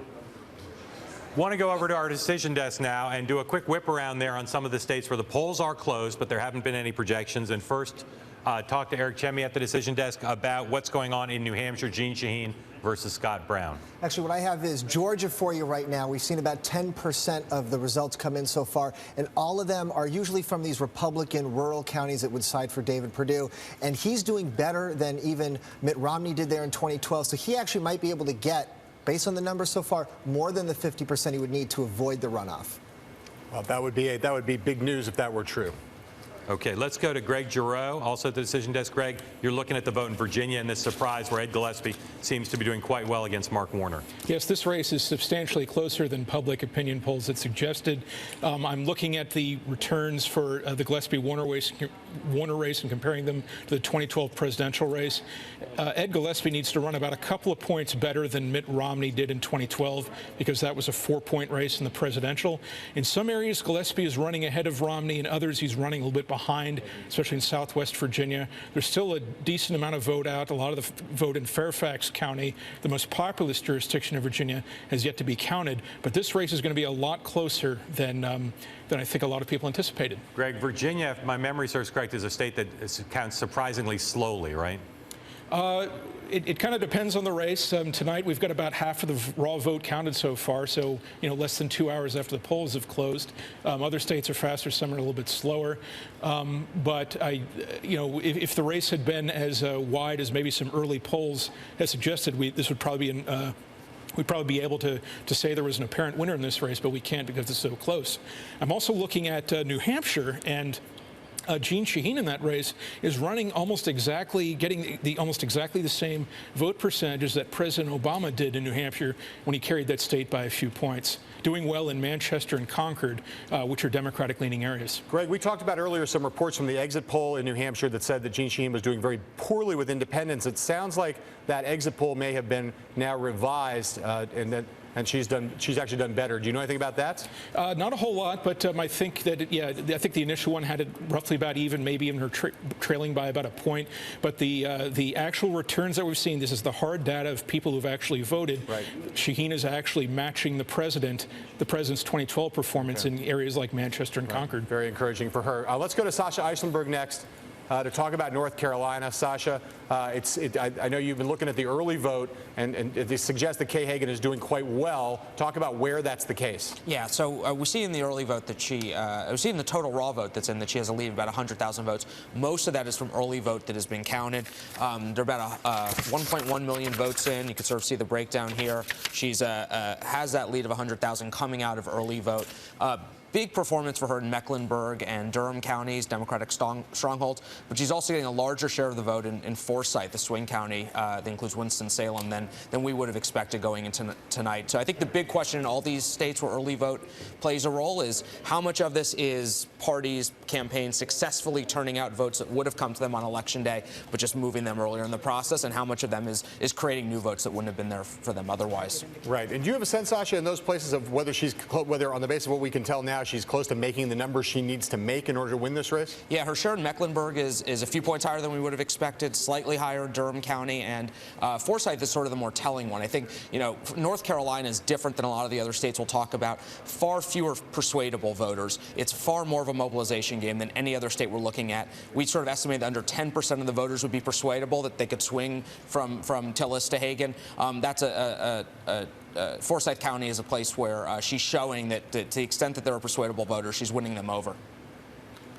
Okay, we've got a little bit of news. ABC News now the first news organization to project a winner in the New Hampshire Senate race, and it's good news for Democrats. ABC News projects Jeanne Shaheen wins the New Hampshire race. That would be a hold for the Democrats, but an important hold for them. We'll keep on that and see where that stands. I want to talk to Kim Alfano and Lanhee Chen. Kim, Republican strategist. Lanhee worked on the Romney campaign as a policy advisor, about Ed Gillespie. Clearly, he's going to be one of the big stories of the night, and maybe the biggest if he wins that Senate race. Talk about sort of the place Ed plays within the Republican Party right now. Well, I think he's universally revered in a lot of ways. You know, his was the only campaign, we talked about this earlier, where policy was a feature of his campaign. He put forward an actual plan to replace the Affordable Replace Care Act. Obamacare, but also to talk to middle-class voters about an opportunity agenda. And I think that's really what made him sort of stand out from a lot of the other campaigns, is that he had that solid effort. I'd say since the days of Jim Gilmore, the Republicans have learned that Fairfax is a place where they need to be competitive and haven't just blown it off. And if you look at Barbara Comstock, who's running in that area, she's 22 points up in some of the latest results, and she had a awesome race. So if that's an indicator, I'd say that I predicted 2 hours ago that Gillespie's going to be the upset. You're like Nostradamus. Yes. If Jeanne Shaheen does turn out to be the winner in New Hampshire, got to be a sigh of relief for Democrats to hold one that earlier in the evening there were indications maybe you'd lose. Well, sure. Look, I guess I would say I haven't seen the wave yet. Have you been out here, Mike? Hey, Mike Feldman. Glad to see you. Great Mike Feldman. Actually, I just wandered in off the street. Thank you, guys. Founders. Who is he? Hobo, one of the founders of the Glover Park Group, and a former White House, Clinton Gore White House official. Thank you, thank you. So I would say I've seen large swells, but no big waves yet, right? I mean, nothing tonight has shocked anyone. It's going to be a big night for Republicans.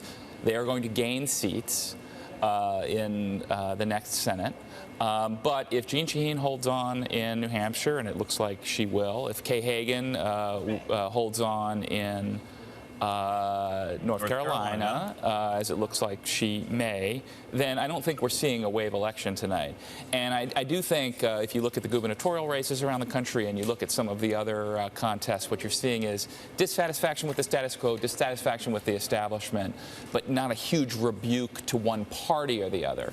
It's a very unsettled electorate right now, but I haven't seen anything tonight that changes my view of of this election on whole. I would just say one thing. If Ed Gillespie wins, that's a shocker. There's nothing else today that would surprise anybody. It would be a shocker. And the Republican Party leaders are kicking themselves right now for not giving him more money. Well, let me just tell you, if he wins, it's an indicator not of a huge wave, but of the quality of the candidates. I don't think we're going to have some massive, 1994 kind of wave. I think we have a wave of excellent candidates and great staffs and great turnout. I agree. If Ed Gillespie goes on and wins tonight, it will be because of a really good campaign, really great turnout on their part.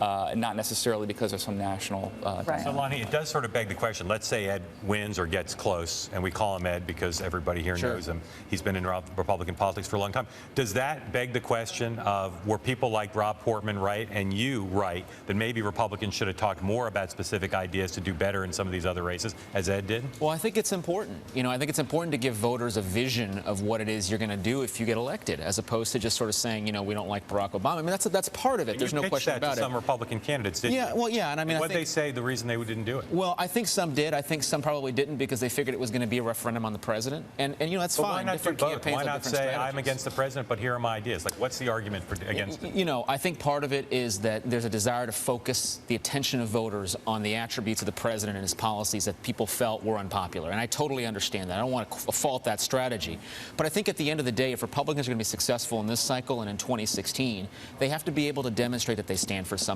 and they have to have a specific plan. Mark, Bloomberg has just reported that Obama has invited congressional leaders to the White House on Friday afternoon. Both parties. Patty? Friday. That's the least he could do, right? Let's get to work. I think he's ready to get to work. Friday's the first day he could fit it in. Right, exactly. Let's bring at least two more pieces of reporting to the table. One is that Bloomberg Politics is now prepared to report that John Kasich is the apparent winner in the governorship of Ohio. Not a surprise. The other thing is that ABC News is reporting that they are projecting that Jeanne Shaheen has won the New Hampshire Senate race. So very meaningful piece of information there. So we'll keep working on New Hampshire. Polls are closing in 15 minutes in two other really important states, in Kansas and Colorado. And, of course, that brings the total of where polls are closed to a whopping 40. So lots of races where there's still no projected winners, including those big governor's races, in Massachusetts, in Maryland, in Florida, one of the big ones. So we'll be on all of that when we come back here on Bloomberg TV, BloombergPolitics.com. Thanks for watching. We'll be right back.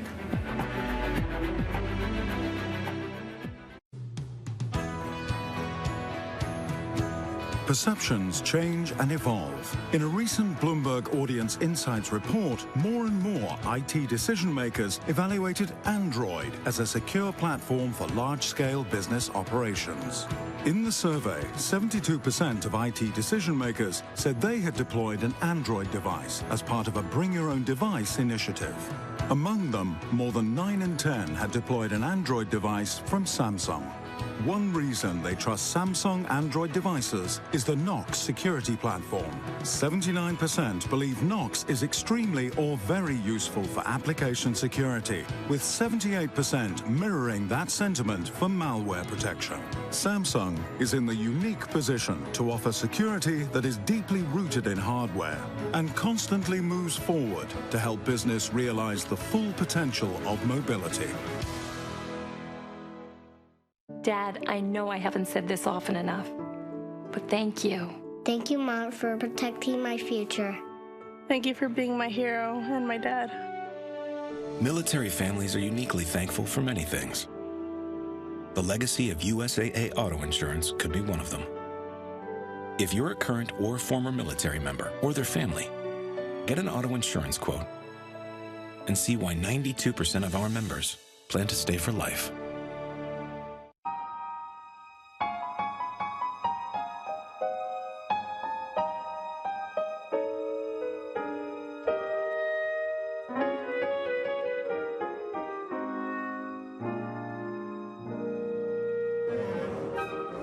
All around the world, the dedicated people of United Airlines are there to support you. That's Got Your Back friendly. It's more than the driver. It's more than the car. For Lotus F1 Team, the competitive edge is the cloud. Powered by Microsoft Dynamics, Azure, and Office 365. The team can gain real-time insights and instantly share information around the globe. When every millisecond counts, staying competitive begins with the cloud. This is the Microsoft Cloud. Folks think about what they get from Alaska. They think salmon and energy. But the energy BP produces up here creates something else as well. Jobs all over America. Engineering and innovation jobs, advanced safety systems and technology, shipping and manufacturing. Across the United States, BP supports more than 250,000 jobs. When we set up operation in one part of the country, people in other parts go to work. That's not a coincidence. It's one more part of our commitment to America.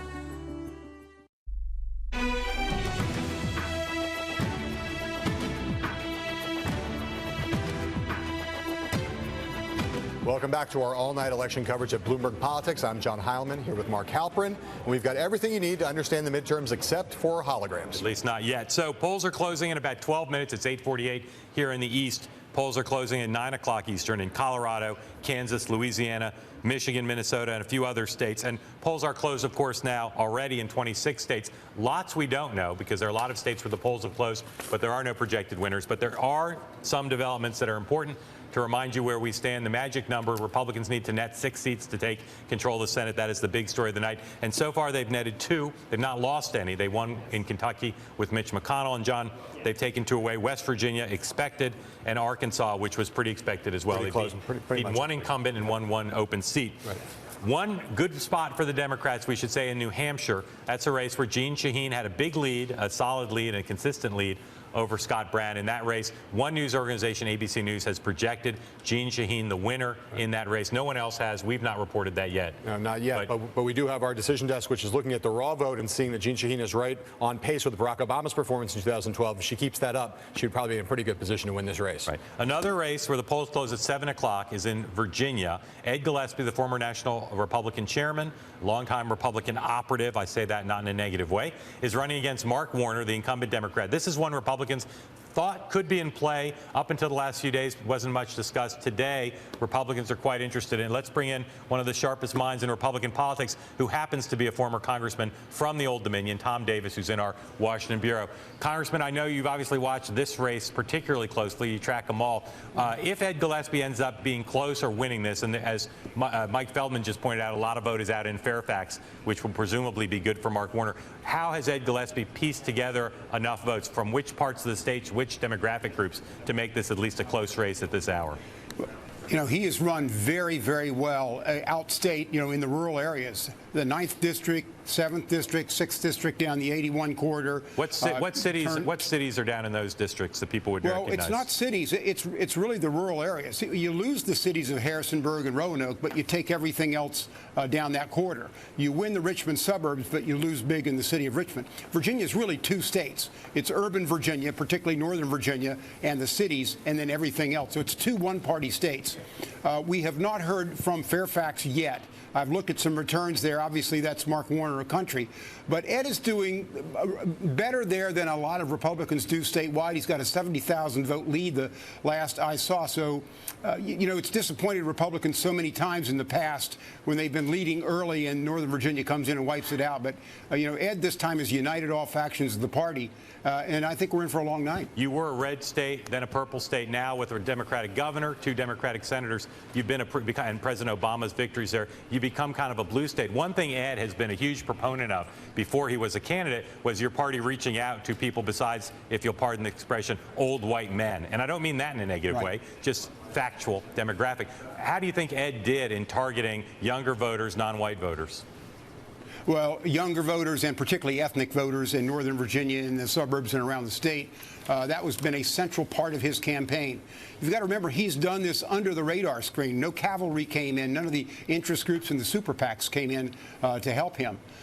So he has pieced together a very dysfunctional Republican Party and united it. And I think on the night is making this a real race. Do you think, Congressman, do you think that Ed Gillespie also has been one of the few Republicans that we've seen this year who's been running on actual issues and has been putting forward actual ideas? Do you think that that has been part of the thing that's been appealing for him in Virginia? Well, I mean, I think so, but he's very positive. Ed is always an up guy when you talk about it. He is an optimist, and he's an inclusive person. He believes in a big tent for the Republican Party, an inviting party, if you will, and has put that invitation out in ethnic newspapers, ethnic broadcasts across the state. And I think that has always been the missing part of the Republicans being able to be the majority party in this state, is not including a lot of these ethnic newcomers that have come into the state. Congressman, more nationally, I know, again, you follow stuff closely, a former congressman, but also a pretty savvy political analyst. We were debating before about whether the party put forward enough positive ideas, specific ideas, the way Ed has, and some Republican leaders said, no, we don't need to do that. Where do you come down on that debate? Could Republicans have done even better had they been more specific about an agenda? Well, they could, but remember, a lot of the super PACs were the ones that came in these states and ran these ads, and they were not positive. They were very negative in their tone. In Virginia, Ed didn't have that going for him with the negative tone, so he was able really to run his own campaign and not have the interference of outside groups, and it appears to have been successful. Even if he doesn't win, he is clearly positioned to lead this party and be a future statewide candidate. Al Hunt. Tom Davis, you know not only Virginia, but you know national politics like no one, like few do. I remember when you were in college, I don't remember, I've been told this story, Richard Nixon invited you to the White House to talk politics. So look at this national scene. What's the message tonight? What's going to happen as you look ahead to 2015? Well, look, I think the 2016 race starts tomorrow. You're going to be having people meeting and grouping and the like, but I think the Republicans probably take the Senate, given the way things are going at this point. It may be overtime for them, but in Louisiana and Georgia, but clearly the indications are that way at this point. And they've got to put a work product together. They can't just now be anti. They're going to have to try to take very small majorities and turn these into budget resolutions and into legislation. Even if it's vetoed, try to get it out of the Senate, whether it's through the reconciliation process or attracting Democrats. And because these races in the midterm tend to be about the president, but the national elections, when you run a presidential race, they're about the future. And Republicans have really not articulated that in a lot of these races. Quickly, give us your early handicapping of 2016 on your side. I think it's way too early to say anything. I think you'll have a mainstream candidate. It could be a Bush or a Christie or a John Kasich, and then you'll have the alternative stream with Rand Paul and Ted Cruz and some others, and it's going to be an interesting race to watch it through the caucuses and the conventions. Congressman Tom Davis, Virginia, thanks for joining us. Hope we can talk to you in just a bit. Let's talk more, though, about this Virginia race, John. 74% of the vote in. Ed Gillespie, 754,000 votes. Mark Warner, 683,000. My math says that's 51 to 46%. 51 to 46. I did that in my head. So that is a lead for Ed with just 25% of the vote left. Let's go over quickly to Greg Giroux. Greg, we talked earlier about the Northern Virginia factor, where presumably Mark Warner will do better than in other parts of the states, as Congressman Davis said, the rural parts. Where is the vote still at in Virginia, that quarter of the vote? There's still an enormous amount of votes to be counted in Fairfax County and in Arlington County, another big Democratic stronghold. What we've seen in Fairfax County, Warner's running in the high 50s. Obama got about 60 there, but there's still a lot of vote in Northern Virginia for Warner. He needs a big showing to make up the difference to Gillespie. Okay, Greg, keep tracking that. Of course, we're just a few minutes away from the top of the hour. More poll closings, 9 o'clock, including Colorado, Kansas, and Louisiana. You can get the latest all the time on our election coverage here on BloombergPolitics.com, live streaming on both on Mashable, YouTube, and AOL, and we'll be back in just a moment. We are Webby.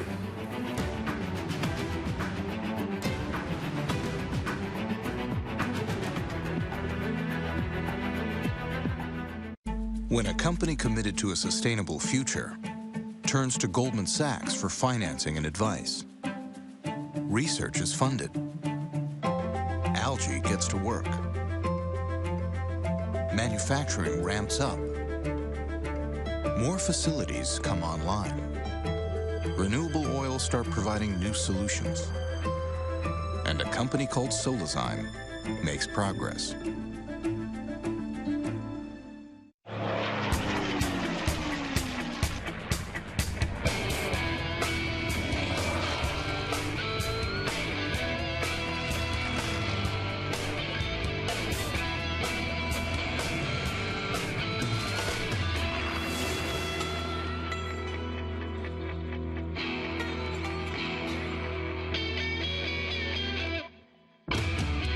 Breitling, instruments for professionals.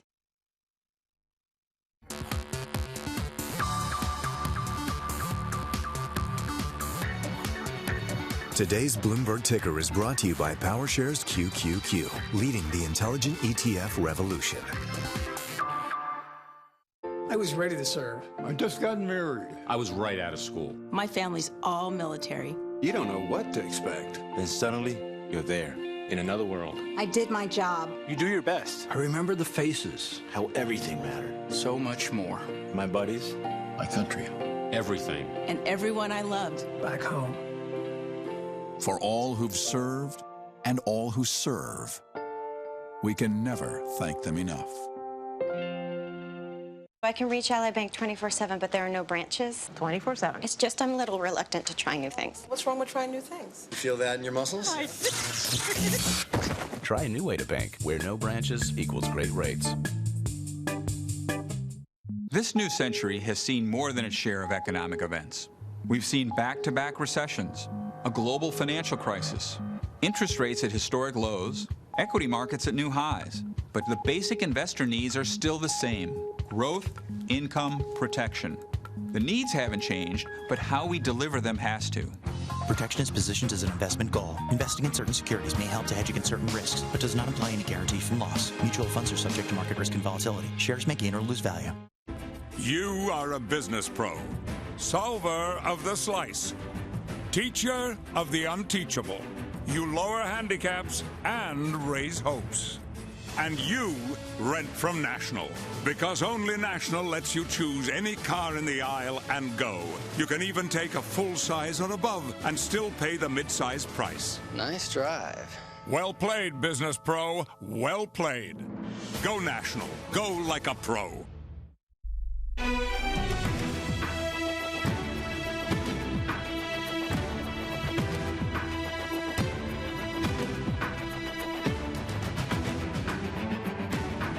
Good evening. I'm John Heilemann with Mark Halperin, and you're watching the Bloomberg Politics election all-nighter, Midterm, Judgment Day. Right now, there's a bunch of polls closing, including my three favorite states: Colorado, Kansas, and Louisiana. Polls are closed now, 9 o'clock Eastern time in 40 states, 14 more just closed. Lots of big governors' races out there, including in Florida, including in Massachusetts and Maryland and Illinois. We're reviewing all those. No projections in any of the major governors' races, with the exception, as we said earlier, in Ohio, John Kasich, the apparent winner there. There is news, though, on the Senate side. In New Hampshire, Jeanne Shaheen has been projected the winner by ABC News in that race against Scott Brown. No other news organization projecting that race. The Republicans in that state tell our reporters they're not prepared to concede by any means, so we'll keep tracking that. The magic number, Republicans need to get 6. They've gotten 2, and 2 that they were expecting to get. Both Arkansas, where Mark Pryor, the incumbent, lost, and in West Virginia. And let's just emphasize how important that race is in New Hampshire. There's almost no viable path for Democrats to retain control of the Senate if they lose that race in New Hampshire. Early in the evening, there was a lot of concern that maybe Jeanne Shaheen was in trouble. Now, it seems like she may be on course to win. Greg Giroux saying that she's basically tracking Barack Obama's 2012 performance in terms of the raw vote. If she does that, she probably will win.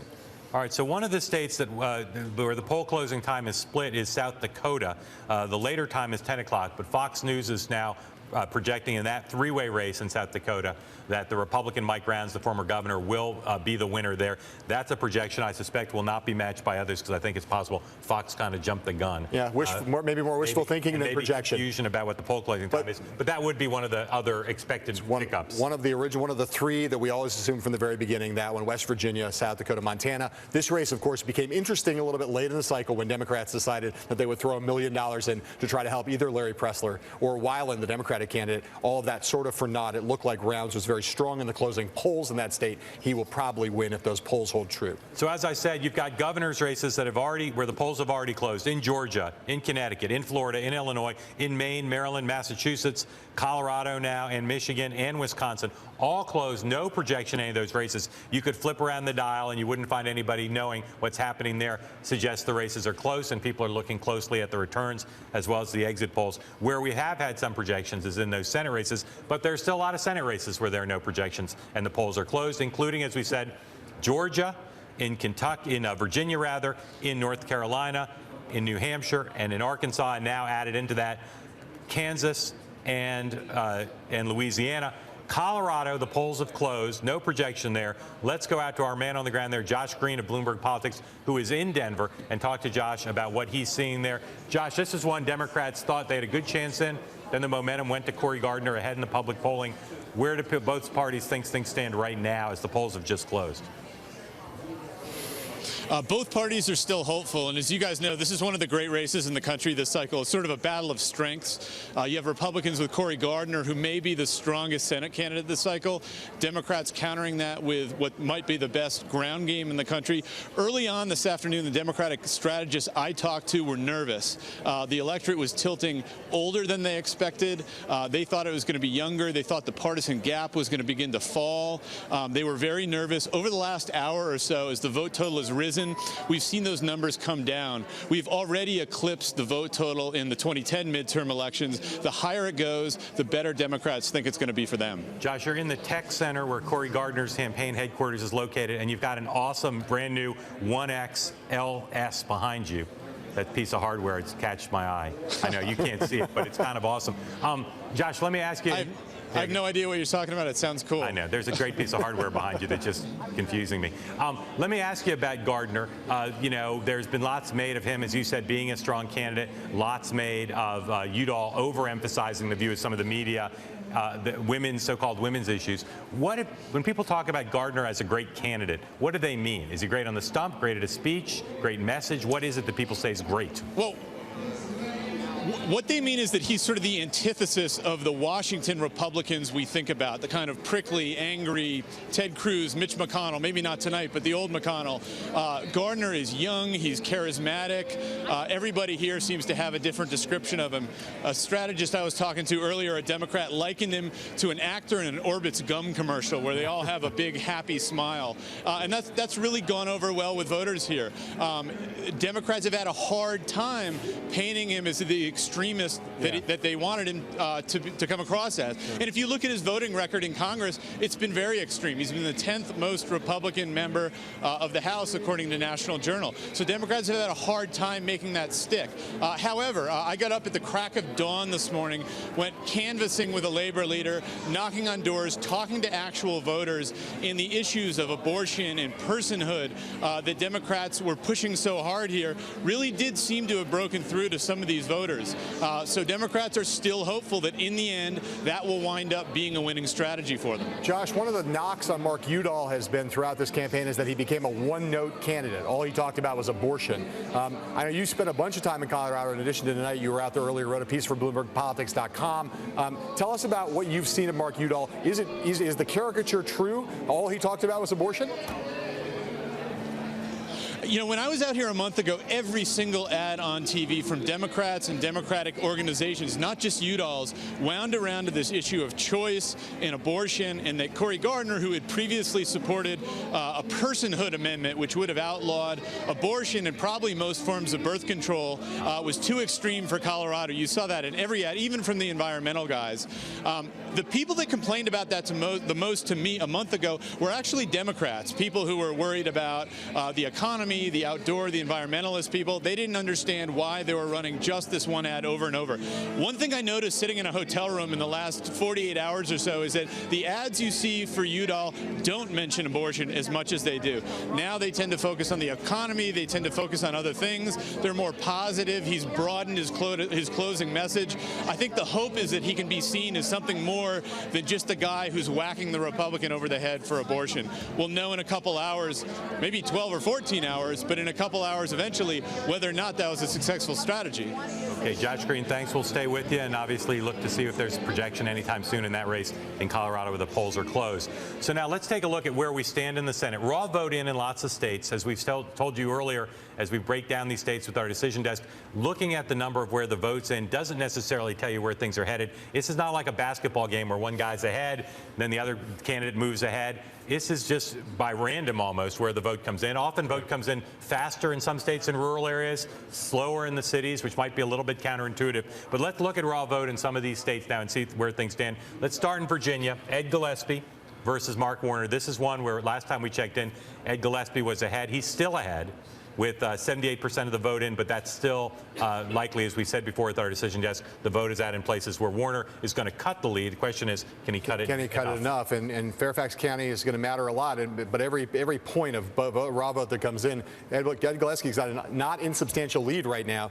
Mark Warner is going to really have to do well in the remaining counties that have to come in. Yep, good sign for Ed Gillespie. Barbara Comstock, another longtime Republican operative, has won her House race in Virginia. Yeah. That's one that a lot of national Republicans were invested in as well, and that's a big win for Republicans there. In Georgia, the polls closed over 2 hours ago. That's that three-way race that many people assume would go to a runoff. Let's look at where the raw vote stands there. That is a race, Michelle Nunn, one of the best Democratic candidates of the cycle. You can see there with just a fifth of the vote in still, even at this late hour, a slow counting state. The Republican David Perdue well ahead, and John well above 50%. Yes, but a very good example of how the raw vote can be misleading in this case. I don't think anyone who believes those numbers will end up anywhere close to that by the end of the night. That's right. All right, in North Carolina, another state where the polls have been closed since 7:30, Kay Hagan with 51% of the vote. That's with a quarter of the vote in, precincts reporting rather.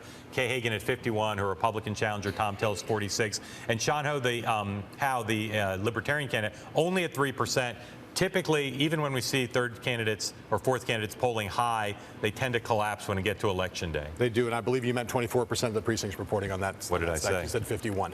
24. That's okay. All right, moving on to New Hampshire, another state where, of course, Democrats really need to win if they're going to keep their majority. Jeanne Shaheen with a quarter of the vote in, precincts reporting 24% of the precincts in.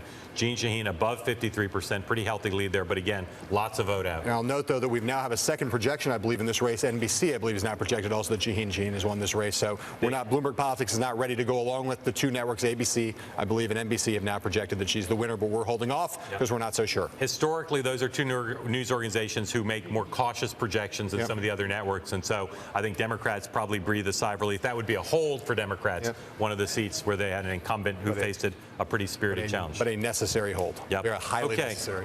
We'll check in now on some of the governor's races that have already closed and look at the raw raw vote there. The big one of the night, Florida. Rick Scott against Charlie Crist. That is a matchup that both parties feel could tell the story of the night with 75% of the precincts reporting. Rick Scott has an advantage there by 3%. Again, another case of the third candidate drawing some vote. That would be a big deal for Republicans. You know, this is one Republicans have been pessimistic about, even as they've grown during the last couple days, including today, more optimistic. If Rick Scott loses, you've been talking about this all night, that'd be a bad blow for Republicans. Be a bad blow for Republicans. You think about there are two marquee governor's races, and no disrespect to John Kasich, he's been so far ahead for so long. It's a big deal for him, but not as big a deal because it wasn't as closely contested. But the two big contested races, Wisconsin, which is such huge symbolic importance because of Scott Walker, and then this race, which has both symbolic and practical importance in Florida. Let's run through some other governor's races in Connecticut. Dan Malloy against the Republican Foley. That race has been very close. There you see just 7% of precincts reporting Malloy well ahead of Tom Foley. In Illinois, this has been a pretty well-watched race. Bruce Rauner, the businessman, against Pat Quinn, the incumbent Democrat, just a little bit of the vote in there. Check a few more. Maryland is one that Republicans surged in at the end. Larry Hogan against Anthony Brown. You can see there just a little bit of the vote in, but that's one that Republicans were trying to win back the governorship, which they haven't held in a little bit. And in Massachusetts, Martha Coakley, the Democrat, this is an open seat. Deval Patrick is term limited, and you see there Martha Coakley a little bit behind with just 17% of the vote in. Precincts in against Charlie Baker, the Republican businessman. Go back to a race that we just talked about, was that New Hampshire Senate race. According to our reporters up there, Annie Linsky is up there. She's talked to a Brown strategist. They're pushing back very hard on the fact that this race has been projected by a couple of networks, saying we have no idea what these guys are thinking. None of our big towns are in. GOP-leaning towns that are not in, the vote is not in, include Amherst, New Hampshire, Derry, New Hampshire, Londonderry, and Hudson, New Hampshire. So the Brown campaign not remotely ready to concede that race is over. All right, so let's go over to Greg Giroux at our decision desk and talk about pretty much whatever state Greg wants to talk about at this point. I'm interested in what you know about Virginia, because that could end up being one of the big stories of the night. But talk to us about Virginia or any of the other states we just ran through, where the vote is out and what that might mean for the final result. Well, in Virginia, it's still we still have a few hundred precincts left. Maybe 3/4 of the vote has been counted. It's still very heavily in Northern Virginia. The big question is, can Mark Warner get enough votes in these Northern Virginia counties? Arlington, Loudoun, Prince William County. There's still some left in Fairfax. But the big question is it enough for him to overcome his big deficit to Ed Gillespie elsewhere in the state? Okay, let's move over to Eric Chemi sitting there with you to talk about Georgia. This is a state widely expected before today, despite what both campaigns said, would go to a runoff. Eric, as you've looked at the returns, you're thinking now it's possible Republicans could win this outright, which would make them a lot closer to the possibility of having majority control tonight as opposed to waiting. Yeah, so if you look at the results, and we've got about 35% of the counties, and they are all going for Perdue exactly how they went for Romney, even a little bit better than how Romney did. So based on those numbers, Romney won 53 to 45 over Obama. It's probably on pace for another 53 to 45 win. It's well over 50% right now on pace. Okay, Eric, thanks. Greg, thanks. We're going to take a quick break. You can keep up with our coverage, but when we come back, we've got lots to show you, including John Kasich, his acceptance speech, his victory speech in Ohio, a guy who we're projecting as the winner there, and somebody who has national aspirations, which we'll talk about. Large ones. Yeah. You can keep up with our coverage as we go away on BloombergPolitics.com. We'll be right back. Bloomberg election coverage is brought to you by Koch Industries. Learn more at KochCareers.com. Koch Industries started in the heartland, and we've expanded to nearly every state. Today, that's more than 60,000 American jobs. You may not always see our name on the products you use, but we help make better food, clothing, shelter, technologies, and other necessities. Here, we build on each other's ideas to create more opportunities for people everywhere. Together, we are Koch. Dad, I know I haven't said this often enough, but thank you. Thank you, Mom, for protecting my future. Thank you for being my hero and my dad. Military families are uniquely thankful for many things. The legacy of USAA Auto Insurance could be one of them. If you're a current or former military member or their family, get an auto insurance quote and see why 92% of our members plan to stay for life. This is the storm. There's a storm coming. That whipped through the turbine, which poured surplus energy into the plant, which generously lowered its price, and tipped off the house, which used all that energy to stay warm through the storm. There's a bad storm coming. The Internet of Everything is changing how energy works. Is your network ready? Bonjour, comment ça va? Due cappuccini, por favore? Domo arigato. United flies to more destinations than any other airline. Over 5,100 daily flights to nearly 60 countries, plus over 230 U.S. cities. Dessert? Pecan pie. Pecan? Yeah. Okay. In any language, that's Gateway to the World friendly. We all have to plan for retirement. But when we start worrying about tomorrow, we miss out on what matters today. At AXA, we offer advice and help you break down your retirement goals into small, manageable steps. Because when you plan for tomorrow, it helps you live for today. Can we help you take a small step? For advice, retirement, and life insurance, connect with AXA. Try the new Bloomberg Business Week Plus app for Samsung phone and tablet and get your first year of Bloomberg Business Week free. You'll get deeper intelligence on global business, innovative companies, technology trends, and exclusive behind-the-scenes videos and interviews. Start your free Bloomberg Business Week Plus subscription on your Samsung device today.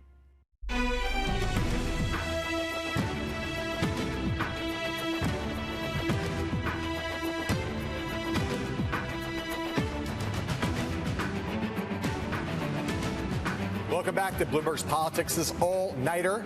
I'm John Heilemann here with Mark Halperin, and as our very dramatic and even melodramatic music suggests, it's about to get real election-y all up in here. All right, polls are closed in 40 states. Let's look at the big number of the night, our main focus, big focus. Senate control. Republicans now halfway there, assuming they hold all their incumbent-held seats, or party-held seats. There are 3 gains. They've picked up wins in West Virginia and Arkansas. We told you about earlier. Now Bloomberg Politics is reporting that in South Dakota, Mike Rounds is the apparent winner. That's a Republican pickup on a seat Democrats held with a retirement. Yes, that is, again, for a long time assumed that Republicans would pick up this seat. Then, as we discussed earlier, Democrats came in at the end, threw a little bit of a Hail Mary pass in this race to try to upset things with a $1 million buy, but that didn't really work. And now Mike Rounds is going to be reelected. Close races all over the country now. Again, polls closed in 40 states, and yet surprisingly few projections in the races that we're watching most closely, including a lot of these big state governors races. None bigger than Florida, where the polls closed over an hour ago. And yet, if you look at that race, Charlie Crist against Rick Scott, no projection there by anybody in a very close race. There's the raw vote for you.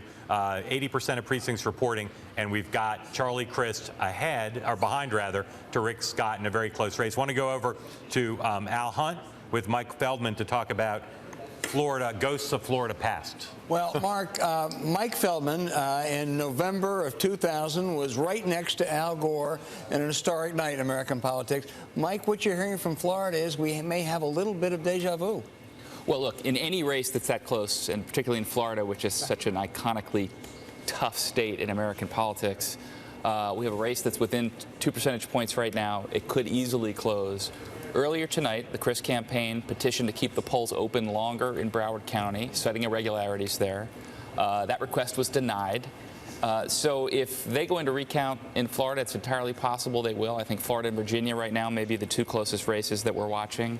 Keep a close eye on what happened in Broward County. And you'll hear these reports throughout the day. And I remember in 2000 hearing about a ballot issue in Palm Beach and about voting irregularities. And you sort of roll your eyes. And the next thing you know, a presidential election is decided by 560 votes. So I would say, are they any better prepared than they were? You know, shockingly, I don't think they're better prepared. I don't think they're better prepared anywhere than they. Fred Davis?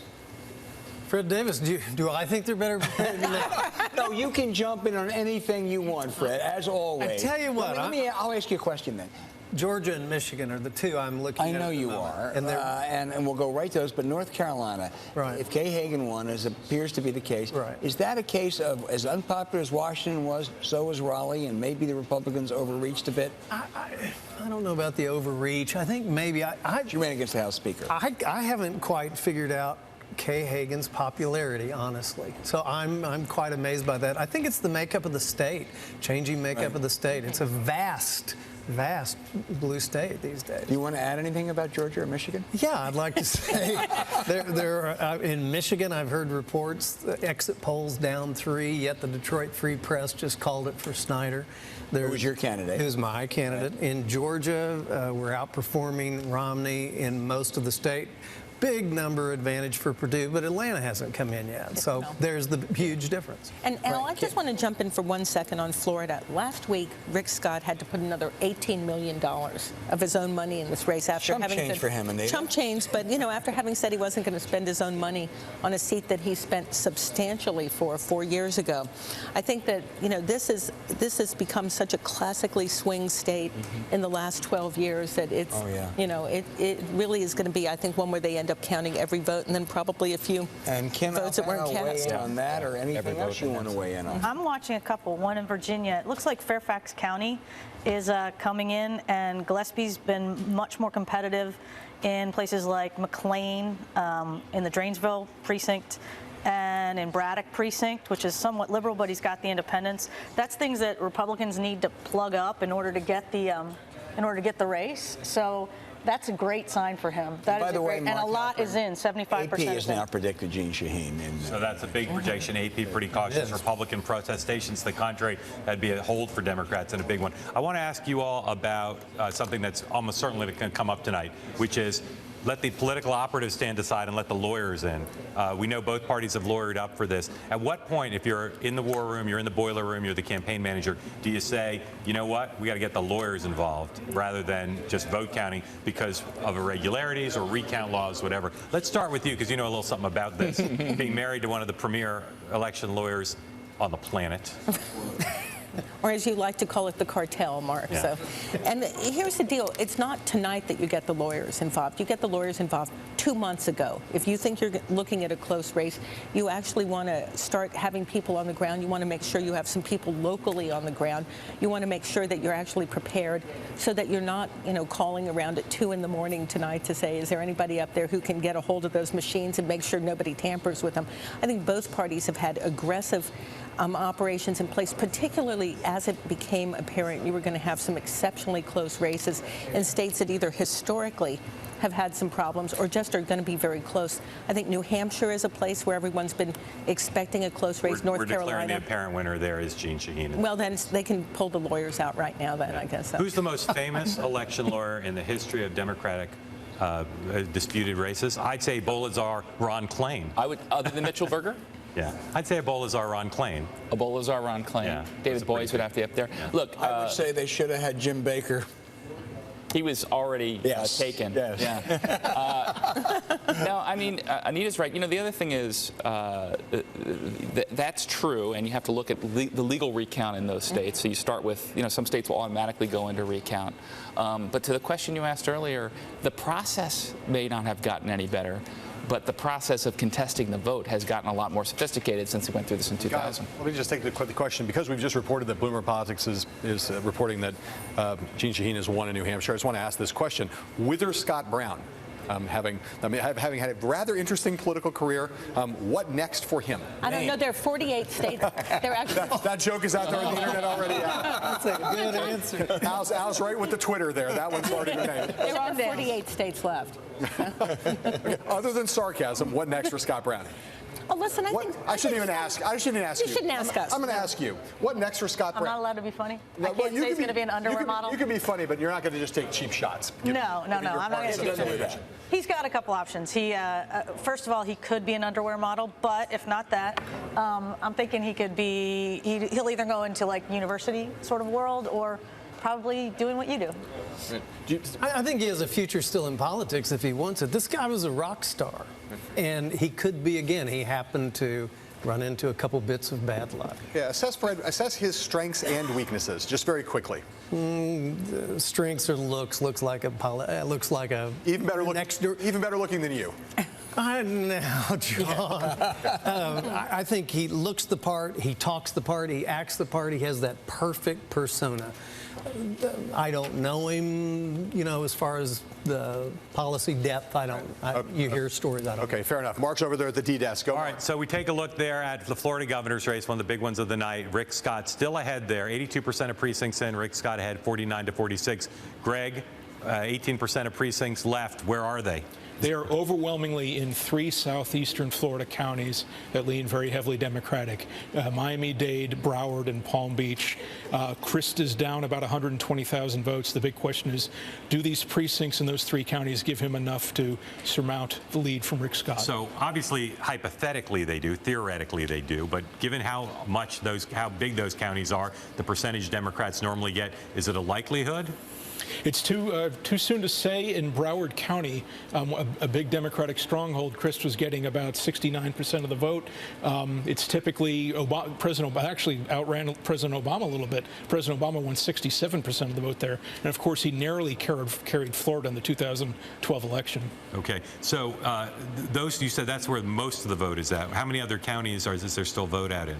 Just a scattering. Yeah. Is there any place where Scott could make up vote or not? There's one county that were about 40, 45 precincts out, Okaloosa County, a very heavily Republican county, but we're talking about several hundred precincts in southeastern Florida. So Scott will gain in that Republican stronghold of Okaloosa, but Chris is going to get net a lot of votes in Broward, Palm Beach, Miami-Dade. All right, Greg will keep looking at Florida as well as some of these other states where the vote is at. Again, it's almost 9:30 in the East. 40 states polls have closed. Top of the hour, Iowa and Montana, 2 states with important Senate races close. We'll come back. We'll survey back through, look at some more of the races where we don't know who's projected the winner. Again, North Carolina goes Democratic in the Senate. That's a big deal for the Democrats. Come back, reset it all for you here on Bloomberg Politics.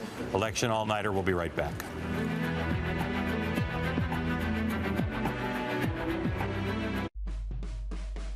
When 300 acres of historic New York City waterfront is making a comeback, and Goldman Sachs brings together people, capital, and ideas to help, a major project takes a giant leap forward. A new kind of manufacturing finds a home. Local residents find good jobs. A new model for urban revitalization is launched. And the Brooklyn Navy Yard makes progress. Sailing through the heart of cities and landscapes with Viking, you'll see things differently. You'll get closer to iconic landmarks, to local life and cultural treasures. It's a feeling that only a river can give you, that only Viking can give you. Spend less time getting there and more time being there. Viking River Cruises, exploring the world in comfort. Siri, play. I'm not like everybody else. I'm not like everybody else. The all-new TLX from Acura. Gunderman Group. Gunderman Group is growing. Getting in a groove. Growth is gratifying. Goal is to grow. Gotta get greater growth. I just talked to UPS. They've got expert advice, special discounts, new technologies, like smart pickups. They'll only show up when you print a label, and it's automatic. We save time and money. Time? Money? Time and money. Awesome. Awesome. Awesome. Awesome. Awesome. Awesome. I love logistics.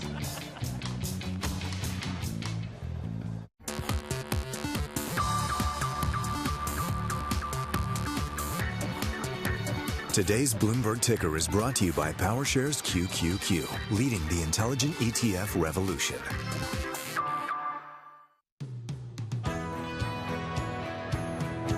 Perceptions change and evolve. In a recent Bloomberg Audience Insights report, more and more IT decision makers evaluated Android as a secure platform for large-scale business operations.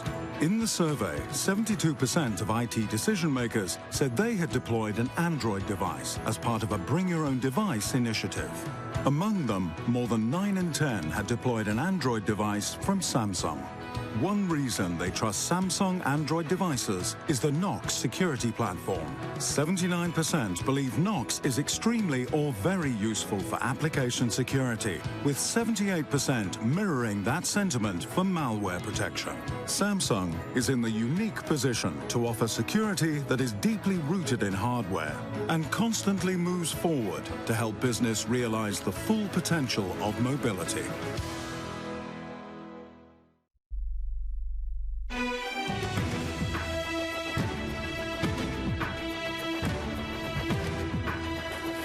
I'm John Heilemann here with Mark Halperin. Welcome back to the Bloomberg Politics election all-nighter. It's like the Hogwarts Quidditch Cup, except with 10 times the magic.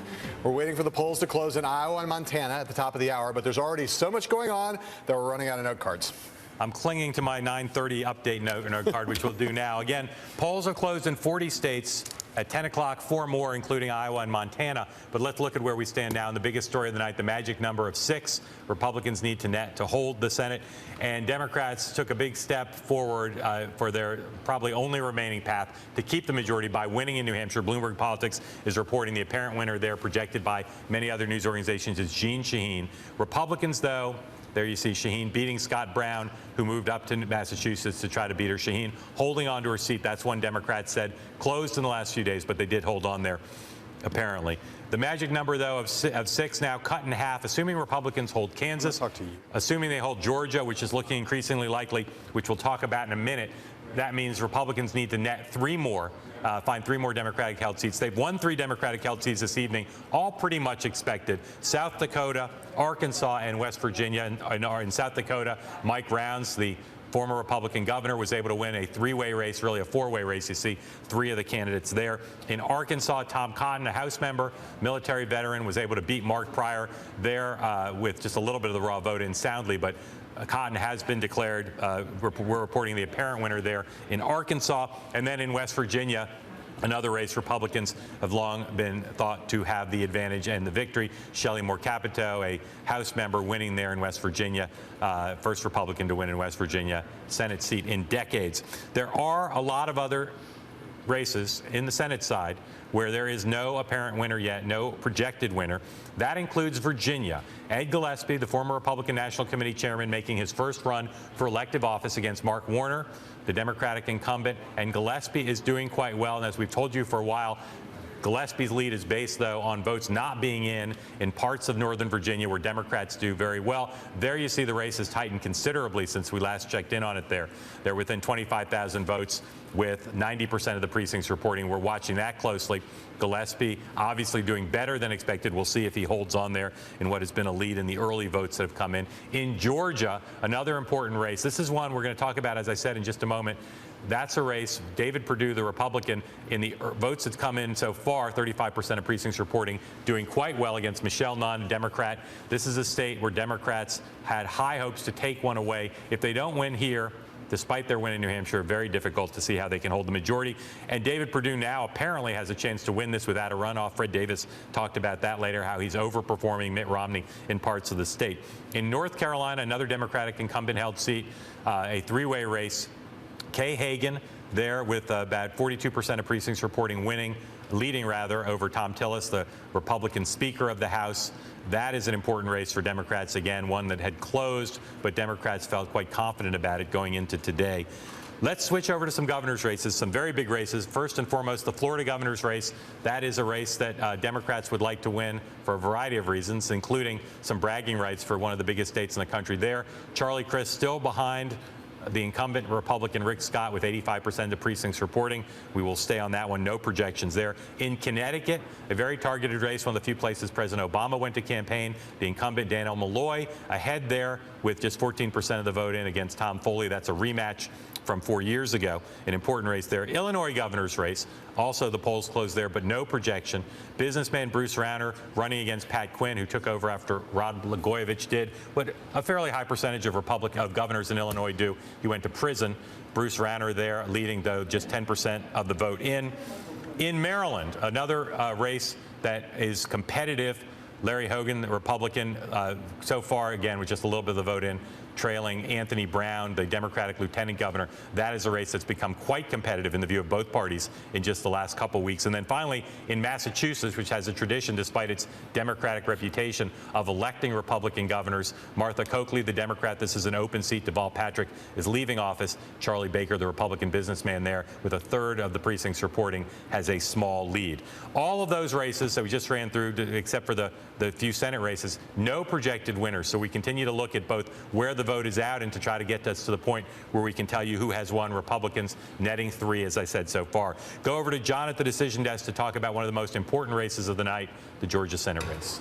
Mark, I was depressed to leave you, but I needed to come here because we have a lot of information coming out of our brilliant data geeks. One of them is Eric Chemi, who wants to talk about Georgia, the race you were just talking about. Eric, you're going to talk to us about how the numbers that are in right now suggest, as Fred Davis suggested earlier, that it's possible David Perdue could win this without a runoff. Yeah, exactly. We've actually gotten 54% of the counties fully reported. That's over 1 million votes now, and everywhere Perdue's shown his numbers, it's Romney levels or better. So he's on pace for 53 or 54% in the state, way ahead of 50%. He should have a good chance of avoiding the runoff completely. Oh, that's kind of incredible. All right, I'm going to go over to Sasha Eisenberg, who's going to talk also about Georgia and talk about where the vote is still out. Yeah, so the 2/3 of the precincts that we're not seeing are in the large share of them in the Atlanta metro area, in DeKalb County, Fulton County. These are highly urbanized counties in the metro area. At least 2/3, probably 3/4 of the vote between them going, we expect, to none eventually. She'll probably clear a margin of about 250,000 votes total once those counties are counted. The question is how much the scale will expand. She's hitting her margins there, but it'll be a real test of the Democratic ground game, whether she can turn out the largely African-American vote there to make up for Perdue's share of the vote in these sort of rural white counties. Right. I mean, it was the case that she was going to need to perform extremely well in those places under any circumstance. But given that he is overperforming in his strongholds, she's now going to have to do super duper well, apparently, in those areas that are still out for her to keep this from ending tonight. Yeah, her vote math in this state was far more predicated on registering new African Americans this election cycle and then needing to mobilize them. This is the place, these counties, is where we'll actually see whether she's been able to deliver on that promise. But yeah, I think it's just a sign that she has a harder burden than we might have even thought at the beginning of today. Okay, Ann Seltzer, again, one more discussion of Georgia. You're going to talk about the marriage gap in Georgia. Yeah, well, one of the things that Republicans needed to do was to close the gender gap, and that appears to be in progress. What's not happening, or what's developing, is a cleavage between married and unmarried people. So Nunn is winning the unmarried vote by much bigger than she's winning the women's vote.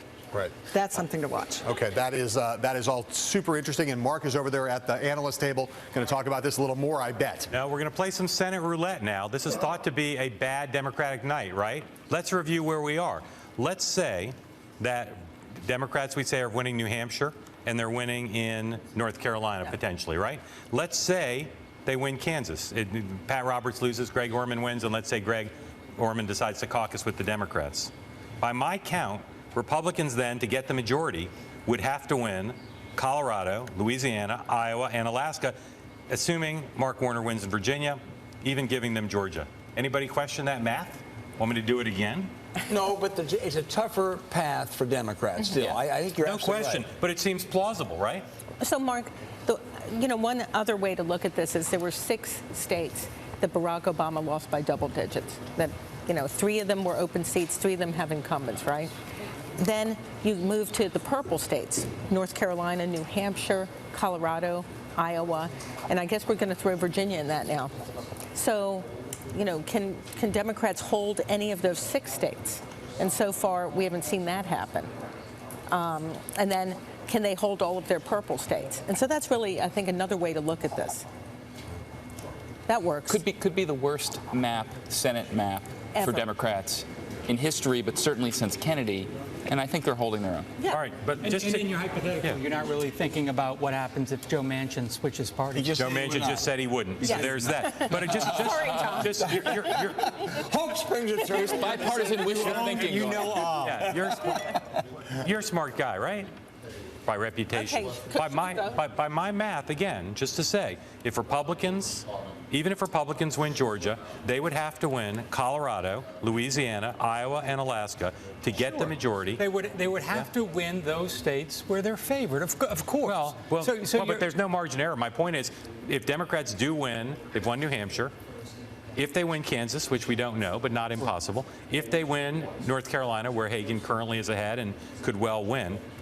And if Ed Gillespie comes up short, it doesn't seem implausible to me that Democrats could win one of Colorado, Louisiana, Iowa, or Alaska, right? Although they got to win them all, though. No, Democrats just have to win one. Montana.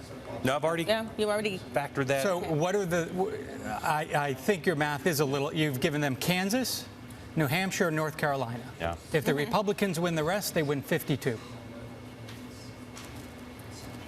If the Republicans win. So they have one more. He went to MIT, Mark. If they have All right, one I'm going to go back and play with the math. You need to go I'm going to go back and play with the just math a little again. bit more. That's why I came over here to check. But wait, before you do, the fact that we're having this conversation shows you we're not in a wave environment here, all right?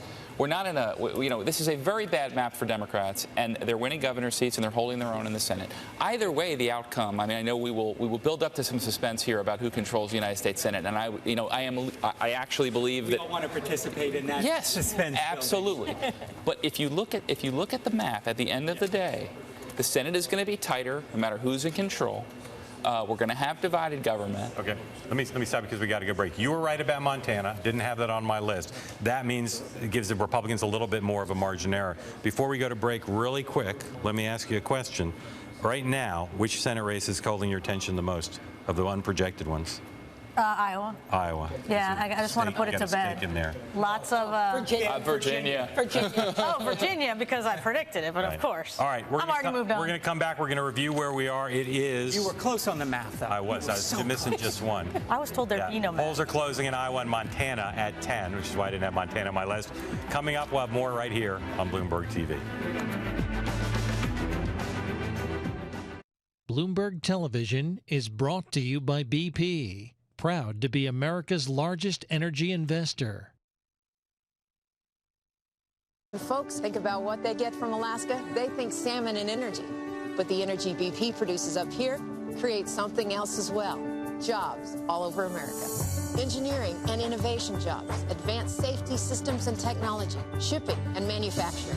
Across the United States, BP supports more than 250,000 jobs. When we set up operation in one part of the country, people in other parts go to work. That's not a coincidence. It's one more part of our commitment to America. A remote that lives on your phone. More Wi-Fi in more places. A movie library you can take wherever you go. Internet speeds that have gotten faster 13 times in 12 years. At Comcast, we're creating new possibilities. Together with Time Warner Cable, we'll be able to extend those to more people. Comcast and Time Warner Cable. Together is better for more people.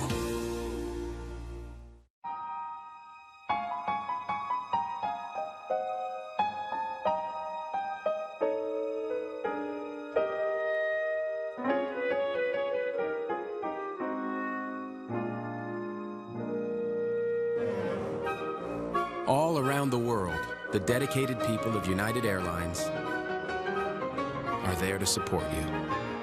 That's Got Your Back friendly. They challenge us. They take us to worlds full of heroes and titans. For Respawn, building the best interactive entertainment begins with the cloud. This is Titanfall. The first multiplayer game built and run on Microsoft Azure, empowering gamers around the world to interact in ways they never thought possible. This cloud turns data into excitement. This is the Microsoft Cloud. Dad, I know I haven't said this often enough, but thank you. Thank you, Mom, for protecting my future. Thank you for being my hero and my dad. Military families are uniquely thankful for many things. The legacy of USAA Auto Insurance could be one of them. If you're a current or former military member or their family, get an auto insurance quote and see why 92% of our members plan to stay for life. Only Bloomberg Television has the interviews you want to hear. One of the fascinating things about Twitter is that once you get it, it becomes indispensable to you. In my eyes, we're all created equal. Online, on your tablet, and on your phone. Bloomberg Television, wherever you are.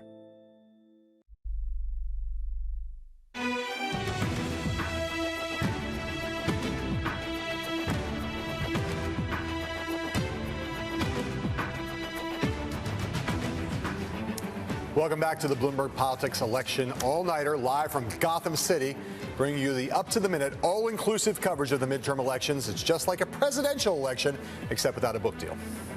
And it's a la carte. All right, magic number in the Senate, as we told you all night, Republicans need to net 6 seats. They still have a chance to win in Kansas and perhaps in Georgia, although that's looking less likely in terms of Republican-held seats. So Democrats need to hold.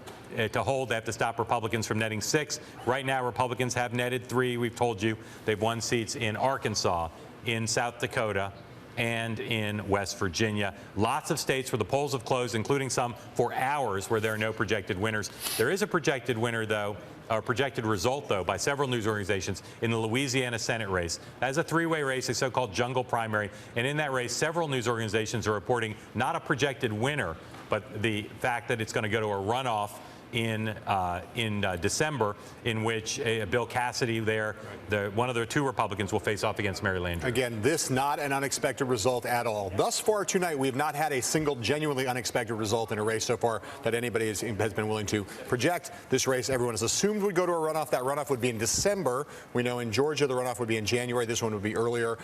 Virtually no one thought that Mary Landrieu or either of her Republican challengers would get to 50 tonight. Probably the best news of the night for the Democrats is in New Hampshire in that Senate race, where Jeanne Shaheen, the incumbent Democrat, Bloomberg Politics is reporting is the apparent winner there. That is a race where Shaheen had a solid, persistent lead, not a big lead, but Democrats told us in the last 24 hours that race had closed at the end, but Shaheen is the winner.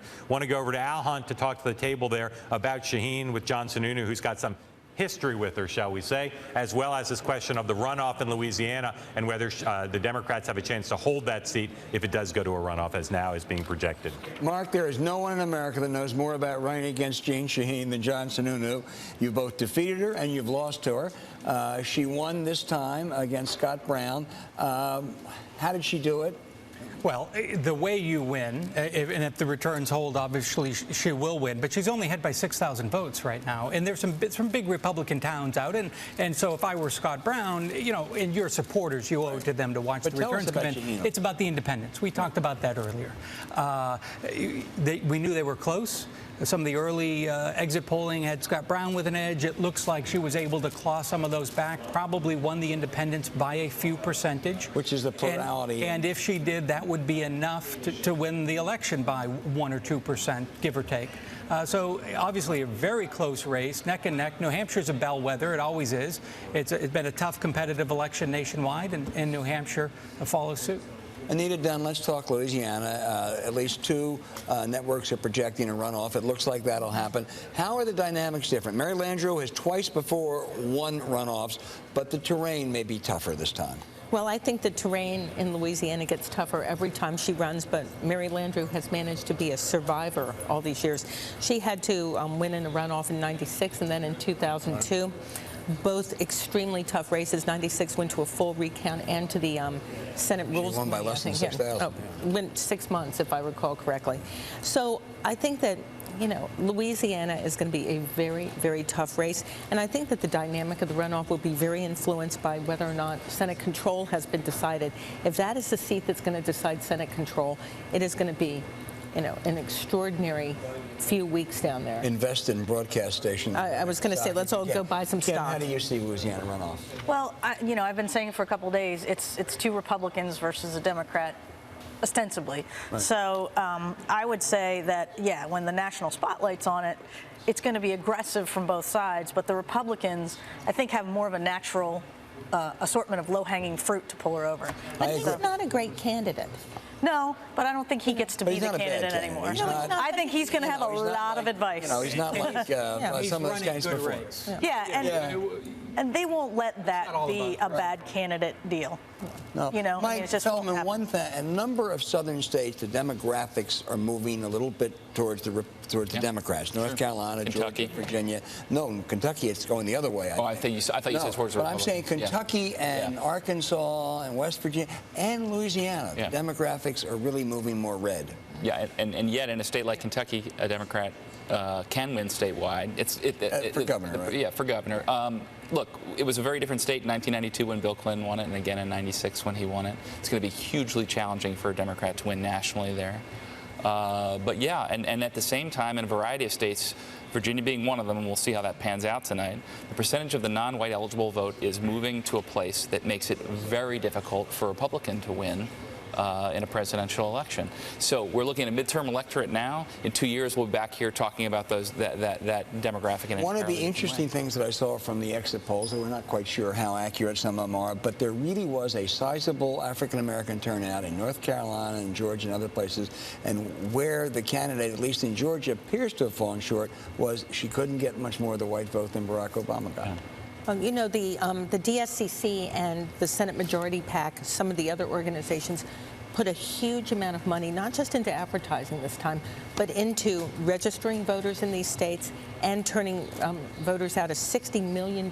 Well, can I do something out of advice? I know we're not supposed to talk about the House, but Bob Graham's daughter, Gwen Graham, won in Florida. She's going to be someone to keep your eye on. And Ann Custer, is it in that district up in? It looks like the House districts will probably split. Republicans will pick up one. So you have still at least 3 women in that delegation. Yeah. There you go. And in Florida, the competitive seats split as well. So you know, I did a quick total. I think Republicans are going to pick up 7, 8, 9, 10 seats and get real close to the 240 mark.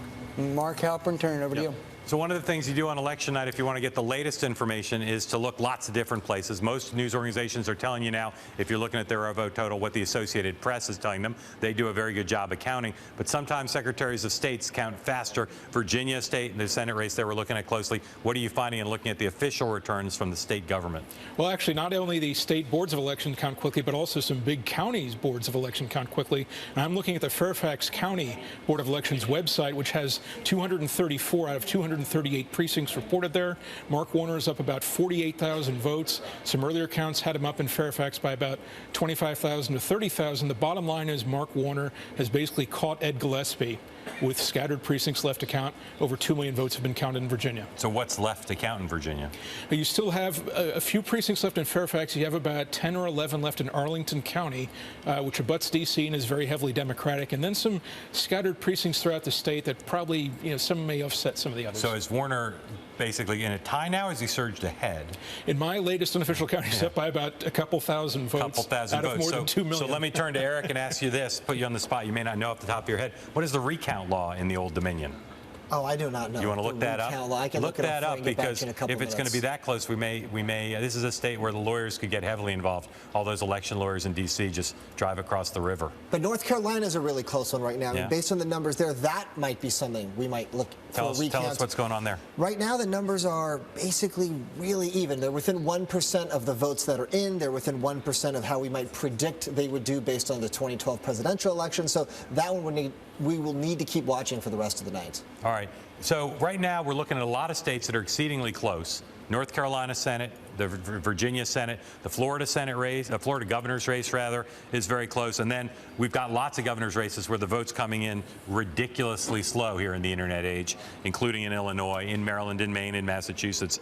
And so we'll be looking at those. And it's almost 10 o'clock. We're the last two more states, rather, with targeted Senate races, both Iowa and Montana close. That'll be 44 states by 10 Eastern time. Still, by my recollection of history, a large number of states with no projections this late in the evening, maybe because of caution on the part of the broadcast networks and the Associated Press, but clearly in at least a few cases because the races are so darn tight.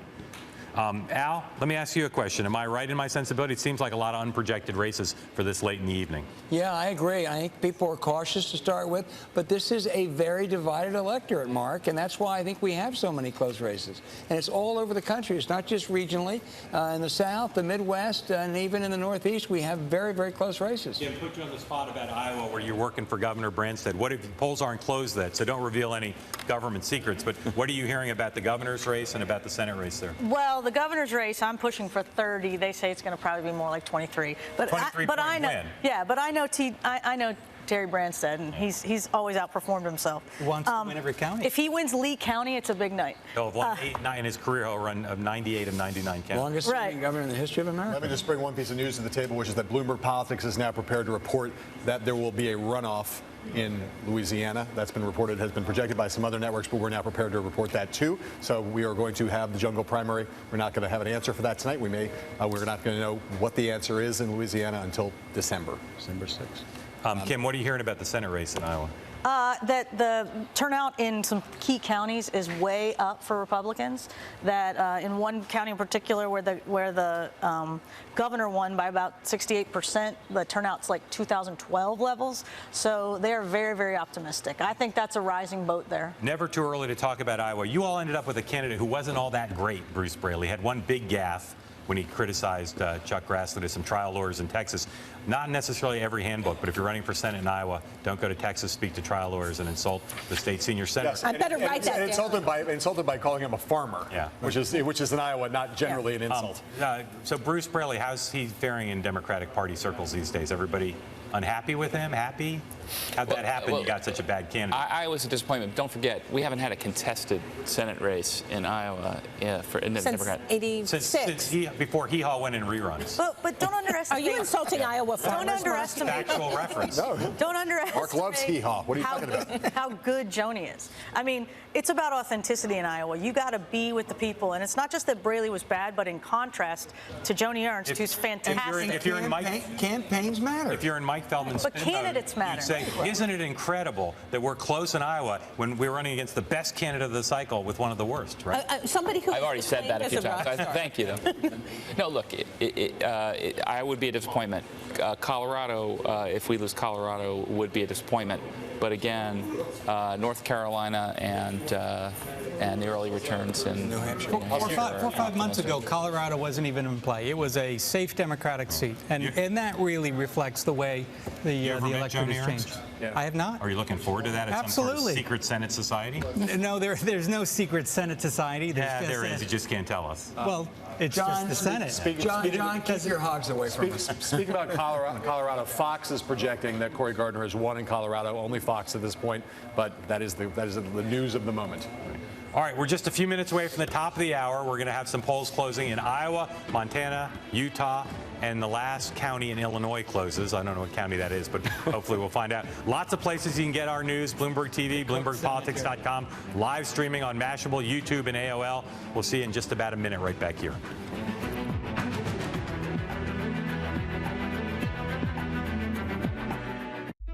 When a supplier of pipes, valves, and fittings for the energy industry turns to Goldman Sachs for capital and advice, business expands. New distribution centers open. Jobs are created. A global network takes shape. Millions of people get the energy they need. And a company called MRC Global makes progress. Gunderman Group. Gunderman Group is growing. Getting in a groove. Growth is gratifying. Goal is to grow. Gotta get greater growth. I just talked to UPS. They've got expert advice, special discounts, new technologies, like smart pickups. They'll only show up when you print a label, and it's automatic. We save time and money. Time? Money? Time and money. Awesome. Awesome. Awesome. Awesome. Awesome. Awesome. I love logistics.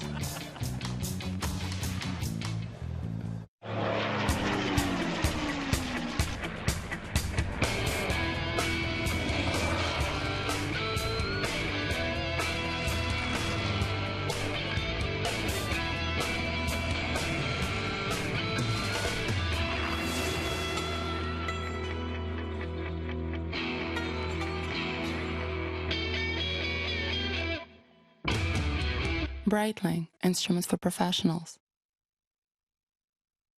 Sailing through the heart of cities and landscapes with Viking, you'll see things differently.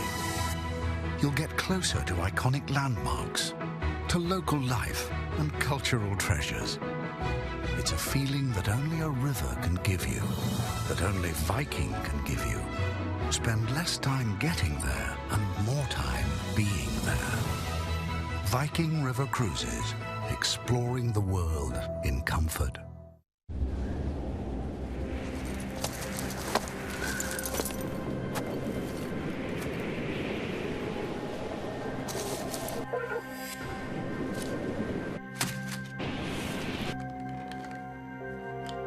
Vigor, resolve, tenacity. It's what drives us forward and propels us onward. But without it, mediocrity sets in. Complacency takes over. It halts you, stops you, leaves you staring from the same direction. It's a perspective that only offers so much. And it's why we seek out perspectives far beyond it. Before investing, consider the fund's investment objectives, risks, charges, and expenses. Call 800-983-0903 for a prospectus containing this information. Read it carefully. Distributed by Ops Distributors, Inc.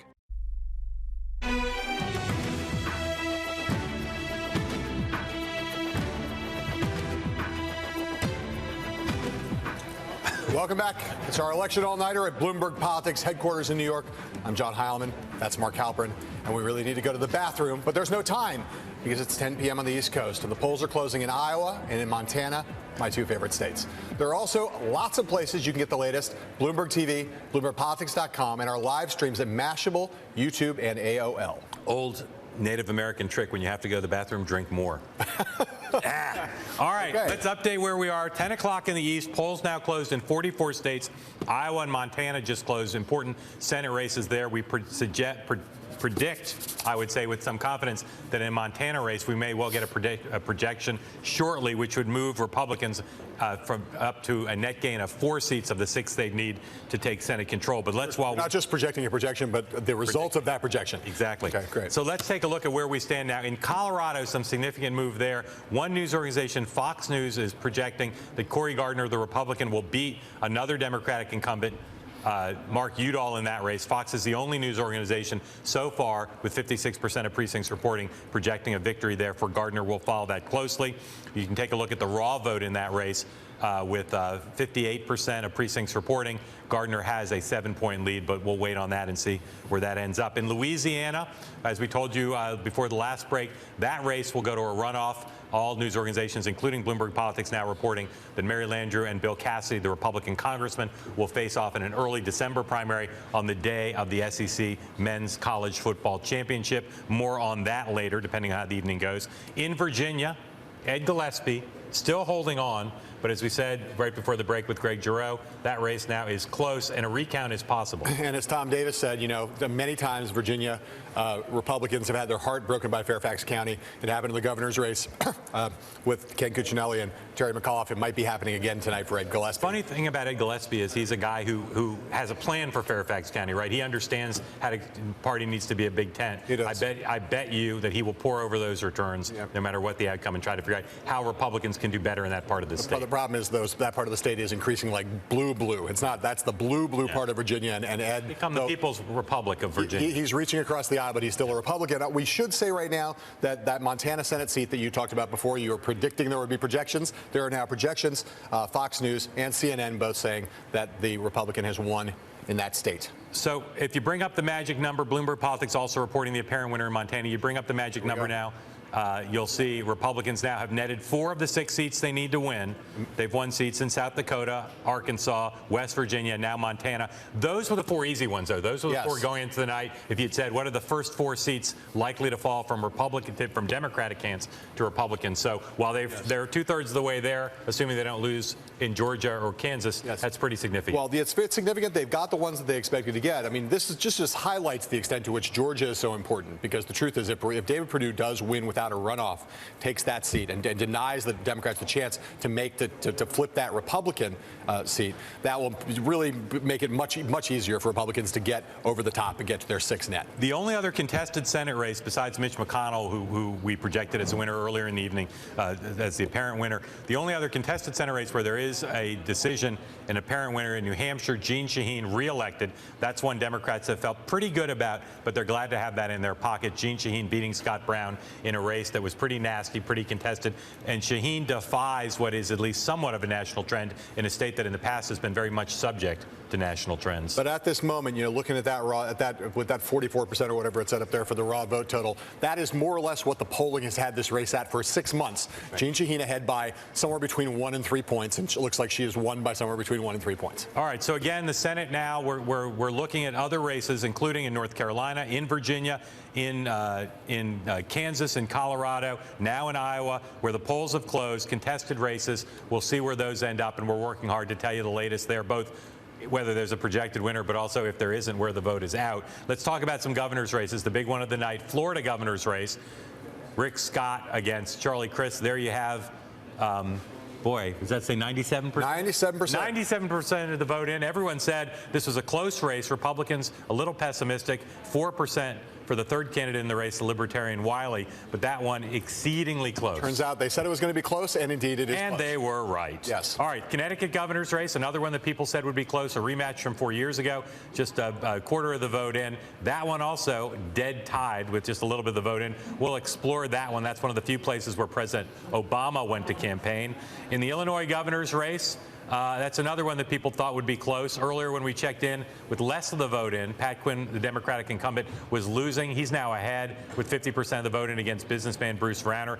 That is a race that Republicans really wanted to win. Chris Christie invested a fair amount in that race as chairman of the Republican Governors Association. We'll keep watching that one as more vote comes in. And another rare race in which Barack Obama did campaign for, for Pat Quinn. Right. Maryland governor's race, another race the president campaigned in. Yep. That's one where Republicans made a late surge there, just a little bit of the vote in. Anthony Brown against Larry Hogan to replace Martin O'Malley, the Democrat leaving office. And then Massachusetts governor's race, that's one Republicans, I think, became the favorite in the last few weeks in public polling. And after the Boston Globe crossed over and endorsed Charlie Baker, the Republican. But there you see, with 59% of the vote in, Martha Coakley, who's been a bit of a star-crossed candidate, the Attorney General, leading 48-47, but again, just plenty of vote left out there. And then finally, in Wisconsin, probably the second big marquee race in the governor's side of the night, Scott Walker running for re-election against Mary Burke. There you see, with just a little bit of the vote in, Walker way ahead. Yeah. I think we want to talk a little bit about Colorado at this point. We got a couple different options. I think we might want to go over to Eric Chemi at the decision desk, who has, before we go to Josh Green, actually in Colorado. Eric, I believe, has some things to tell us about why it is that Colorado has only been declared by Fox News and not by anybody else at this point. So none of the counties have reported 100% yet, but if you look at the early trends in there, you do see that Udall's losing. Gardner's got a decent win based on the trends from before. It looks like he's going to win, so it makes sense that somebody has called it early, but it also makes sense that you might want to wait for some county to at least have 100% of the vote in before you actually make that call. So I can see why a lot of the networks haven't done anything yet. That's where we are right now. There are those people in America, John Sununu amongst them, who don't think the television network should play a role in deciding who wins elections. And so let's go to Josh Green in Colorado. He's at the Gardner headquarters, but he has a statement from the Udall campaign with apparently Mark Udall agrees with John Sununu. Yeah, I just got an email from Mark Udall's spokesman disputing the Fox call. I'm going to read it to you guys on air. He said, quote, "Fox News is not just premature, they're wrong. With more than 1 million votes outstanding and people still voting across the state, we fully expect late Democratic and unaffiliated voters to make up ground and overcome Congressman Gardner. As we've said all along, the late vote will favor Udall overwhelmingly." So they're not taking this one sitting down in the Democratic headquarters. John Sununu, are you cheering Mark Udall on at this point?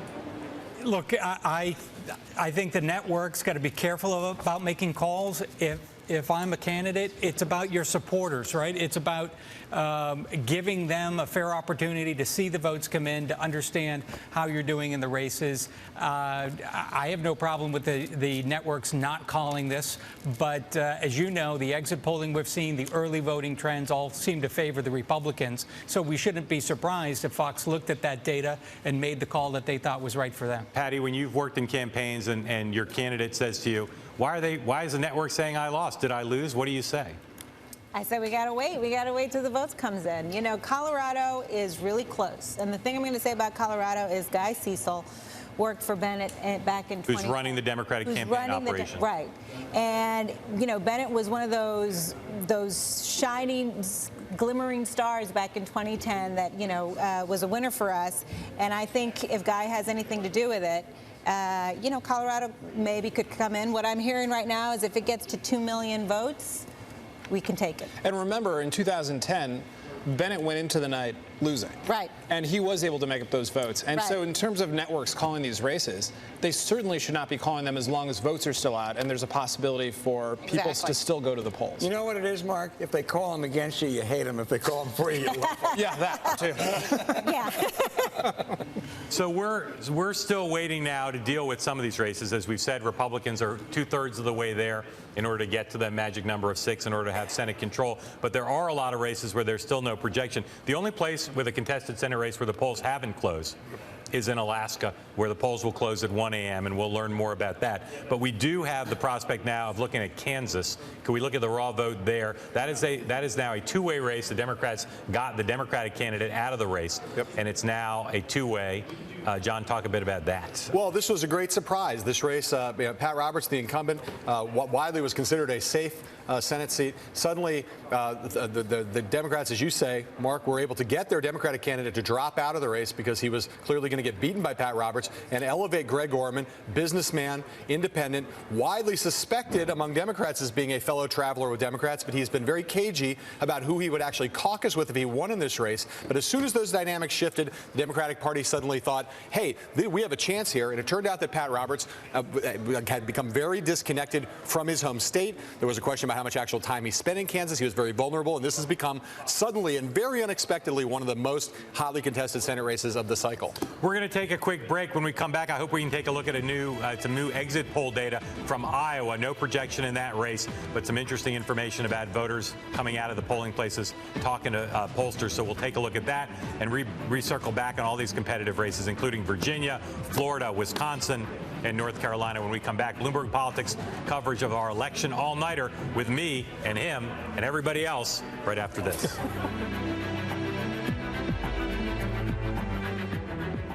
When folks think about what they get from Alaska, they think salmon and energy. But the energy BP produces up here creates something else as well. Jobs all over America. Engineering and innovation jobs, advanced safety systems and technology, shipping and manufacturing. Across the United States, BP supports more than 250,000 jobs. When we set up operation in one part of the country, people in other parts go to work. That's not a coincidence. It's one more part of our commitment to America. You are a business pro, maestro of project management, baron of the build-out. You need a permit to be this awesome. And you rent from National, because only National lets you choose any car in the aisle and go. You can even take a full size or above and still pay the mid-size price. Perfect. Meow, business pro. Meow. Go National. Go like a pro. It's more than the driver. It's more than the car. For Lotus F1 Team, the competitive edge is the cloud. Powered by Microsoft Dynamics, Azure, and Office 365. The team can gain real-time insights and instantly share information around the globe. When every millisecond counts, staying competitive begins with the cloud. This is the Microsoft Cloud.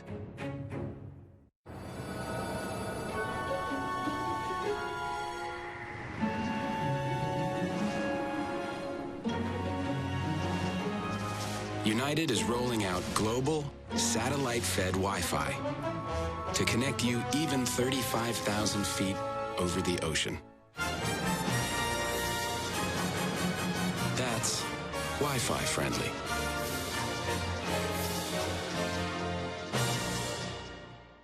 Dad, I know I haven't said this often enough, but thank you. Thank you, Mom, for protecting my future. Thank you for being my hero and my dad. Military families are uniquely thankful for many things. The legacy of USAA Auto Insurance could be one of them. If you're a current or former military member or their family, get an auto insurance quote and see why 92% of our members plan to stay for life. A remote that lives on your phone. More Wi-Fi in more places. A movie library you can take wherever you go. Internet speeds that have gotten faster 13 times in 12 years. At Comcast, we're creating new possibilities. Together with Time Warner Cable, we'll be able to extend those to more people. Comcast and Time Warner Cable. Together is better for more people.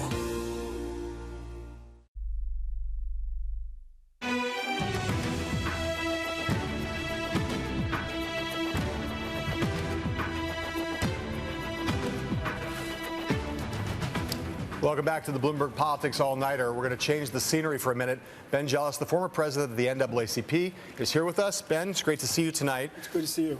It was always clear coming into this race that the question of whether Democrats could expand the midterm electorate was going to be a key question.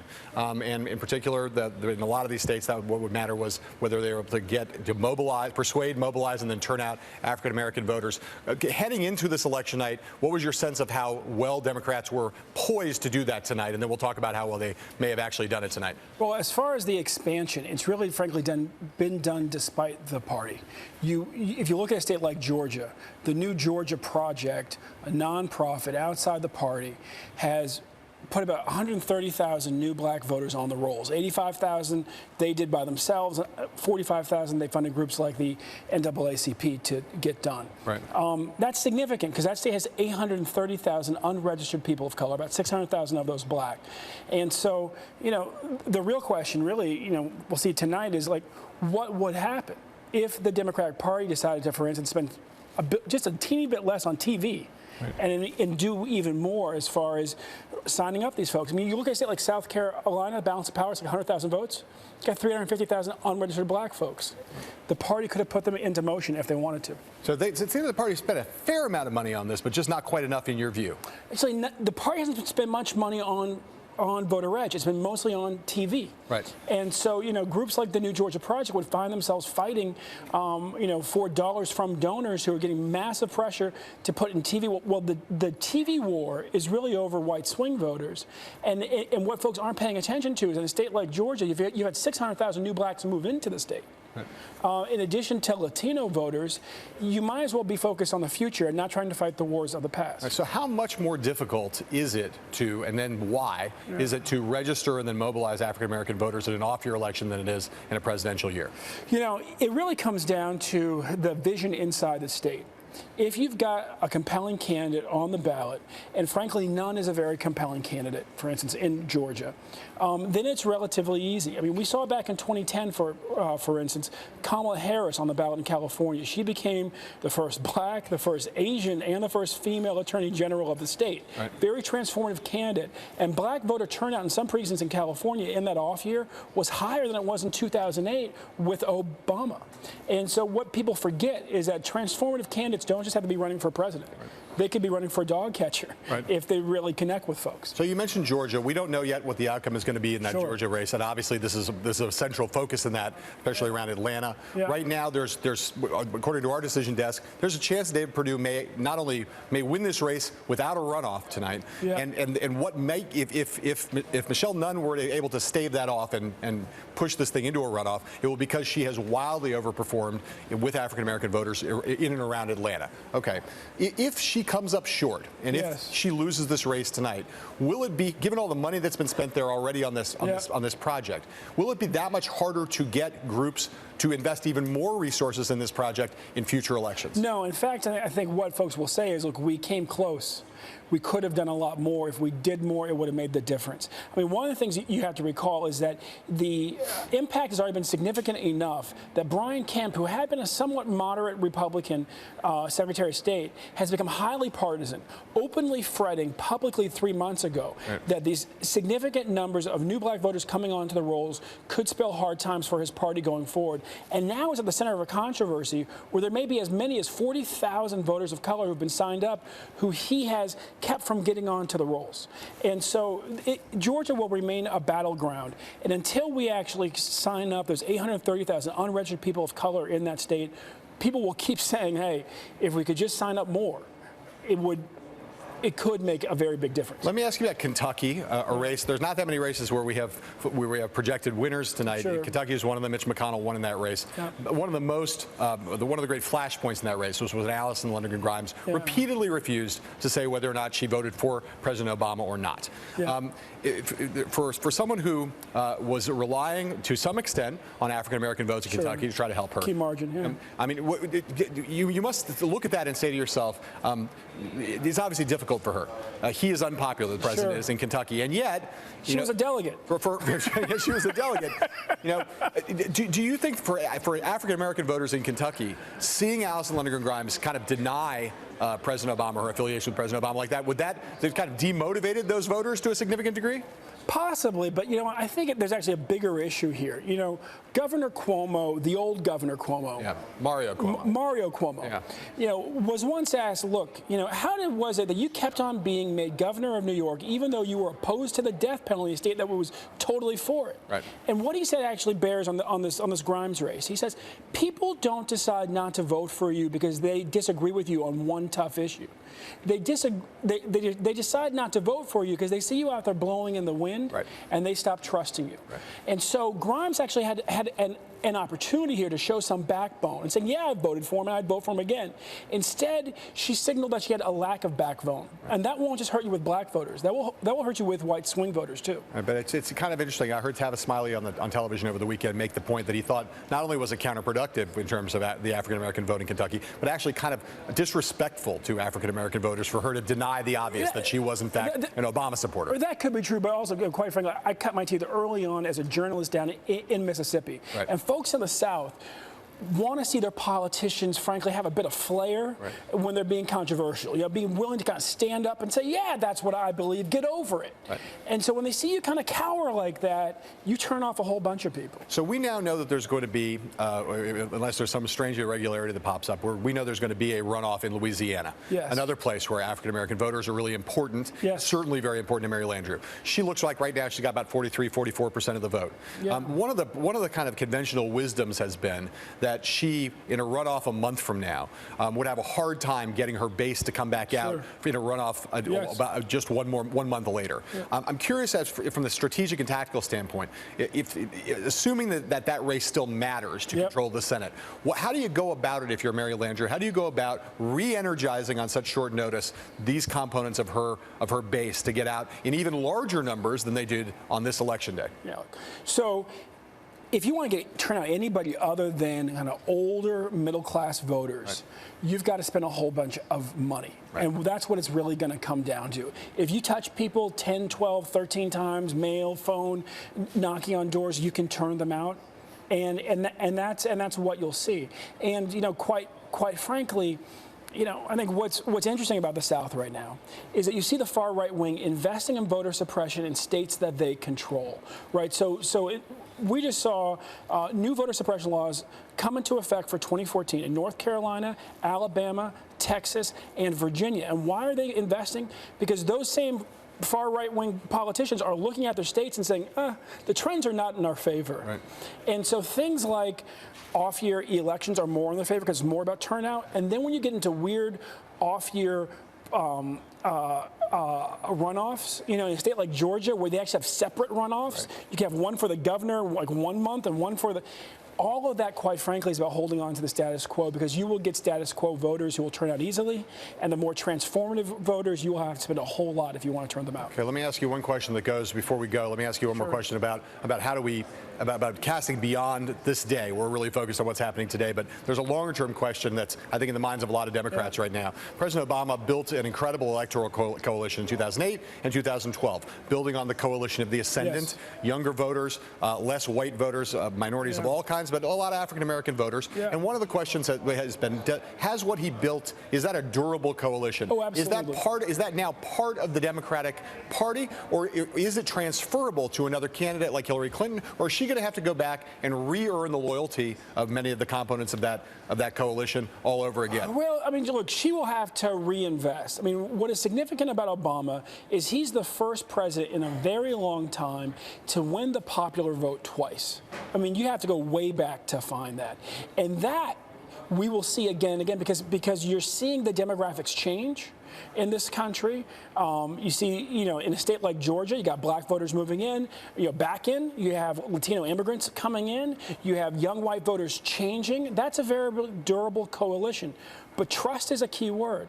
And Hillary Clinton will have to do some things to earn folks' trust. People will remember what the 2008 primary was like. People will recall she's not so good on criminal justice reform. She's going to have to decide that she wants those voters, and she's going to have to go after them and signal that they're important to her. Okay, Ben Jealous, thank you so much for coming in tonight. I want to throw the ball back over to Mark Halperin, who's got some big news on the Florida governor's race. Two seismic projections from the Associated Press. In the Florida governor's race, they project Rick Scott, the Republican, will be reelected. That is a big deal. They're the only organization there. And the AP has joined the Fox News, in projecting in Colorado that Cory Gardner will win. If that's right, and we're working to confirm that, we have confirmed that. So Bloomberg Politics is reporting now, Cory Gardner has beaten Mark Udall in the Colorado Senate race. We'll get back to Florida in a minute, because that's a big story as well. But that means the Republicans now have won 5 of the 6 seats they need in order to get that magic number of 6. Given the way we think Georgia is going, that means that, contrary to what some had speculated about, including us,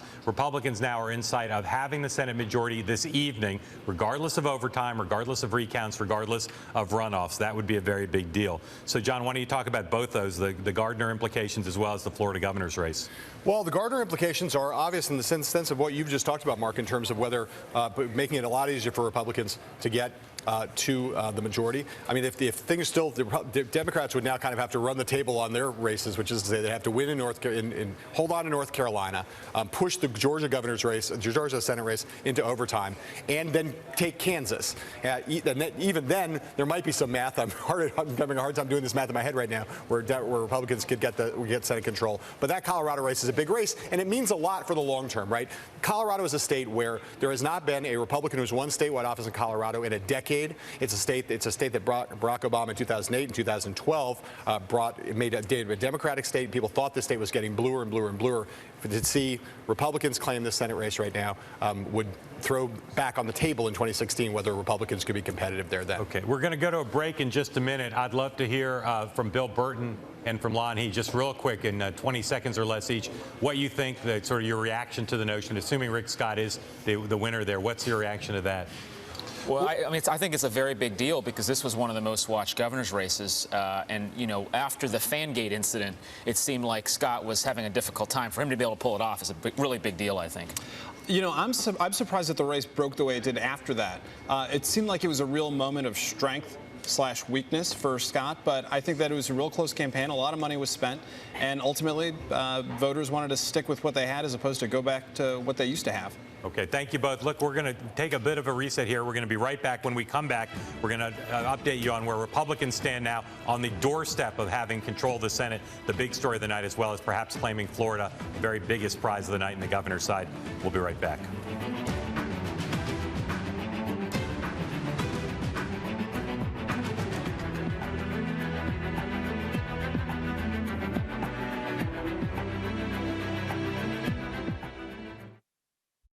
Bloomberg Television is brought to you by Goldman Sachs. Progress is everyone's business.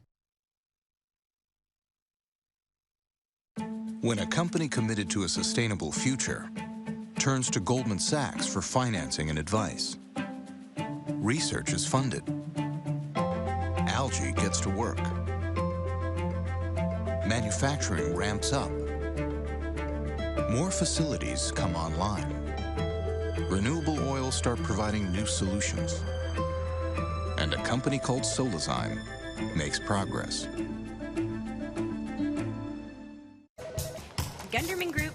Gunderman Group is growing. Getting in a groove. Growth is gratifying. The goal is to grow. Gotta get greater growth. I just talked to UPS. They've got expert advice, special discounts, new technologies, like smart pickups. They'll only show up when you print a label, and it's automatic.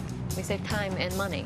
Time? Money? Time and money. Awesome. Awesome. Awesome. Awesome. Awesome. Awesome. I love logistics.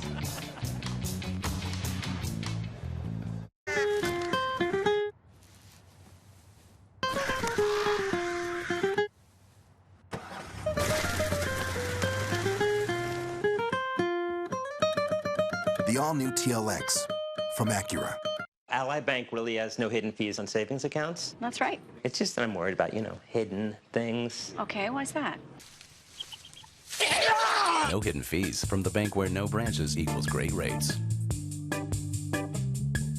Introducing the new and improved Bloomberg app for your iPhone and iPad. Financial markets change even when you're away from your desk. Bloomberg gives you a snapshot of what's moving, plus breaking news, video, and sophisticated portfolio management tools.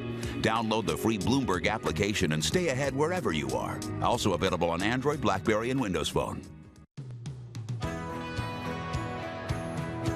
Perceptions change and evolve. In a recent Bloomberg Audience Insights report, more and more IT decision makers evaluated Android as a secure platform for large-scale business operations.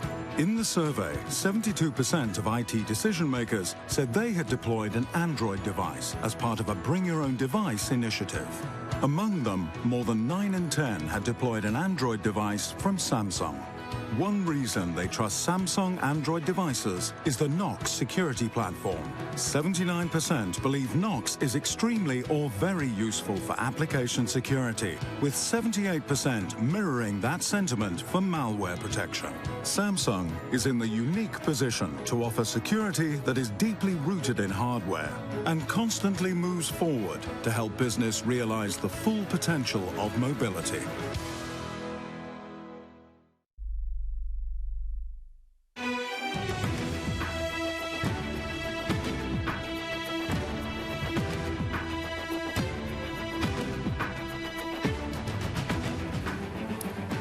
It is almost 11 p.m. This is Bloomberg Politics. I'm John Heilemann. He's Mark Halperin. Results are pouring in. The balance of power is shifting. And we've got a backup supply of military-grade combs for Fred Davis's hair. All right. That was the laugh track that we wanted to let go there. Biggest news of the night so far in some ways is the Florida governor's race. Bloomberg Politics now says the apparent winner in Florida is the incumbent Republican.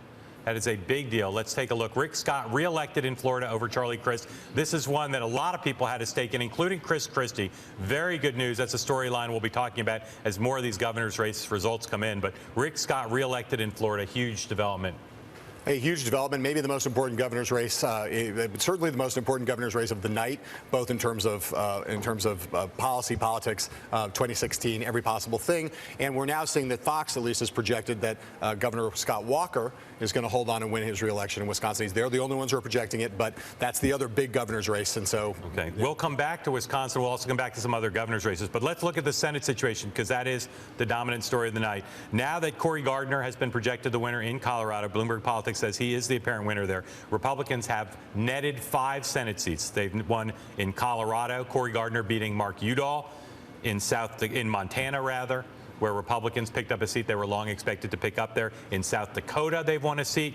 They've also won in Arkansas, defeating another Democratic incumbent, Mark Pryor. That means they've beaten 2 Democratic incumbents, which is the most they've beaten in a long time, with others potentially in danger still to come. And in West Virginia, Republicans picked up another seat. 5 of the 6 they need to net. There's still a possibility Democrat could pick up seats in Kansas, or at least an independent there, who might caucus with the Democrats.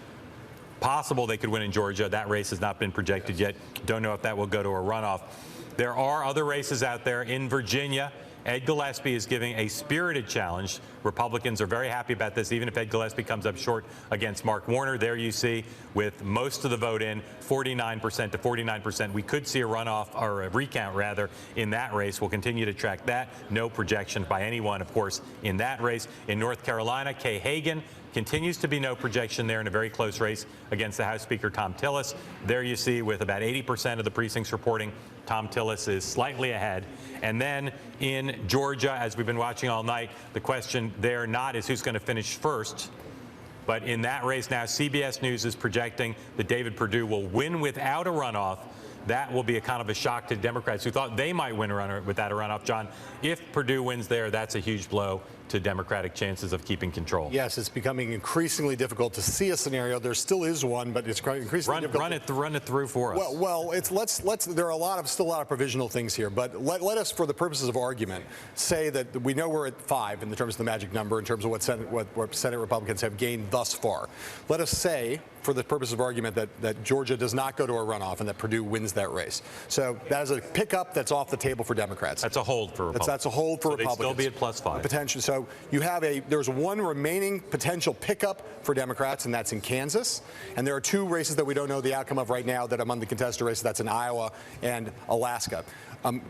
Democrats would have to, through some combination, they would have to either win this race, pick up this race in Kansas, and have that would take them down to net 4, and then Republicans would have to lose either Iowa or Alaska. Right. If Republicans run the table at this point, again, assuming Georgia doesn't go to a runoff and Republicans win it, if Republicans then win Iowa and Alaska, they win control tonight without having to worry about Louisiana. Correct. So let's talk about Iowa. That's a state where the polls closed at 10 Eastern time about half an hour ago. No projection by anybody in that race. An open seat currently held by Tom Harkin, the retiring Democrat. Bruce Braley against Joni Ernst. With just a little bit of the vote in, Braley's ahead, but don't pay any attention to that. We can, though, look at the network exit poll along with the Associated Press. Let's go over to talk to Ann Seltzer, who knows something about Iowa, our pollster and the pollster for the Des Moines Register, who does the Iowa poll. You've looked at the network AP exit poll in Iowa in that Senate race. What have you found that's interesting? Well, they're saying the top line that Joni Ernst is going to win this race by about 4 points. So it's looking like that's the way this is going to go. That's your 6th right. But in state. the crosstabs, what do you see? You know, what is interesting is she won the way that people normally win in Iowa. You win the independents. For a Republican, you win the older vote over 40. You win men, and she did all of those things. In addition, she held Bruce Braley's perhaps late sprint at bay. That is, people who said they decided within the last month, a majority voted for Bruce Braley. But people who said they were paying very close attention to this race, 56% went for Joni Ernst. So paying attention, deciding late, kind of 2 different things right. there. She'll be the first woman to the Senate from Iowa, so that's interesting. I think one of the things that really sort of was Bruce Braley's obstacle was not thinking that Democrats owned that seat. Tom Harkin won it with 63% of the vote. But Chuck Grassley wins his seat with 65% of the vote. This is the most purple Senate election we've had in a long time. People think purple, Iowa it tilts a little, it tilts a little. Right. Actually, Iowa tilts more. They go in a big way. Democrats are used to voting for Republicans, and they may have done so enough and for Ernst to win. Terry Branstad, Kim Alfano's client, winning big. So I want to ask the 2 Democrats here on Colorado. Previous Senate projections for Republican wins in Montana, South Dakota, and Arkansas, West Virginia. Those are all red states, Democratic-held seats in red states. How do you explain Colorado? How do you explain Mark Udall's loss there, too? A good candidate, but Mark Udall, pretty good fit for the state. Right. Colorado is an interesting state because Cory Gardner is one of the few Republicans in the country who decided to really moderate his views. He had a big uptick in Hispanic support, and I think that what you saw there is a blueprint for Republicans to find a way towards getting more Hispanic support down the road here. Patti, if Democrats want to sort of post-game Udall's performance, forget how good Gardner did. What did Udall do wrong? Some people accuse him of overemphasizing women's issues. Right. Well, look, here's what I think. I think there's no surprises on the red states, right? I think Republicans are winning in the red states, and the story is the purple states. And in each of the purple states that are up, contested, it's really about the candidates as opposed to the anti-Obama. You know, you see it in New Hampshire, where Jean Shaheen is very popular, very strong. You see it in Colorado, where Udall, unfortunately, was like a one-song Sally with the women's issues. And Gardner, as Bill said, was able to move from the far right and really moderate his policies. You know, he reversed himself on personhood. He's for over-the-counter contraception, which I'm sure does not please much of the Republican Party, but it worked for him. Either of you guys know Cory Gardner?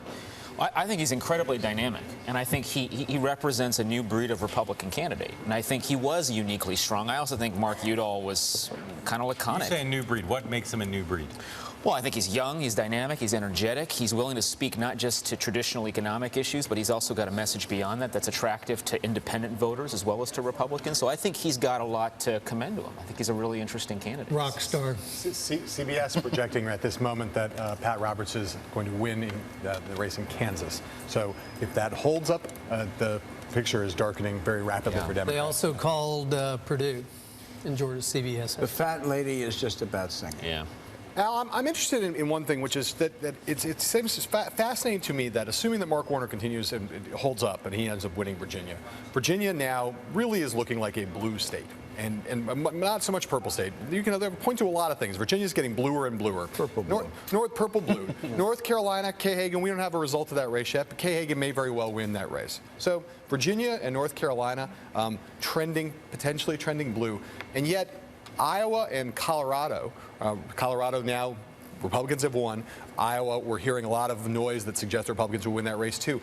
Would you have ever thought that Virginia and North Carolina were likely to be more blue at this point in their evolution than Iowa and Colorado? Well, certainly not 10 or 15 years ago, but you know, all four are going to be battleground states next time. I mean, they won't be as big as Ohio or Florida, but they'll be in that next batch. They'll all be very competitive, and there'll be a few others you can throw in there. Conceivably, Fred, Georgia, not this time, but certainly by, if not 16, by 20. People have been expecting it by this time, and it doesn't look like it turned. I gotta say, one of the most interesting stories, we won't get into it tonight, but man, the new politics of the New South is just a really, really fascinating story. I don't think anybody has their arms around it. There's a realignment happening there. Really, something's happening there that is, I think, quite unexpected and historically significant. Right. And a different South. You know, the Arkansas and the Tennessees are quite different than the North Carolinas and Virginia. And you know, in Virginia, I will say Republicans are going to be kicking themselves. Just a couple weeks ago, Gillespie had to come down off the air because he didn't have enough money to advertise. And here we are in, one of the closest races in the country. Even if he loses that race, Ed Gillespie is one of the 3 or 4 biggest winners of tonight. Well, I got to say, if he comes in this close, there's been a lot of discussion about whether he would run for governor 2 years. Hence, this will give him an extraordinary position at the starting line to get a jump on that race. Mr. Republican in the Old Dominion state. So I blew the Senate math before, but I think I got it now. Republicans have netted 5, right? Yes. And they've not lost a single one. If they hold Georgia and if they hold Kansas, both of which CBS is projecting, that means that if they win Iowa, where we think they're in pretty good shape, that would mean they'd be +6, with no chances of a loss. So in that case, they get the majority. They would have the majority tonight. And you still have Alaska, Louisiana. And Alaska, Louisiana, and Virginia, North Carolina. All additional possibilities. So we may be seeing a night where Republicans end up netting 8, 9, or even 10. The scenario we were discussing over there depended on 2 things. Depended on Georgia going to overtime and depended on Democrats winning in Kansas. If they don't have either one of those things, they're pretty much cooked. Bill? The White House knew today would be bad. It's your former colleagues, a pretty laconic group, pretty much no drama. Even-tempered. Even-tempered. Would a night, if Scott Walker wins, which Fox is projecting, Florida's already done, if the governor's races fall the way the Senate races do, would that throw off the even-tempered Dan Pfeiffer, the even-tempered Barack Obama, or no problem? They'll just brush themselves off and figure it out. I don't think they get thrown off by things like that. I think that right now at the White House, what's happening is folks are gathering up their thoughts about what the president's going to say tomorrow when he comes out for a press conference, what the president's going to say tonight, how Democrats are going to react, and thinking about, well, what does this new reality look like? What is the new normal with the Republican Senate? How are we actually going to get some accomplishments in the last couple of years of the presidency? Because even though the president turns into a lame duck tomorrow, he still has 25% of the presidency left. And there's a lot of time, a lot of clock. And if you look at the other administrations that preceded him, a lot of things happened in the last 2 years. For Reagan, it was Iran-Contra. Don't want that. For Bush, it was the surge. To be avoided. The financial collapse. You know, there's a lot of time left. A lot of really promising things ahead. You think Jennifer Palmieri's in her thesaurus looking up for synonyms for thumping? She's actually very quick. I don't think she needs a thesaurus.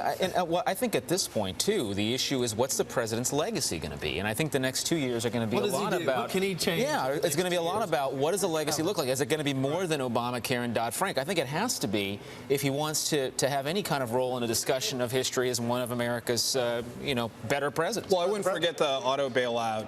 All right, guys, we got a break now. You can keep up with us on BloombergPolitics.com and on Twitter and on Facebook. And when we come back, we'll talk to Congressman Paul Ryan, live from Wisconsin. We'll see you in a minute.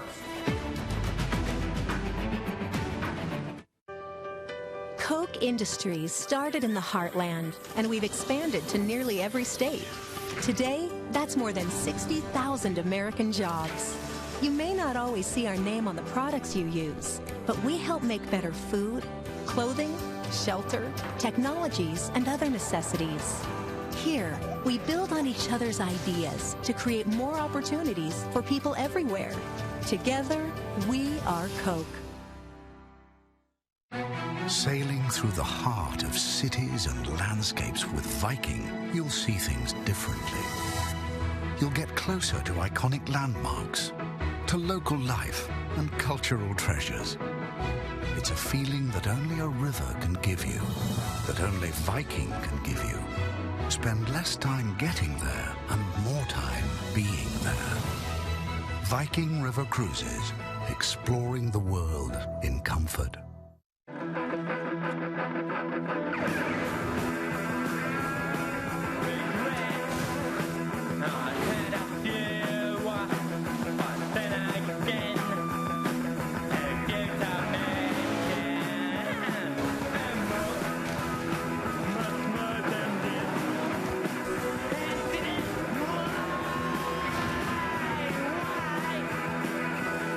The all-new TLX from Acura. They challenge us. They take us to worlds full of heroes and titans. For Respawn, building the best interactive entertainment begins with the cloud. This is Titanfall. The first multiplayer game built and run on Microsoft Azure, empowering gamers around the world to interact in ways they never thought possible. This cloud turns data into excitement. This is the Microsoft Cloud. We all have to plan for retirement. But when we start worrying about tomorrow, we miss out on what matters today. At AXA, we offer advice and help you break down your retirement goals into small, manageable steps. Because when you plan for tomorrow, it helps you live for today. Can we help you take a small step? For advice, retirement, and life insurance, connect with AXA. You are a business pro, solver of the slice, teacher of the unteachable. You lower handicaps and raise hopes. And you rent from National, because only National lets you choose any car in the aisle and go. You can even take a full size or above and still pay the mid-size price. Nice drive. Well played, business pro. Well played. Go National. Go like a pro.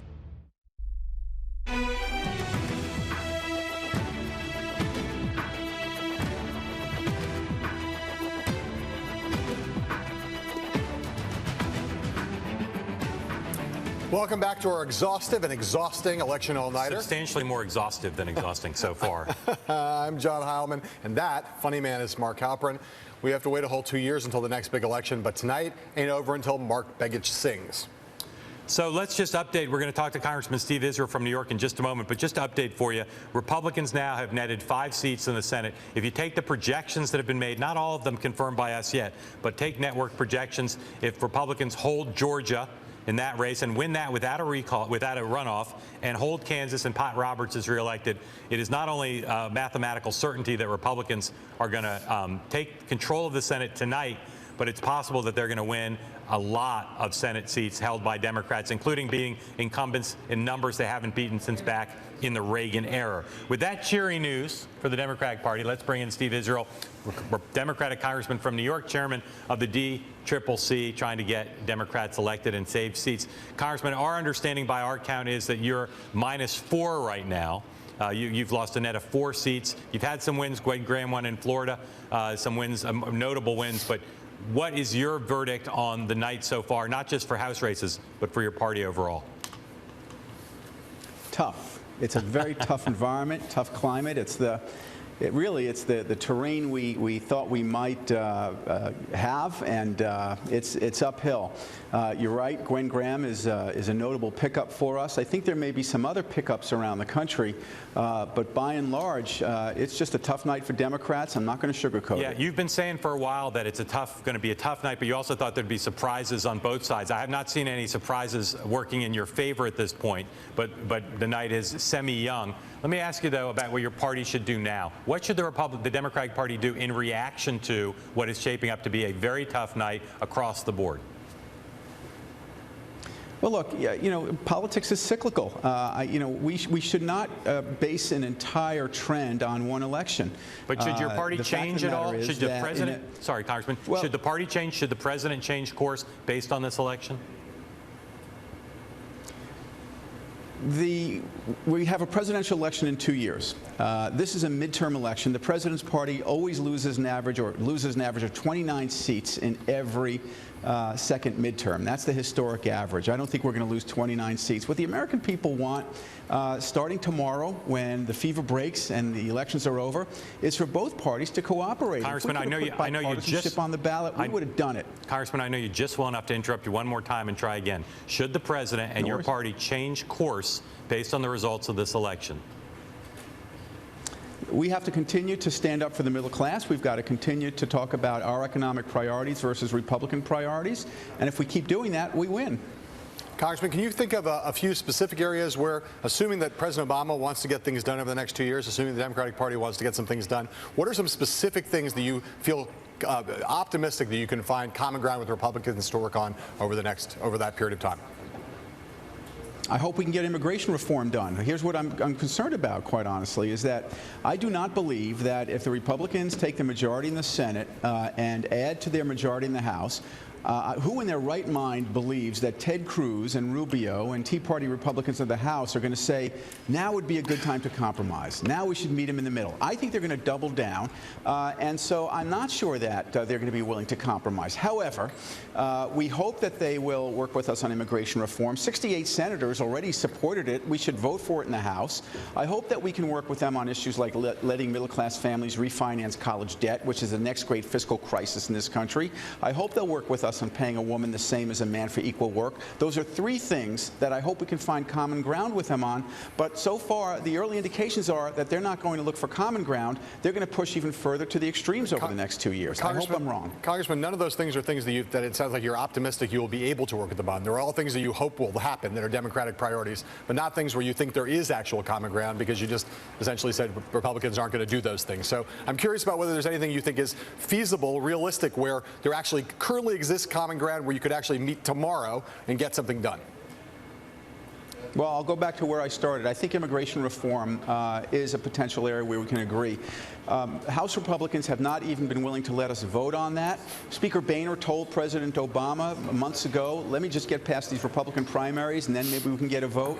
We're now way past the primaries. We're now going to be past the general election. This would be a good test. If we can just get the immigration reform, comprehensive immigration reform before the House, let people vote for it or against it, that would be a good test of where we can agree, particularly because 68 senators from the most conservative to the most progressive already voted for it in the Senate. So that would be my first example of where there could be agreement. Also, let me add that going into a presidential cycle, Republicans know that if they can't pass immigration reform, that they're going to have a major problem in a high turnout election with Latinos. And so it's in their political interest at the national level to get this done. And so let me just throw that out as a potential area of common agreement, not just because the policy is right, but because I think the politics would be right for the Republicans. Congressman, I'm going to turn you over to the tender, or maybe not so tender, mercies of Albert Reinhold Hunt, Jr. Al, go. Congressman Israel, we've talked a lot tonight, as we should, about the president's possible relationships with the new Republicans. Let me ask you, how are his relations with the Democrats right now today in Congress? The president did everything that we asked him to do in this cycle politically. We asked him to help us with get out the vote. He's a very good motivator of our base. He did that. We asked him to help us raise funds from our grassroots. He did that. So he did everything that we've asked him to do. Fred Davis. Congressman, I happen to be on the other side of the aisle from you, but in your answers to these fine gentlemen behind me, you were talking about, will the Republicans give anything? Will the Republicans give middle ground? What about you guys? Does a thumping, like somebody called it here tonight, does that make a difference? What will happen? It's the same question they asked. What will happen in the next 2 or 3 days to make America, which doesn't like Congress so much, either side of the aisle, to make America believe you really can work together on something? I hear immigration reform, and I almost yawn, if you'll pardon me, because I can't fathom that happening. But what can you do? How can you guys get together and actually accomplish some things? You know, I actually founded something called the House Center Aisle Caucus several years ago with a moderate Republican from Illinois who's left Congress, Congressman Tim Johnson. And here's what we learned. It was so instructive. The fact of the matter is that Democrats and Republicans are going to disagree on 75% of the issues. That's okay. There's a reason I'm a Democrat and you're a Republican. The problem is we're so busy beating each other up on the 75% that we will never agree to that we forget that we agree on the 25% in the balance, and we ought to just pass that. So once we are out of an election cycle, past an election, polls have closed, no more attack commercials, no more incessant fundraising emails from the DCCC and others. Let's focus on that 25%. And if we do focus on that 25%, the country will be 100% better off. You do that, I'm voting for you. All right, sounds good. And he lives in California. Well, I'll move. That puts redistricting at its most bizarre Yes, contours. it does. Yes, it does. Lanhee? Congressman, I'm just sort of wondering, what's the outlook for economic policy going forward? You know, whether it's on trade, there seems to be some agreement. The president wants it. Congressional Democrats, some have said they want it. Do you think anything can get done on the economy going forward? I hope so. I think one of the issues that we have, one of the challenges we have now is that people in the middle class, they look at these statistics that supposedly show that the economy is doing well. They just don't feel it. I think that there's a real middle class squeeze going on. They see the wealthiest doing better. They think, well, the poor, they get the government to help them, but what about me? What if I'm in the middle? So I think that middle class economics will be the dominating issue over the next 2 years, and this is an opportunity for Democrats and Republicans to try and find common ground on sensible middle class security issues. I'll give you one. The biggest crisis we have coming up is fiscal crisis is $1.2 trillion in unsustainable college debt owed mostly by middle class families. Let's get together and work on sensible ways to allow families to refinance that debt. That's in the long-term interests of the American people. It's a boom to the economy, and so Democrats and Republicans should cooperate on a pocketbook issue like that. Congressman Steve Israel, we're going to throw it back to Mark Halperin and J. Arthur Heilemann. Congressman, thanks for joining us. Appreciate you taking time with some candor and straightforwardness on a tough night for your party. Thanks, Congressman. So we need to tell you a bunch of stuff. We're approaching 11 o'clock Eastern time in just a moment, but there's a lot going on, including President Obama monitoring returns at the White House. Josh Earnest says, and our Phil Mattingly reports that amongst the calls the president has made is to Tom Cotton in Arkansas, the House member who's now going to become a senator from Arkansas. I suspect the president working the phones tonight, and the meeting on Friday, we reported earlier, meeting with the bicameral and bipartisan leadership at the White House. Let us speak of Georgia now, which is that all networks are now projecting that David Perdue has won the open Georgia Senate seat. There will not be a runoff in that race. And that is a huge blow to Democratic hopes to however slender they had now become of being able to hold on to control.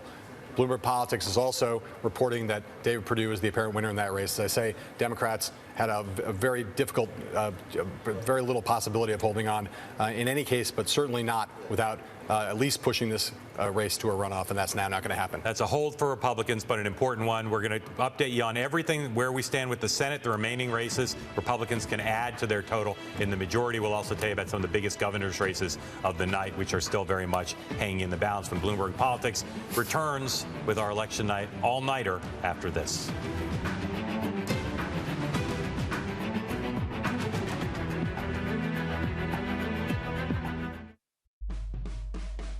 When 300 acres of historic New York City waterfront is making a comeback, and Goldman Sachs brings together people, capital, and ideas to help, a major project takes a giant leap forward. A new kind of manufacturing finds a home. Local residents find good jobs.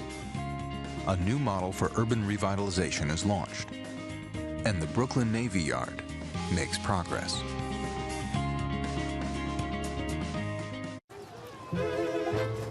These are the tennis shoes that got torture tested by teenagers and cried out for help from the surprise designers who came to the rescue with a brilliant fix. I love it. Which created thousands of new customers for the tennis shoes that got torture tested by teenagers. The Internet of Everything is changing manufacturing. Is your network ready? Gunderman Group. Gunderman Group is growing. Getting in a groove. Growth is gratifying. The goal is to grow. Gotta get greater growth. I just talked to UPS. They've got expert advice, special discounts, new technologies, like smart pickups. They'll only show up when you print a label, and it's automatic. We save time and money. Time? Money? Time and money. Awesome. Awesome. Awesome. Awesome. Awesome. Awesome. I love logistics. I can reach Ally Bank 24/7, but there are no branches. 24/7. It's just I'm a little reluctant to try new things. What's wrong with trying new things? You feel that in your muscles? Try a new way to bank, where no branches equals great rates.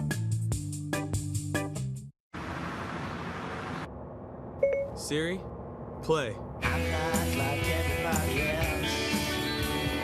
I'm not like everybody else. The all-new TLX from Acura.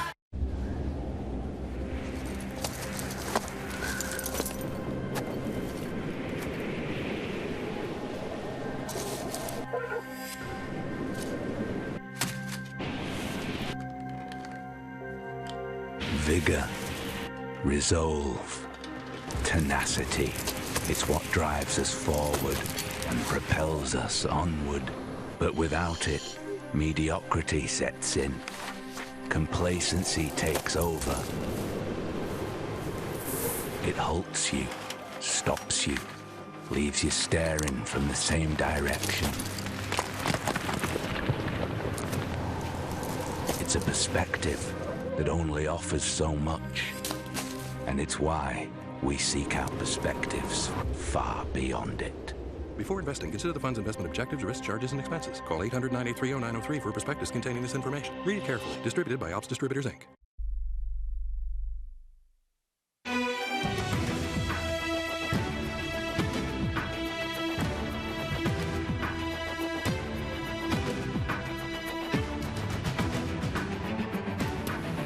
I am John Heilemann, and he is Mark Halperin, and we're here at Bloomberg Politics Election Night headquarters in New York City. Welcome back. But if you're just joining us with an impeccable sense of timing at the top of the hour, we're going to spend the next 60 minutes getting you caught up.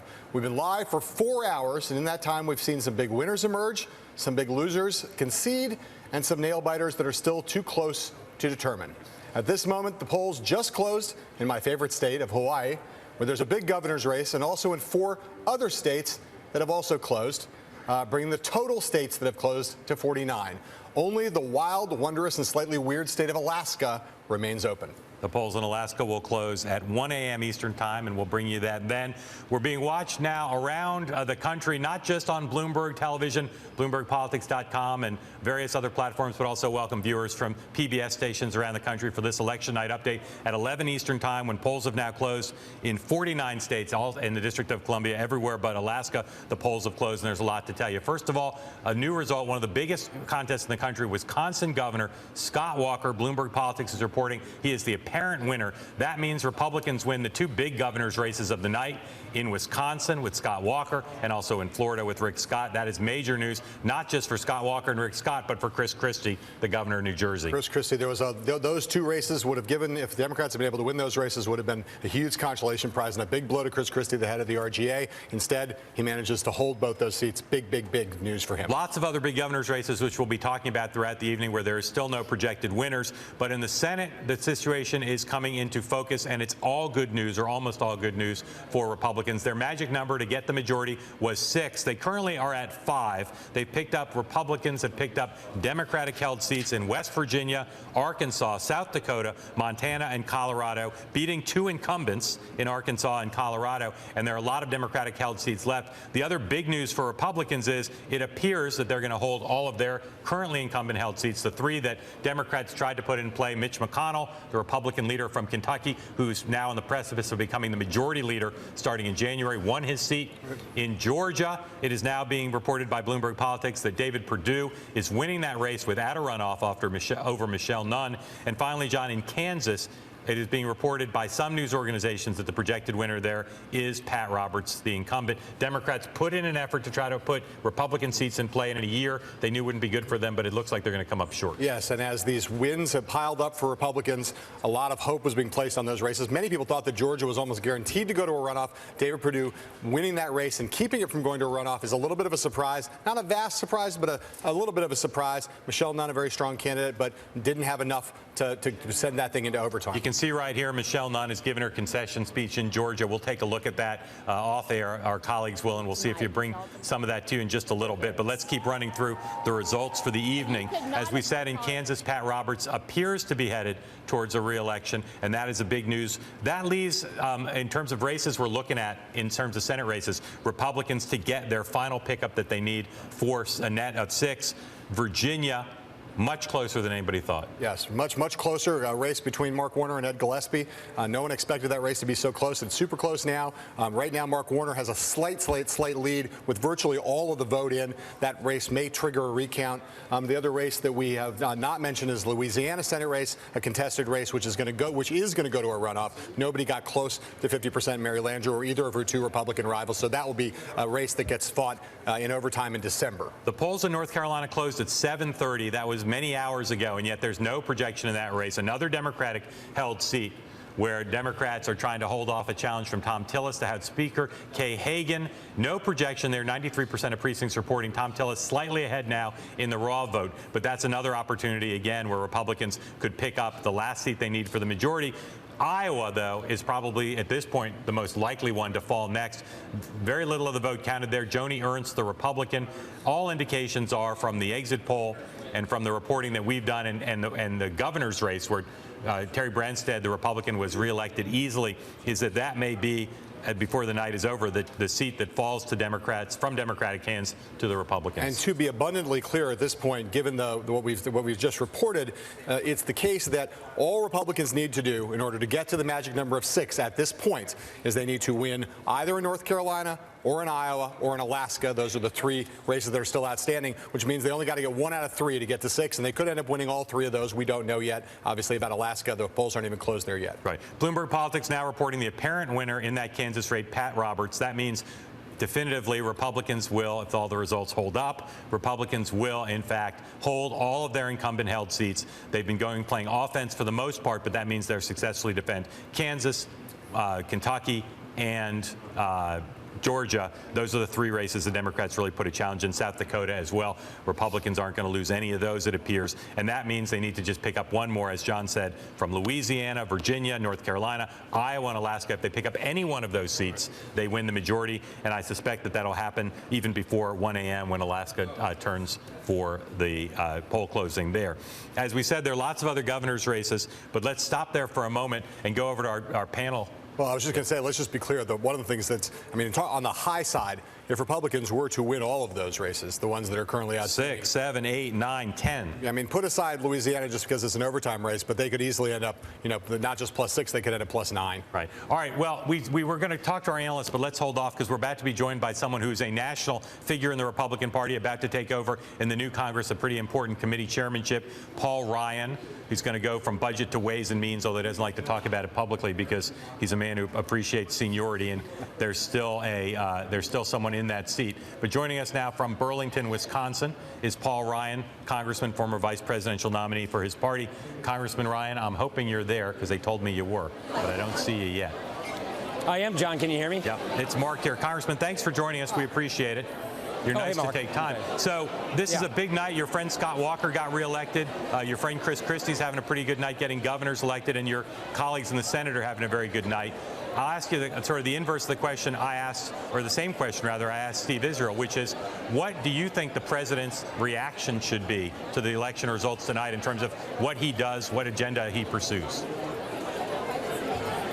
He should not try to go it alone with unilateral actions like executive orders. He should sit down with the new Congress and find out where we can work together. I'd like to put together some tax legislation to lower our tax rates to help American businesses. I think there's energy legislation we can put on his desk and probably get him to consider. I think we should do some border security legislation. I think there are a lot of things we should do to get the ball moving, get jobs created, get the economy growing. And, you know, we've passed a lot of bills, as you know, Mark, over in the House that are going nowhere in the Senate. We intend to move those. It looks to me like we're going to get the Senate, and that gives us an opportunity to vote on these bills, put them on the president's desk, and give him a chance to sign some of these bills and get some things done. Congressman, you mentioned a bunch of stuff pretty realistic that I think you could work with the president on. Some of your colleagues in both the House and the Senate don't want to work with the president. They would rather pass bills so he can veto them and you all can have a political fight. What do you say to your members of your party who say part of your effort should be to put bills on his desk that you know he'll veto to have that political distinction? Well, actually, Mark, I don't see that you have to do one or the other. I think you can do both. I think we should put bills on his desk that we think he can sign. We should work with him on bills that move our principles in the right direction. And yes, if there are certain issues we just see so opposite on, then we should define ourselves with our actions by passing bills that he may very well veto. I think we should do all of that. I think pass things that we can get things done, put things that may make him have to stretch a little farther and get something done that he might sign. And then if we just have differences of opinions, but we want to show the country what we would do if we had the presidency, what those policies would look like, we should do those too. So I don't see those as mutually exclusive goals. Congressman Ryan, it's John Heilemann here. I'm curious if you could talk a little about your friend Scott Walker, who's won re-election tonight in Wisconsin, or at least apparently has. That was a super close race. A lot of people thought that he was done for just a month or so ago. What turned the tide for him and allowed him to win a relatively comfortable victory? I'm really excited about it. I've been crisscrossing the state of Wisconsin with Scott for the last 2 weeks. What I think happened was basically momentum swung our direction for sure. And at the end of the day, it's just that his reforms are working. I mean, that's just really the brass tacks. He took a big deficit, turned it into a surplus. His reforms, which we call Act 10, are making it easier for school districts to bring innovative reform to our schools, and we're seeing better test results. We're seeing better education results out of this. So lower taxes, better economic growth, more jobs, reforming schools. The Walker reforms are working, and at the end of the day, that's the story that was told, and that's why he got reelected. Do you think his victory tonight is resounding enough to send him hurtling into the 2016 field? He's a very good friend of mine. He'd make a great candidate. I don't know what Scott's going to do. I think he was so focused on the governor's race. What I think Scott's victory shows you, though, is political courage will be rewarded by the voters. That's what I think the Scott Walker victory gets you. Political courage. This means other governors, other state legislators, and yes, people in Washington should not be afraid of tackling the tough issues of the day. He tackled the tough issues in Wisconsin, and voters rewarded him for doing that. That's the kind of leadership we ought to have in Washington as well. Congressman, I'm going to hand you over to Al Hunt here. Congressman, as you know, Dave Camp is retiring as Ways and Means Committee Chairman. He was somebody else who's elected that seat tonight. In 2 weeks, your caucus is going to decide who's going to be the next chairman. Would you like to be the next chairman of Ways and Means? I would, and it will be. It is my intention to seek that. Now that the election has had, I feel comfortable saying such things.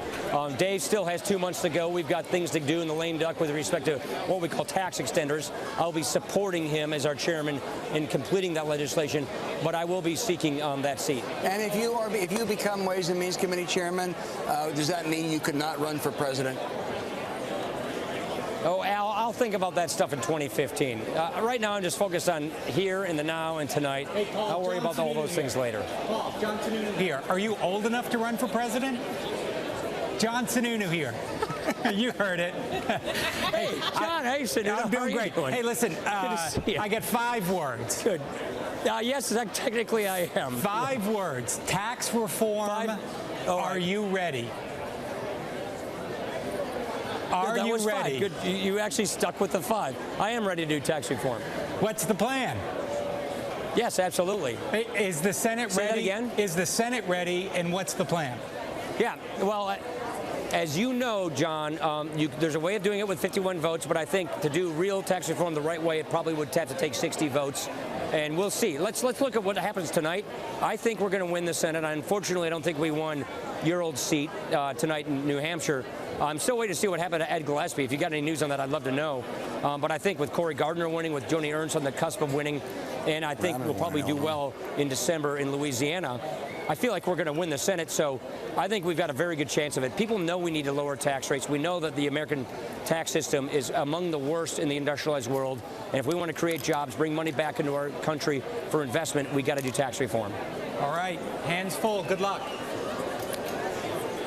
Good seeing you, Sununu. Congressman, we should have congratulated you at the beginning of the segment. Congratulations on re-election. How'd you do it? You should have warned me that Nunu was on your show. That's what you should have done. Congressman, how did you win re-election in your tough district this time? We did well. I don't even know the numbers, actually, but we're doing really well. Finally, let me ask you about Mitt Romney. They called it a long time ago, so I feel good. Mitt Romney's a good friend of yours, and he campaigned hard for Republicans. He says he's not interested in running for president. How much did he contribute to Republicans having a good cycle? And what do you think it says that he's so popular now, not just with Republicans, but in a lot of these purple states? He's very popular. I think he'd make a fantastic president. I wish he would run for president again, but he says he's not running and he has no plans on running. You know, I think it's a little bit of buyer's remorse. I think what we have in 2013, 2014 is what I call big government in practice. The challenge that Mitt and I had was we felt like we were competing against the Obama rhetoric, the promise of big government, because Obama passed his program in 2009, 2010, delayed implementing it like Dodd-Frank, Obamacare, all these regulations until 2013, 2014, and now we see what it looks like. And by the way, the results, they don't look anything like the rhetoric that was used to sell it. So big government in practice, what Obama's programs actually look like now that they're actually occurring, look nothing like what he said they would look like in 2012. And I think people see that. And Mitt Romney predicted so much of that. And I think that's why Mitt is in good standing with the American people. I think that's why candidates across the country are begging for him to come, because he was clairvoyant, he was right. And I think the solutions that he offered the country would have been far better for America. And I think we now know that. Congressman, big enough night for you that you're entitled to break your normal dietary regime and have a brat and a brew to celebrate. Congratulations. Nice to talk to you. I had a cheeseburger. Does that count? Oh, it totally counts. But you got to have the beer, too. Guys. Thanks, Congressman. Depends on how much cheese is on that burger. That's the only question. I'll have that. There's now a projection in Illinois. Congressman, thank you. There's now a projection in Illinois by one news organization, by NBC News, that Bruce Rauner, the businessman, who's never run for office, who happens to be close friends with the mayor of Chicago, Rahm Emanuel, is 1 that governor's race. We'll work on that and try to tell you if we think that's true and if so, how it came about. But that'd be a big win in a very blue state for the Republican Party. It'll make it increasingly difficult. Anita Dunn and Mike Feldman get ready to explain that one to us in just a minute. But we want to go to the White House. Phil Mattingly, our colleague there on the North Lawn. Phil, you've done some reporting about what the president has already done. We talked about the Friday bicameral bipartisan meeting. He's making some calls. What's your sense of how the White House is dealing with this right now, besides those presidential calls? Quiet night here. I think Bill laid it out pretty well earlier right now. There's a lot of preparation for what the president's going to say tomorrow. He is going down the list right now and starting to make calls. One of the first calls he made, actually, was to Representative Tom Cotton, obviously the senator-elect, apparently down in Arkansas right now, which is kind of an interesting choice. Tom Cotton, not exactly somebody who's been aligned with this White House in any way, shape, or form. So for the president to reach out early, I think, is somewhat of a statement. I think also, though, aides are being very clear right now. There's preparation for what he's going to say tomorrow. Where there are possible areas that the White House could try and find some types of compromise with Republicans, but also trying to underscore, Mark, that the White House is not just going to buckle. They're not going to kind of fade into lame duckness. They want to be active going forward. I think you're going to hear the president try and set that tone tomorrow. Phil, have they already announced an event? Does he have something on his schedule where he's expected to comment, or is there going to be a press conference? What do you know about that? Nothing has been announced at the moment. I think there's a recognition that generally the day after a midterm election, the president's going to come out. I think this is one of those cases right now. I do know, Mark, from some reporting that aides have been meeting pretty regularly for the last couple of weeks, trying to play out scenarios on what would happen tonight, and if one thing happens, what the president would do going forward, starting with that lame duck, but then also coming in January. Obviously, it looks like the scenario that's most likely coming true is Mitch McConnell is going to be the Senate Majority Leader. They have kind of a pathway mapped out right now. How fleshed out that's going to be, I think we're going to have to wait and see over the next couple days. But there is some type of sense right now that the president will be speaking. We'll get some type of statement tomorrow. Phil, do you have any sense over the last 72 hours whether the White House was pretty much braced for the worst for the kind of night that this is turning into, or were they still kind of clinging to various hopeful scenarios for how Democrats might hold on to control the Senate? I think they were braced for the worst. I think, look, you would hear that there were, the possibility that the ground game would work out, but it was nowhere near as vigorous as you were hearing from the DSCC or any type of the campaigns whatsoever. I think there's a recognition of what was coming. There was a bracing for what was coming. There was a hope that maybe a couple races would swing their way. But I think they had a good sense of things right now. The political operation here was pretty in tune with what was going on. Has been briefing the president all night tonight. This was something they saw coming and that they definitely had been preparing for. And real quick, just at the end here, Phil, do you think there's been some reporting that President Obama's a little resentful for the way the Democrats ran away from him in this midterm election? Do you sense there any truth to that?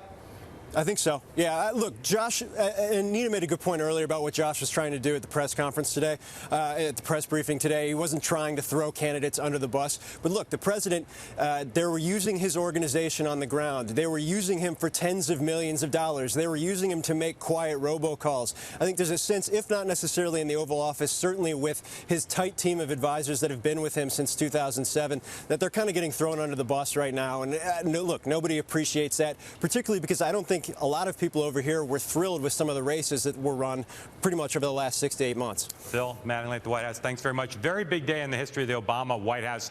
The Obama administration waiting for that last domino to fall, probably in Iowa, for Republicans to take the Senate. And then we'll see if they end up getting 7, 8, 9 Senate seats by the end of the night. That is a very big deal for the president as he keeps his agenda in focus for the last 2 years. We'll have more on that, and also on the governor's race. There's still a lot there we need to talk about. What you got to tell them is to keep up with our coverage on BloombergPolitics.com and on Twitter and on Facebook, all over social media. We will be right back.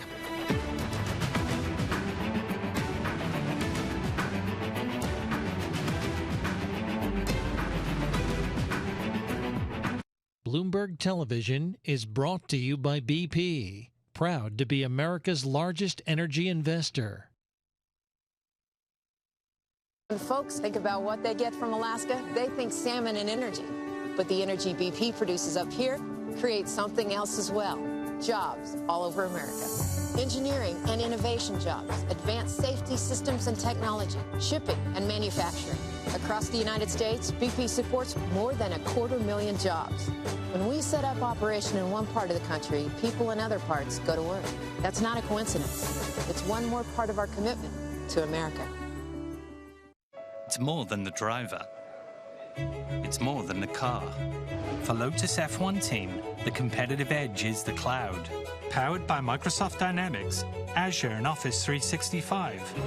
The team can gain real-time insights and instantly share information around the globe. When every millisecond counts, staying competitive begins with the cloud. This is the Microsoft Cloud. We all think about life insurance, but when we start worrying about tomorrow, we miss out on the things that matter today.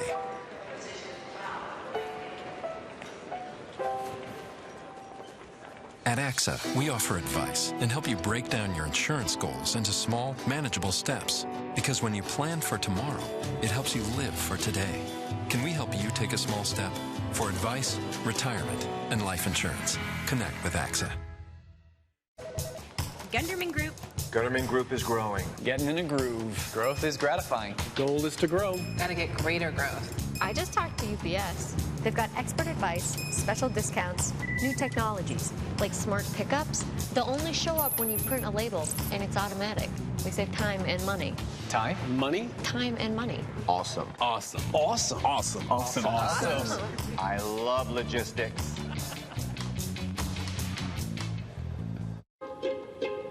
Opportunities aren't always obvious. Sometimes they just drop in. CME Group can help you navigate risks and capture opportunities. We enable you to reach global markets and drive forward with broader possibilities. CME Group, how the world advances.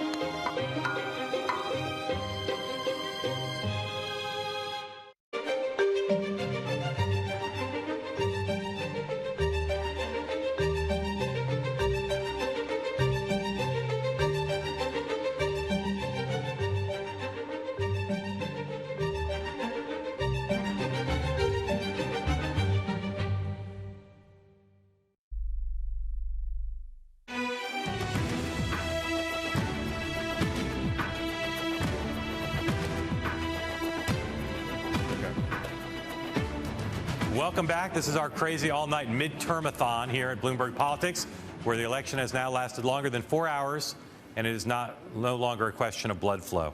That was supposed to be John's line, which is why I read it as if I had no idea what I was saying. All right, over here at the decision desk, right now, if you look at where Republicans stand, they've netted 5 seats. They're going to hold all of their incumbent-held seats. They just need to pick up one more. The two most likely to fall, not Louisiana, where there's a runoff, and not in Alaska, where the polls don't close till 1, but rather, and not in Virginia, where they might get a seat, but things are so close, they're not going to get quick. It's Iowa or North Carolina. So let's talk about those two races. No projections in either. But Eric Chemi, you say, as you look at the returns in Polk County, where Des Moines is the biggest county in the state, doesn't look like Bruce Braley can win this race. It doesn't look like he's going to win this race. For example, Obama beat Romney in that county by 15 points in 2012. He's only up by 5 right now. So Braley's up by 5. Braley's only up by 5. So if you look at the 5 biggest counties in the state, he's underperforming where Obama was. If you project that out for the rest of the state, he's probably going to lose by about 6 or 7 points overall. And Seltzer, if a Democrat wins Polk County by 5 points, can they win? I'm going to tell you, those 5 points, those 10,000 votes that Braley is ahead in Polk County have been offset by 10,000 votes in Sioux County, one of the smallest counties in the state. And Fox now is projecting, the first news organization to project, Fox is projecting Joni Ernst would win. That would give Republicans definitive control of the Senate. We're talking about now how big their control would be. North Carolina is another state, no projection yet, another Democratic-held seat, this time an incumbent. Iowa's an open seat. In North Carolina, Kay Hagan against Tom Tillis, no projection there yet. Where's the vote at? Why don't we have a winner there? We don't have a winner because the margin for Tom Tillis is currently leading is about 50,000 votes out of about 2.8 million cast in a race that has a Libertarian candidate. The vote that's outstanding is scattered across many, many counties, so it's difficult to glean just who stands to gain and who stands to lose from the vote that's counted there, but Tillis has a 50,000 vote lead. Right. Okay. So those are the two possibilities where Democrats could get that 6th vote. And as we said, they're likely at this point to go even higher. I want to talk to the two Democrats here about Harry Reid. Presumably, he still tries to be minority leader come January. He's not a guy who likes to lose. How do you think? Who does? Yeah. Well, he particularly doesn't like to lose. How do you think Harry Reid will handle being in the minority And how do you think the White House will handle Reid as the minority leader? They've been pretty deferential to him up until now as majority leader. How will that relationship work? How will Reid operate in Washington, assuming he comes back as leader? I think, regardless of what the margin is tonight, Mark, it's not going to be 60 votes. And that is the operative number that you really need to do anything in the United States Senate. So I think that both Mitch McConnell, if he's indeed the majority leader, and the White House will need to continue dealing with Harry Reid. I think that Harry Reid, as you say, he's a very competitive person. Of course, he was a boxer, and he's never, he has not been in this position. I think that you will see a very united caucus behind him, and I think that you will see him continuing to lead very aggressively. Mike, you worked for Al Gore when he was president of the Senate. You spent a fair amount of time up there. So up until now, a big part of the dynamic has been the president didn't have a lot of flexibility to work, even try to work with the House, because, for instance, on immigration, Harry Reid said we need a comprehensive path to citizenship. On entitlement reform, Harry Reid said no cuts to benefits. Now, does the White House deal with Reid and still give him a lot of deference? Or for the president to salvage these last 2 years, does he have to really focus on what does Mitch McConnell care about, not what Harry Reid cares about? Well, I think for a period of time, actually, there's a lot of aligned interest in the Senate, especially among moderates of both parties in the Senate. And by the way, that's how anything gets done in the Senate anyway. I think the president's going to, I would bet the president, starting on Friday, is going to push for some things that he thinks he can make progress on early on, right? Corporate tax reform, infrastructure, some urgent needs that are bipartisan, Ebola funding, cybersecurity, things like that. And if he can build consensus on those, then we'll see more progress than we've seen in terms of legislation in a while. The interesting thing will be what happens with what the House sends to the Senate, which Harry Reid and Mitch McConnell both have an interest in stopping. We got to go to break, but before we do, tell you about an important development. The Associated Press is saying Tom Tillis will win the North Carolina Senate seat. Another Democratic loss. Kay Hagan loses. That is the 6th seat. No chance for a Democratic pickup. Republicans will take control of the United States Senate in January, and the more seats to come that they could win. We'll be right back. Bloomberg Television is brought to you by Goldman Sachs. Progress is everyone's business. When a supplier of pipes, valves, and fittings for the energy industry turns to Goldman Sachs for capital and advice, business expands. New distribution centers open. Jobs are created. A global network takes shape. Millions of people get the energy they need. And a company called MRC Global makes progress. Sailing through the heart of cities and landscapes with Viking, you'll see things differently. You'll get closer to iconic landmarks, to local life and cultural treasures. It's a feeling that only a river can give you, that only Viking can give you. Spend less time getting there and more time being there. Viking River Cruises, exploring the world in comfort.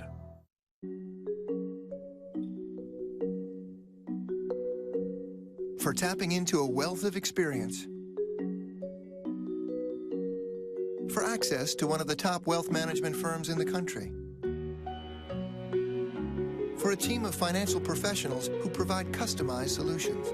For all of your wealth management and retirement goals, discover how PNC Wealth Management can help you achieve.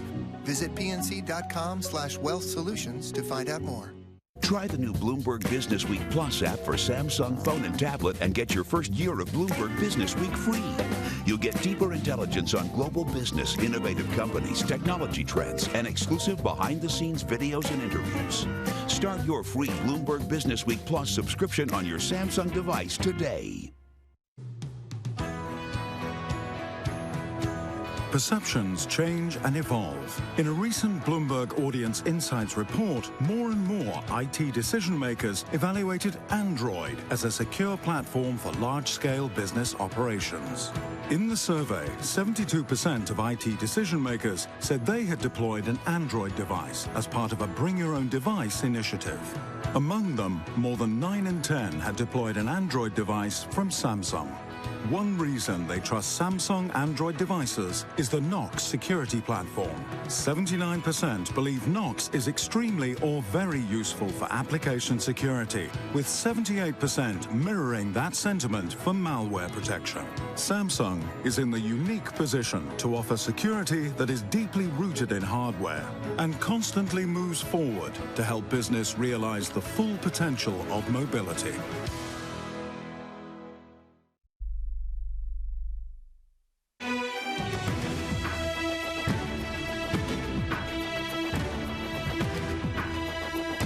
Welcome back to Bloomberg Politics Election HQ. I'm John Heilemann, and he's Mark Halperin. And if you're watching from Alaska and haven't voted yet, here's how you do it. Step 1, cut a hole in that ballot box. Step 2, put your vote in that ballot box. Step 3, make them open that ballot box. And Mark, that's the way you do it. All right, it has been a big night for Republicans. Those who said there wouldn't be a wave, I'm not sure if they know what a wave would look like, because this appears to be something of a wave. There have been a few survivors on the Democratic side, but not many. Would you say tsunami? No, not quite tsunami. No, not tsunami, but a wave. Survived. A wave, like the kind of wave that's big enough to hang 10 wave. So on the long board. Let's look at our magic number, 6. Republicans needed to net 6 seats to get the majority. Currently, they're at 5, but that's 5 with an asterisk. So if you take our reporting and the projection of others, Republicans now have netted 7 seats. They're not going to lose any, so their majority control is safe. Besides the ones we've been telling you about all night, they picked up seats in West Virginia, Arkansas, South Dakota, Montana, and Colorado. That's the 5. That's the 5. That's the 5. Add in there both Iowa and North Carolina, almost certainly going to the Republicans. That would be 7. Right. And there are more to come. They still have a possibility of picking up seats in Virginia, in Louisiana, and Alaska. In the House, Republicans now have netted 6 seats total. There's lots of House races that haven't been projected the outcome yet, but Republicans have picked up 6. That's actually on the low end of what people had said, but there are more races to come. Yes. The governor's races have also been extraordinarily good so far for the Republicans. They've won the night's 2 biggest races, John, in Florida, where Rick Scott has been reelected, against Charlie Crist in a really expensive, nasty marquee race. And then in the Wisconsin governor's race, Scott Walker reelected in another very tough negative race. And yes, and this is for Democrats who had been hoping, that's pre-spinning the notion of some solace. Well, we might lose the Senate, but we'll win these big governor's races. They lost the big 2 that they cared most about in Florida and Wisconsin. There's some speculation, or not some projections, about them losing Illinois. They have lost in Michigan. It's not, again, there's not very many rays of sunshine on the governor's side to make up for all the dark clouds on the Senate side. Bloomberg Politics now reporting in Iowa, Joni Ernst is the apparent winner there. That does make it as official as you'll get with that certification. Republicans now netting 6 seats, and as we said, it could go higher. They could end up with 7, 8, 9, 10 total net seats for the night, beating an extraordinary number of Democratic incumbents, more than they have in quite some time. And the governor's races, as we've said, very favorable, not just in Florida and in Wisconsin, but a number of governor races outstanding where Republicans still have a chance, including in Illinois, where one news organization has projected that Bruce Rauner will be the win. That's the president's home state, obviously. Yes. That would be an embarrassing loss. Both the president, the first lady, lots of other Democrats went there. Republicans won overwhelmingly in Ohio, where John Kasich was reelected, and in Iowa, where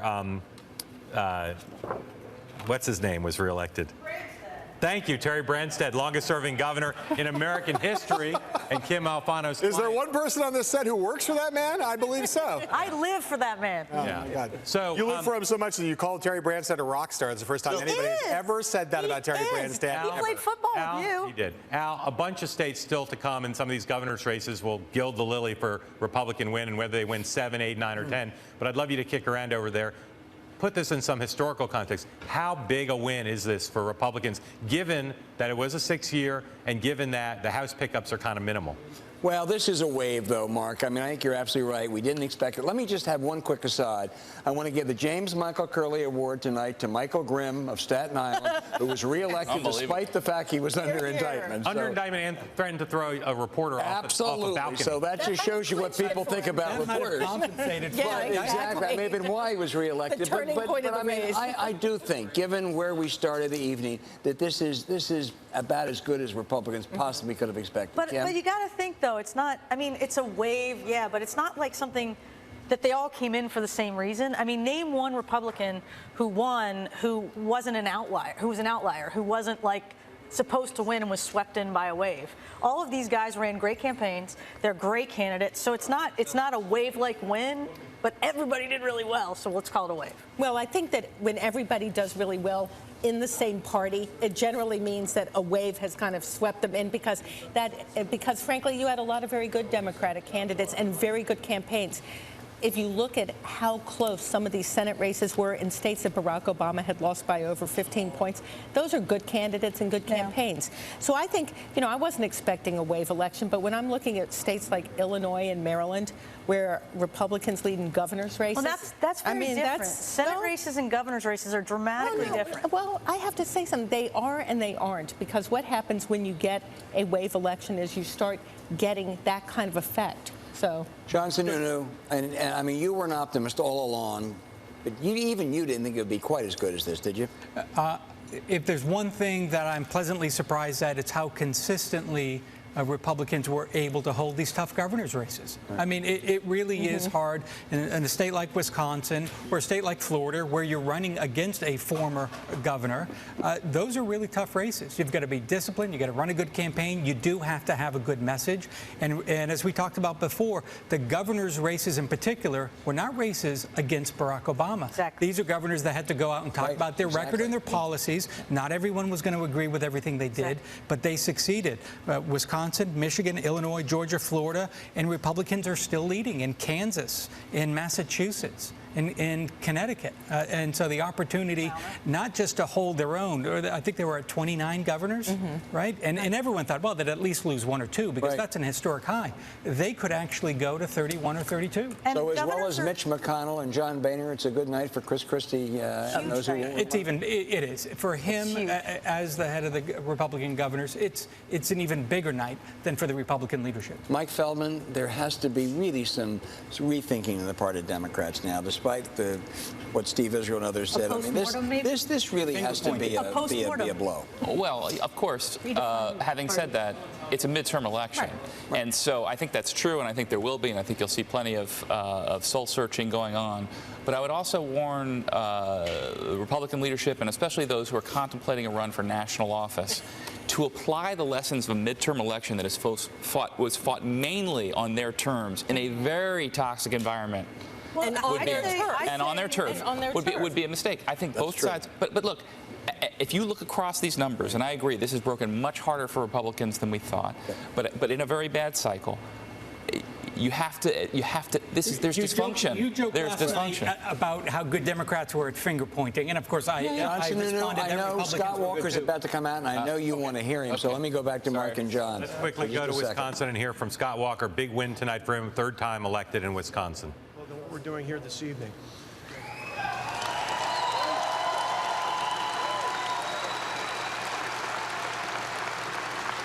And I want to thank my support team.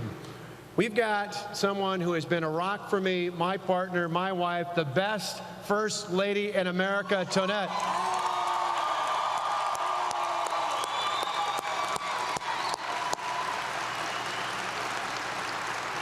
And it's amazing, but 4 years ago, Matt and Alex were just in high school, just up the way from here, at Wauwatosa East.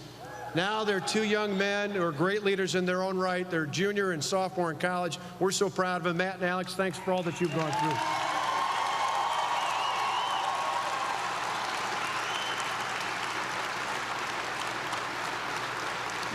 My parents, Lou and Pat Walker, are here. In fact, my dad's wearing his favorite red, white, and blue flag shirt he got from Kohl's. My parents are here. My brother David is here. My sister-in-law Maria is here. My beautiful nieces Isabella and Eva are here. And I want to thank all of them, plus all my cousins and aunts and uncles on both my side of the family and Tonette's side of the family. Our family has been so precious to us, and we appreciate all their love and support. And I want to thank you all for recognizing the best lieutenant governor in America, Rebecca Clayfish.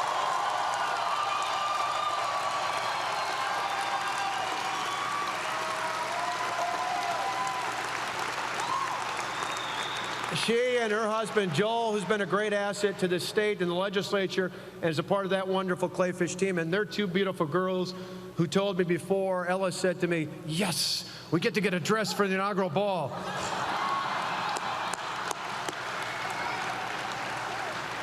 But they're a great family. We've been touring the state with them, and I just appreciate all of you coming out, all our supporters, all the grassroots workers, all the things Tonette talked about, all the calls, all the doors, all the phones, all the votes, the voters of this state. Thank you so much. We love you.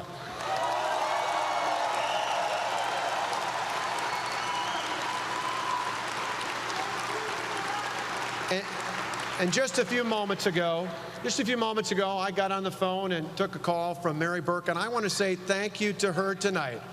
Thank you to her tonight. You may have saw the picture that we each tweeted yesterday. We amazingly had to bump into each other at the FBO in Green Bay. And instead of parting different ways, we actually stood together, talked for a minute, took a picture together. And I know there are disagreements on policy issues, but I think that picture signalizes tonight that she had a great love for her state, just like her supporters did. Together, we are Wisconsinites more than we are Republicans or Democrats.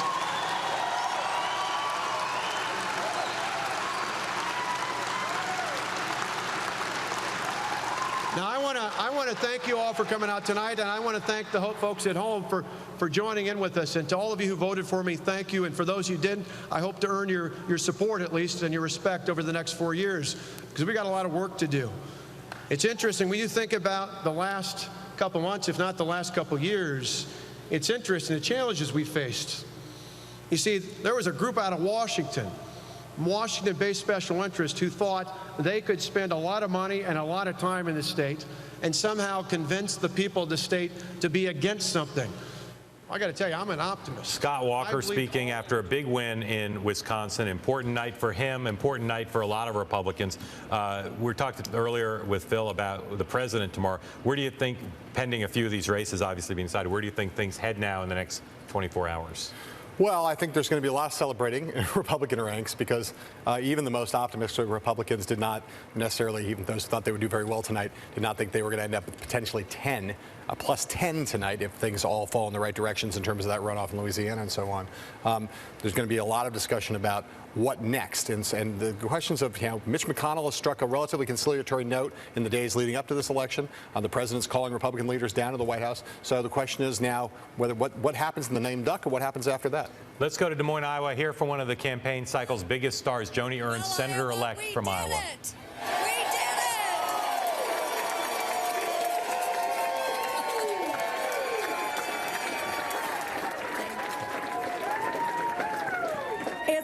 It's a long way from Red Oak to Washington. From the biscuit line at Hardee's to the United States Senate.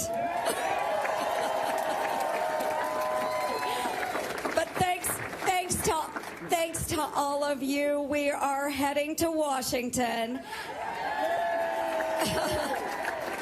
And we are going to make them squeal.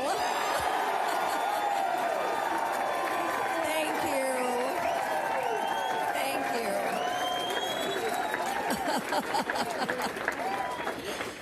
This morning I was voting in Red Oak, and as I looked around, I noticed that this is about as different as you can get from Washington, D.C.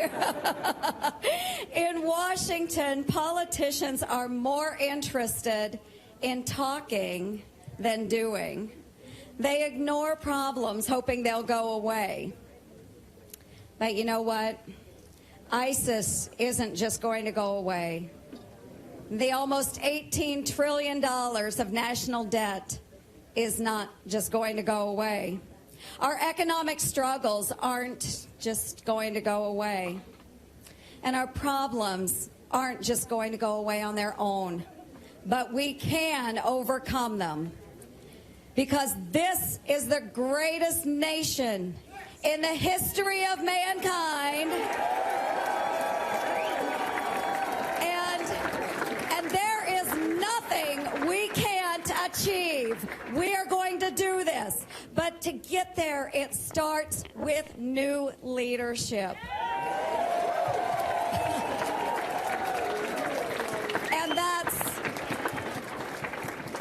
And that's what Iowa has voted for today. Yes.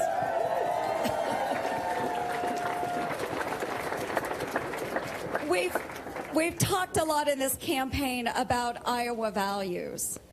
honesty, service, and hard work. Knowing the value of $1 and not to waste it. These are the values that our parents and grandparents have taught us. These are the values that my mother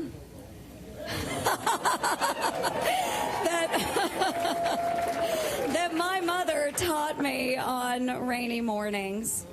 Not with a lecture or a book, but with plastic bread bags. You see, growing up, I only had one good pair of shoes. And so on those rainy school days, my mom would slip plastic bread bags over my shoes to keep them clean and dry. You know what I'm talking about. Thank you. Illinois governor loses. And you know what? It wasn't high fashion, That is pretty but I was never embarrassed. And it worked. And it worked.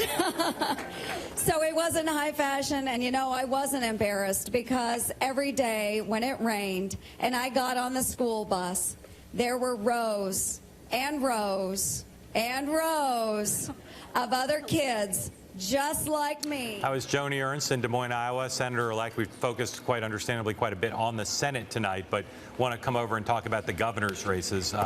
Kim Alfano, you worked for Terry Branstad, who had a big win tonight, but lots of the big races that have so far been projected have gone for the Republicans, not just Wisconsin and Iowa and Ohio and Florida, but several others. Tell us why you think that's a big deal for your party. Well, because the governors traditionally and for years now have been the place where they have had to have policy. They've had to enact bold, not so bold changes. And I think looking at all the governors winning, there's a mandate for their ideas. And I think if the Senate needs to do something when we now have control of it, it's look to the governors and the successes they've had with, they haven't been right or left wing policy ideas. They've been important, kitchen table kind of ideas that have been successful in a lot of these states. And you've never been a governor, but you know one very well. I know former one governor. really well. Yeah. A very good one. Yeah. Look, and politically, these were not races fought on favorable terrain. The Senate races in North Carolina, Georgia, that's good demographics for Republicans. Wisconsin, Illinois, Michigan.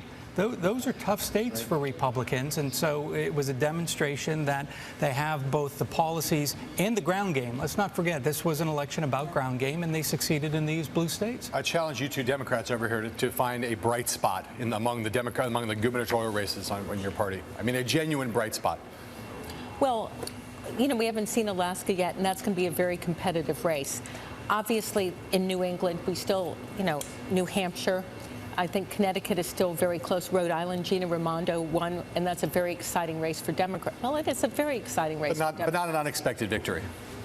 A very close race, actually. It's like Democrats squeaking out a win in the mayor's race in Washington, D.C. No, exactly. But here's the thing, and I think this is important. I think that these governor's races were important. I think there were some important victories. But if you look at the really big victories in the Midwest, the John Kasich, those are people who did govern from the center, going to and boldly. And boldly. And I think that that's an interesting thing. If you look at some of the people who lost, like in Illinois, where it appears that Pat Quinn will not be reelected, the campaign against him was very much the anti-incumbent, anti-establishment campaign that we saw across the country. Yeah, we're going to spend the next couple of hours, the next couple of days trying to absorb what all this means. I would think both parties have to look very hard within, because I think what we're hearing from people, no matter what the outcome of the race was, they want their government to get their act together and work for them. Right. And look, there's a narrow window because tomorrow, 2016 cycle begins.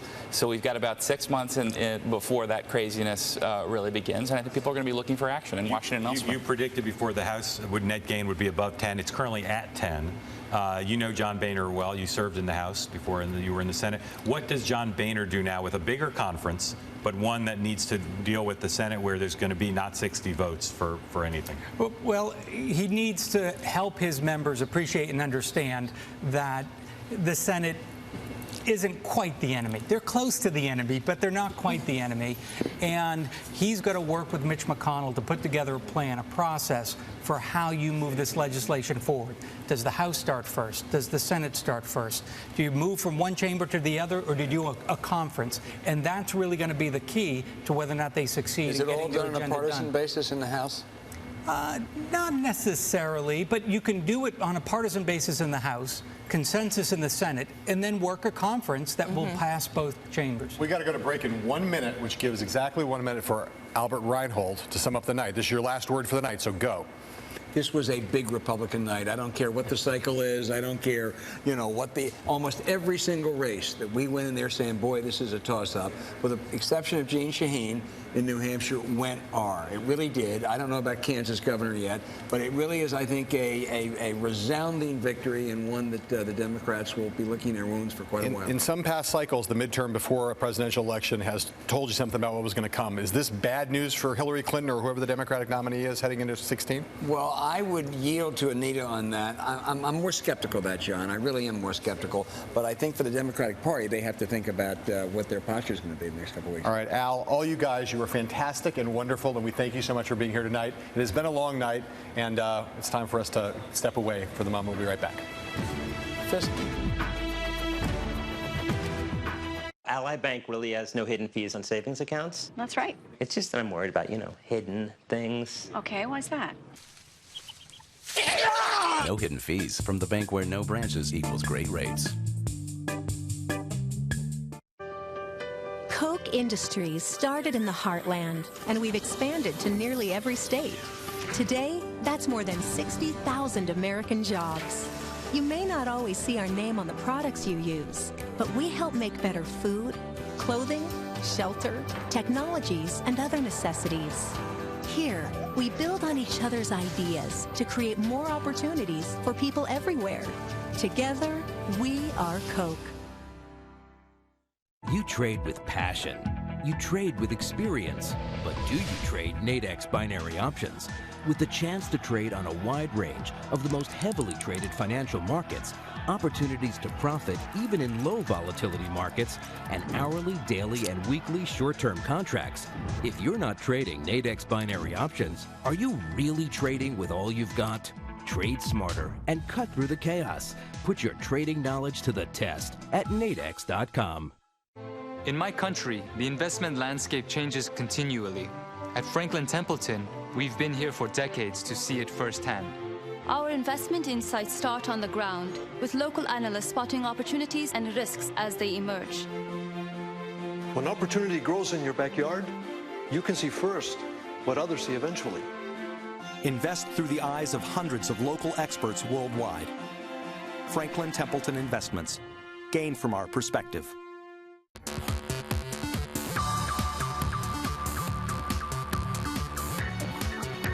Today's Bloomberg Ticker is brought to you by PowerShares QQQ, leading the intelligent ETF revolution.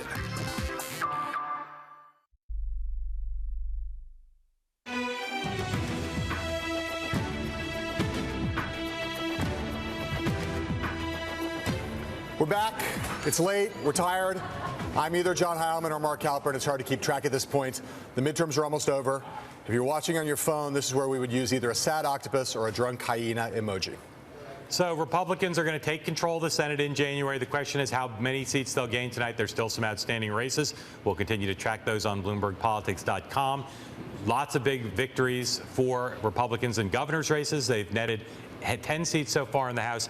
As Al Hunt said, by any measure, a very big night for the Republican Party. Want to walk over and talk to everybody in the remaining time we have left. Maybe not everybody, lots of people. Our decision desk, which did a fantastic job tonight tracking the races. They'll continue on, as I said, on BloombergPolitics.com, tracking the races that are still unprojected. And talk to all of you in the remaining time we have. First, give a big hand to the data geeks. We love those guys. Yay, geeks. This is the 8 of the most bipartisan people in politics that we gather here today. All excellent. Not all of you are going to have time to talk, so let's just go around. If you've got a closing thought about the evening and what happens next, let's hear it, Bill Burton. Very tough night for Democrats. Some might say crushing. But tomorrow's a new chapter, and there's an opportunity to get some things done. Mike? Pendulum swings, the worm turns, and if Bill Burton ever runs for office, he should hire Fred Davis to do his ads. Can't we all just get along? You had a pretty good night. Your clients did well. Yeah. Congratulations. Won them all. Yeah. How many? Go through the wins. You won what? What and what? Oh, Michigan governor. Inhofe, Lamar Alexander, Bill Haslam, David Perdue, Rick Snyder, David Young in Iowa. Just in terms of the win bonuses. Just in terms of the win bonuses. I already told Al I'm buying. I was going to say, you're buying me a new vacation home on the basis of the win bonuses there. Patti Solis Doyle, closing thoughts. You know, now the real work begins. Great night for Republicans. I'll give it to them. Anita? I'm going to hold back from proposing the constitutional amendment to only have every 4-year elections, okay? But I think some people may be thinking about it after the last 2 midterms. Thanks to the Dream Team. You all were fabulous. Thank you so much. It made for a great evening. Lanhee? I'd love to trade election night tonight for election night in 2012. Can we do that still? You allowed your party to learn lessons on the ground. You know, the work does start tomorrow. I think that's great. Kim? I'm going to shout out to Governor Branstad again for his history-making win. Well, yeah, I mean, that's a big deal. Yeah. Nation's longest-serving governor ever. Nothing says change as much as Terry Branstad. or rock star. If you're thinking rock star, you think either Keith Richards. Think of the skinny jeans. Think of the skinny jeans. Gentleman from New Hampshire, Senator Sununu. Republican control of House and Senate, great opportunity for Republicans to advance an agenda. It is also an opportunity for the president because it's a much easier negotiation with a unified Congress. If he called you and said, John, what tone should I adopt in my press conference on Wednesday? What tone would you say? Ask Republicans what they want to achieve. What tone should he have? Dial tone. Constructive. He's got to demonstrate to Republicans that he really wants to accomplish something and not just tell them what he wants to do and how smart he is, which is what he has done day in and day out for the last 6 years. Mark Halperin, my genius partner. Thank you, sir. I wanted to ask you in the 22 seconds right now, okay? What surprised you most tonight? What surprised me most was Bruce Rauner winning in Illinois. That is a deep blue state, and there were no indication that he didn't run a perfect campaign, but that's going to be a cap on a big Republican night. Second for Ed Gillespie going to a recount. That happens. That's It is a rare state in which no matter who wins in the Illinois governor's race, it's a win for Rahm Emanuel, your friend. Okay, it is almost midnight, which means that November 4th is basically over. There is still some midtermy action out in Alaska. You can follow that race and all the other races that haven't been decided yet on BloombergPolitics.com, on Twitter and Facebook. But for our purposes, we're hungry, tired, cranky, and frankly too sober. So for Mark, Al, and all our panelists, the decision desk, the control room, the camera, the crew, everyone at Bloomberg Politics, adios, sayonara, ciao, shalom, aloha, bye. We'll see you tomorrow. When a company committed to a sustainable future turns to Goldman Sachs for financing and advice, research is funded. Algae gets to work. Manufacturing ramps up. More facilities come online. Renewable oils start providing new solutions. And a company called Solazyme makes progress. This is the storm. There's a storm coming. That whipped through the turbine, which poured surplus energy into the plant, which generously lowered its price, and tipped off the house, which used all that energy to stay warm through the storm. There's a bad storm coming. The Internet of Everything is changing how energy works. Is your network ready?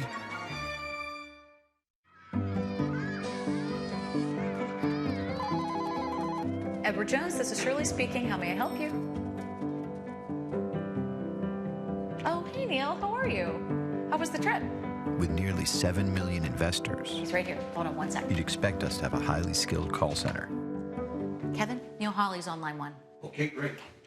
And we do.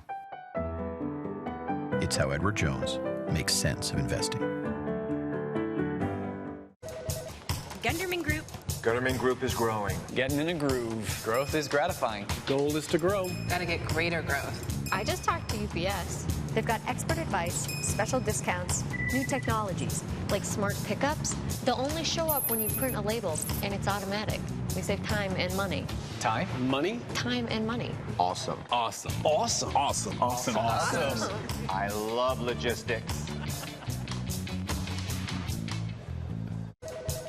Gunderman Group. Gunderman Group is growing. Getting in a groove. Growth is gratifying. Goal is to grow. Gotta get greater growth. I just talked to UPS. They've got expert advice, special discounts, new technologies, like smart pickups. They'll only show up when you print a label, and it's automatic. We save time and money. Time? Money? Time and money. Awesome. Awesome. Awesome. Awesome. Awesome. Awesome. I love logistics.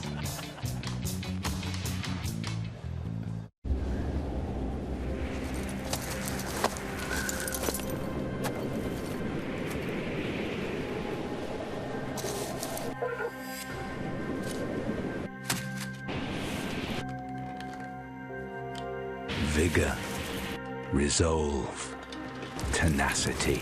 It's what drives us forward and propels us onward. But without it, mediocrity sets in. Complacency takes over. It halts you, stops you, leaves you staring from the same direction. It's a perspective that only offers so much. And it's why we seek out perspectives far beyond it. Before investing, consider the fund's investment objectives, risks, charges, and expenses. Call 800-983-0903 for a prospectus containing this information. Read it carefully. Distributed by Ops Distributors, Inc.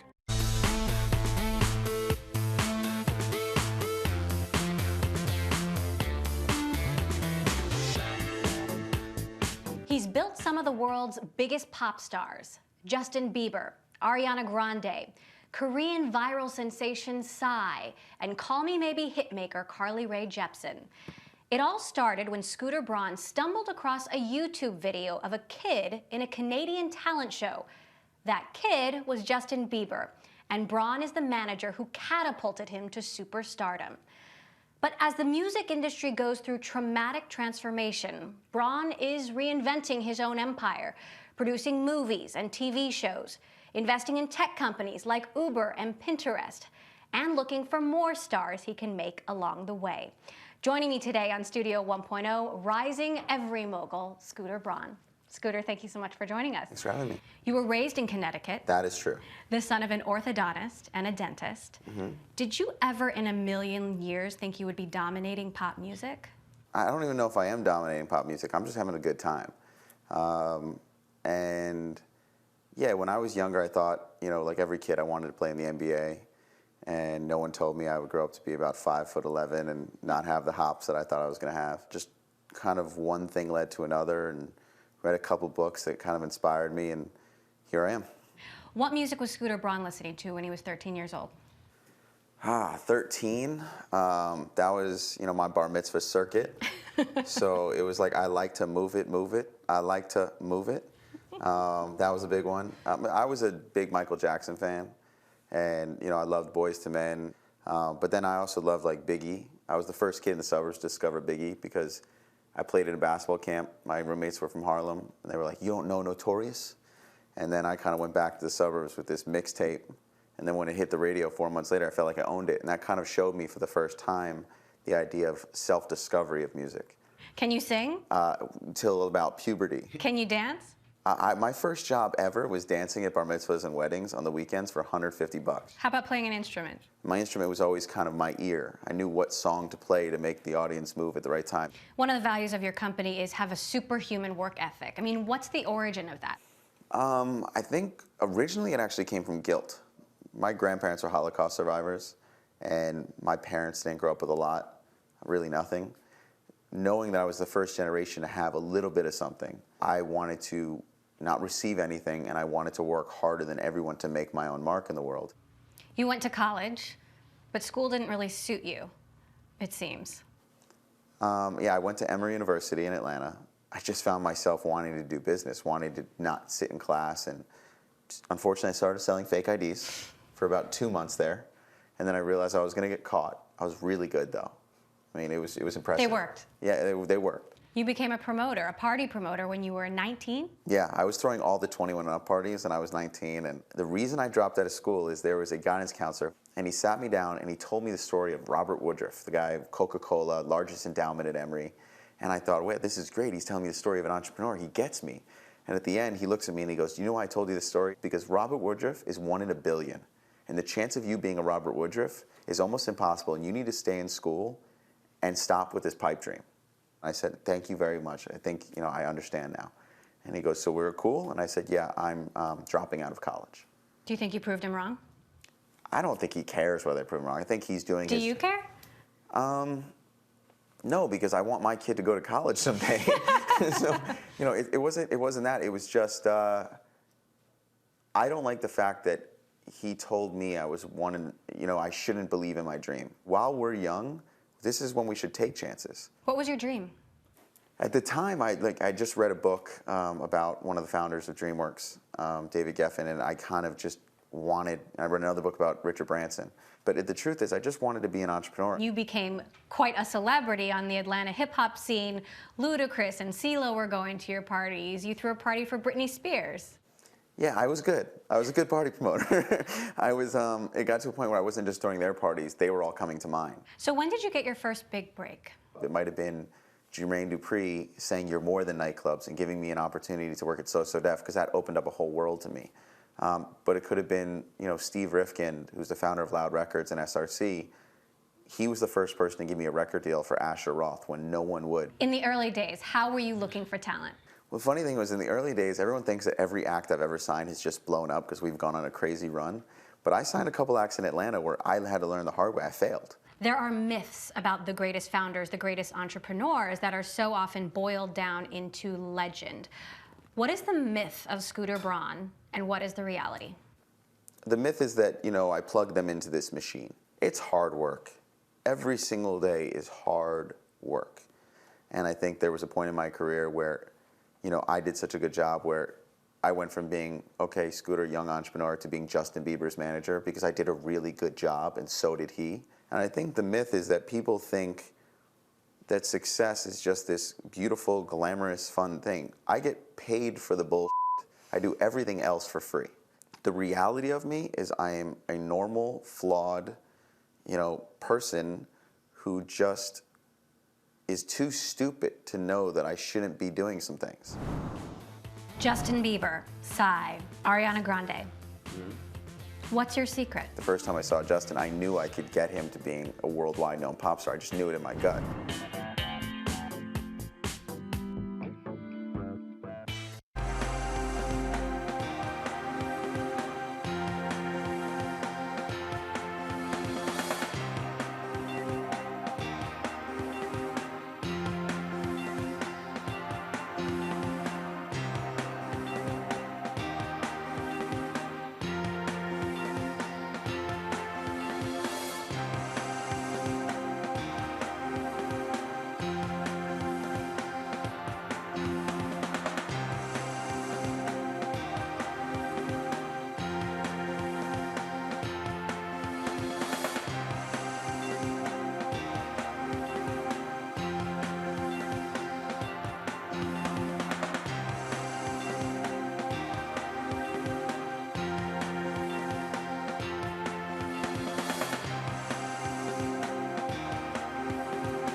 Justin Bieber, Psy, Ariana Grande.